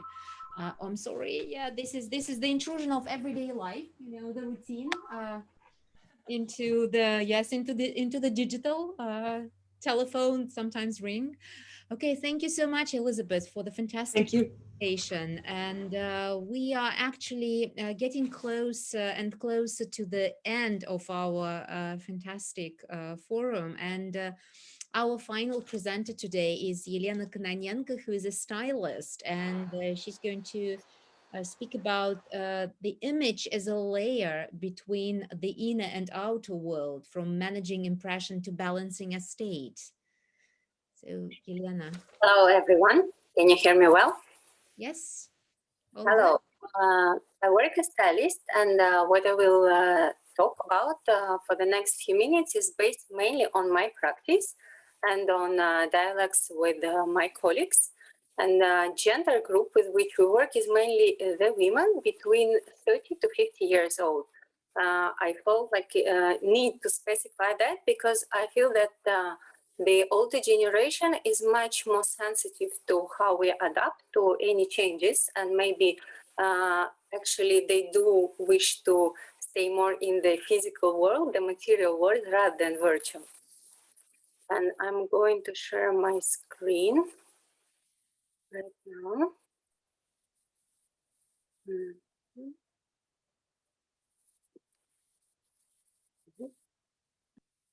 So the main idea of my presentation is that through now in many countries series of lockdowns, we moved away from the appearance and how we want to present and look for the other people to some inner environment and the way how we feel. And as a result of this movement, we became actually more creative. So the question is, what is this inner state? Well, it is something which is actually hidden from our eyes. We cannot see it, but by feeling somehow, we directly influence the visible world because we act based on the way how we feel. And when we are concerned with appearance and the image, very often we actually try to hide some feelings which do not support that image. Whereas when we consider the state, we try to incorporate it into the way how we look. So we actually build up the look based on considering the state, how we feel, and the way what is happening with us. And in such a way, if we consider the feelings, the look helps women or men to deal better with their emotions, to express them better, and to deal with situations better by being aware of their emotional state. And this is the shift which myself and my colleagues, we saw a lot in the world of what clients ask from us. Our clients may be mainly private people, not celebrities, and they active in their work. So mainly they kept on working now from their home offices. And many women, they at the beginning, they could not hide their feelings because their situation changed a lot. And later on, they actually prefer not to do that. So they start looking for the ways how to correctly express the way how they feel and how they can do it through clothes. And as we went through the lockdowns, we grew through realization that it will not be something very for short period of time, it will last. And as the world kind of closed the door on us, what happened, we start opening, and it was mentioned today already before, we start opening the doors of our wardrobes. And we start play. Actually, play is a very main word probably of my presentation, and I will be banging on it again and again, because what happened? People start playing with their personal clothes, the way how they combine it. They start using the clothes of the partners, of children. They start sharing their very sacred clothes, accessories, to whoever is near to them, and they start playing all these different looks, how they want to be dressed or appear. And they did it not just for fun, for their games. They did a lot of them. There was a lot of campaigns, but they actually braved even their working environments, because everything was new and everything kind of was allowed. And mainly after playing for this for a while, the major question to stylists was similar to the state we saw on the presentation for the cover of New Yorker. It was in a presentation of Sophia, where the girl sits and very separated the part which we see and whatever is behind.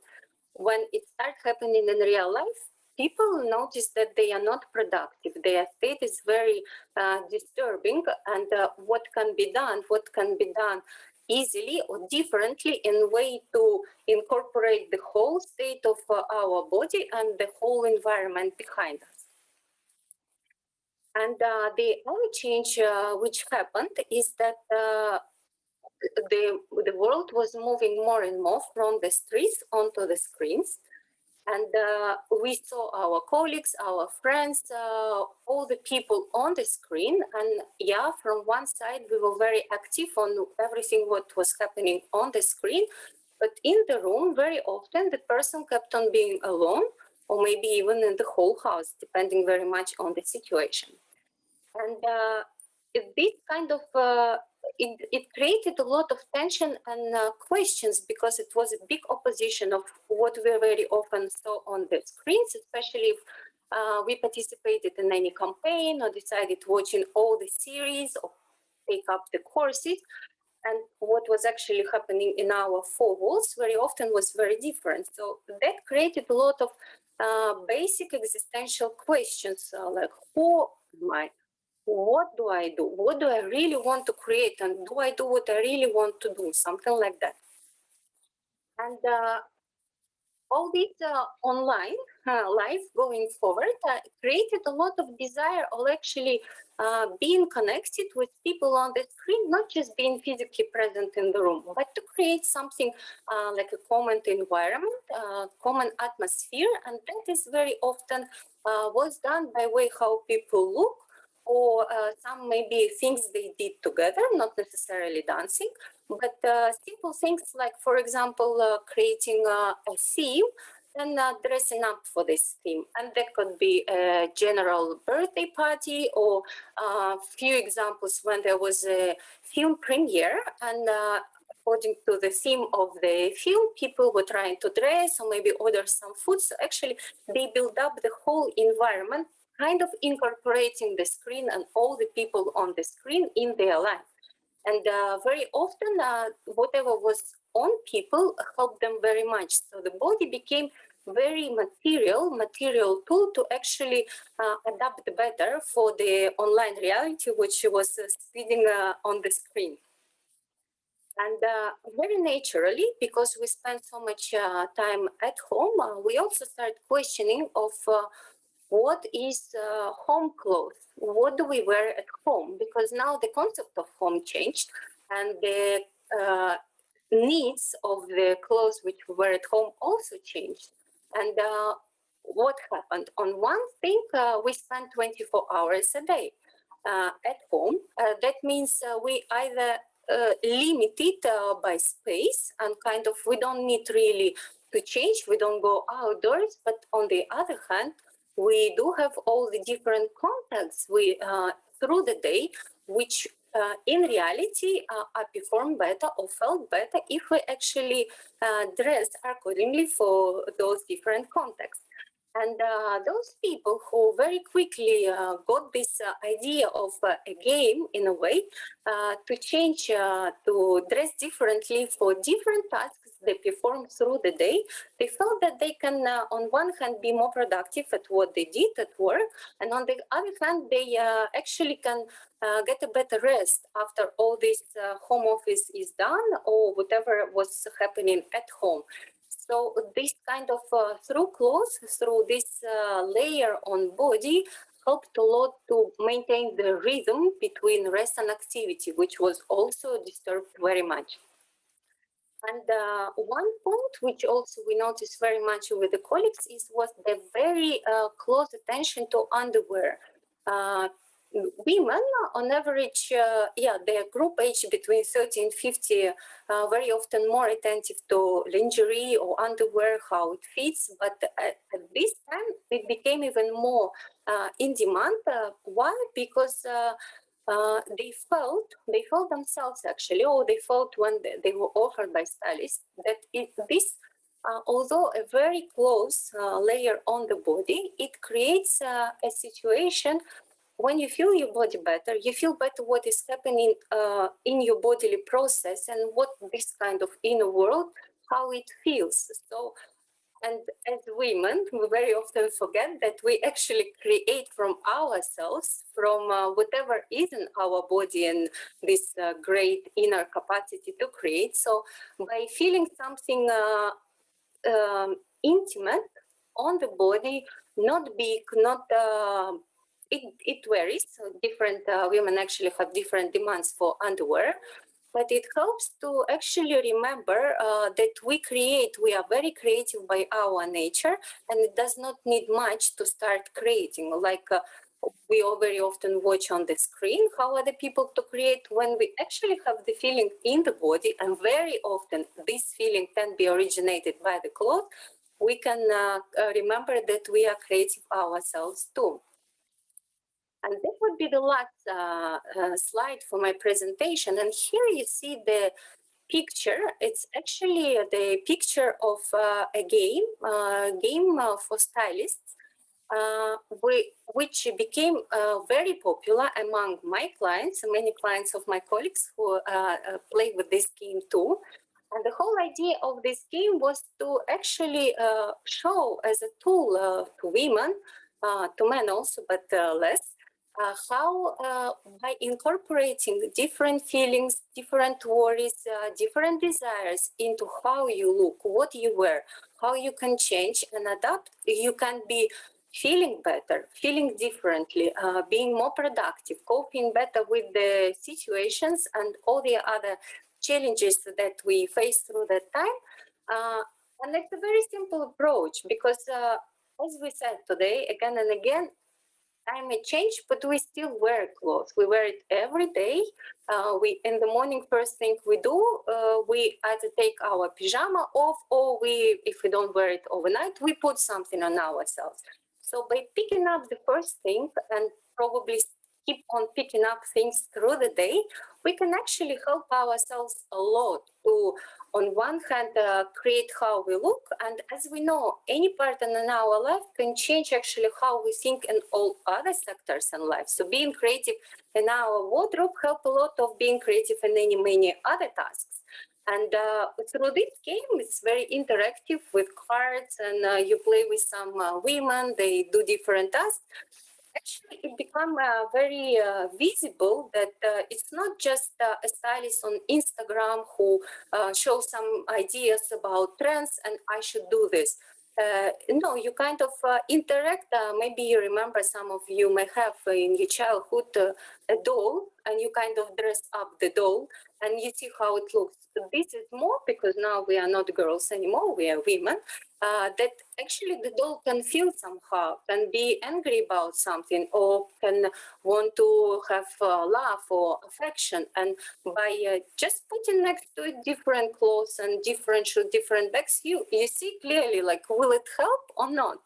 And through these lockdowns, of course, partially because we had more time or we were more concerned about this kind of things. So this became very popular and give a lot of information of actually how much creativity stored in us and how easily it can be unleashed just by start playing with these simple things. That will be all from me. Thank you so much. Yes, playing games. You see, we continued and actually finished with playing games, which some people had more time to do. Well, I'm not sure that was the case of those who taught and had to move from offline to online in one day, in 24 hours, and learn of the learn all the new platforms. So it was rather challenging. But yeah, just let's comment, and if anyone has questions, Yelena is with us and ready to return and answer. I just have a little comment about underwear. Because I started to interview people right at the beginning of the lockdown. And well, interestingly, and quite expectedly, I would say, quite a lot of women reported that they just had given up wearing bras, for sure. And yeah, so they just stopped wearing bras because this is something which was not visible in Zoom. So yeah, underwear. And it's interesting how people, differently treated, clothes. And we think like everybody wanted to feel comfortable and to feel relaxed, but it wasn't the case. Some of the respondents, they said just the opposite. They said in order to start work, they needed to be fully formally dressed, so that they felt that they had to transform themselves from the home space to the workspace, being in the same space at home. So, yeah. Bra effect. Any questions? I think there's a hair effect as well. I don't know about you all, but I don't use hair products anymore. In online spaces, I don't worry about frizz. So there are those things that and it's hard to imagine why would we want to return to some other more contrived version. I think I found a lot of your the observations about the motivations or what the deeper kind of internal drives that are affecting the way that we interact in this space very thoughtful and introspective. So I appreciate that. Thank you. Thank you. Yeah, just with hair and well, again, there was some people just to continue this Zoom land. Quite a lot of people said that they necessarily had to use the perfume to go online. Interestingly, yes. Well, it's really interesting how differently people build and still build their relationships with wardrobes, with some beauty techniques and rituals. And yeah, especially because it's really difficult to mark this work and no work space. And you need to do something in order to feel like you're at work, sitting in the same space. Yes, with dogs and cats and children running around. Yeah, that's something. Well, any further questions or comments? Well, it seems like everyone, yes, is now thinking, full of thoughts and hopefully plans to write articles, because hopefully you will be able to transform all the presentations which you shared with us today into something we will be able to read in the nearest future. And unfortunately, Joe had to leave us, and just, yes, a reminder that the idea of the conference was belonged to both of us. And I really hope that in the future there will be some continuation, because definitely there is so much to discuss. And as Elizabeth said, this is the reality. Yes, we have just adjusted to, it won't go away. So we need to, yes, to make sure we understand how to navigate it. And I'd like to thank everyone for their contribution. It's been such a fantastic conversation with so many different, optics and ideas. And I just hope it's not the last chance we get together. And I think it's really productive when practitioners and theorists get together, because there is so much to discuss and to really share. I think, yeah, that just was yet another proof that practice and theory walk hand in hand with each other. So thank you. And yes, I just wish you a very lovely day, no matter where you are. Why I love, the only thing I actually, yes, want to thank pandemic is the fact that we discovered Zoom, and we are able now to organize such fantastic forums and really have people from all over the world here, and that's great. So once more, thank you, and looking forward to some other opportunities to meet and talk and be involved in some conversations. Thank you. And there will be a recording available, so I will be able to share it with you so that you can have a look, listen, and maybe, yes, just use it in your work in the future. Okay, then. Thank you and goodbye. Thank you. Bye-bye, everyone. Thank you. Thank you. We did it. Finally. Yeah, great job. Yeah, right. So I'm just waiting when everyone goes away. Yes, bye-bye. Okay. All right.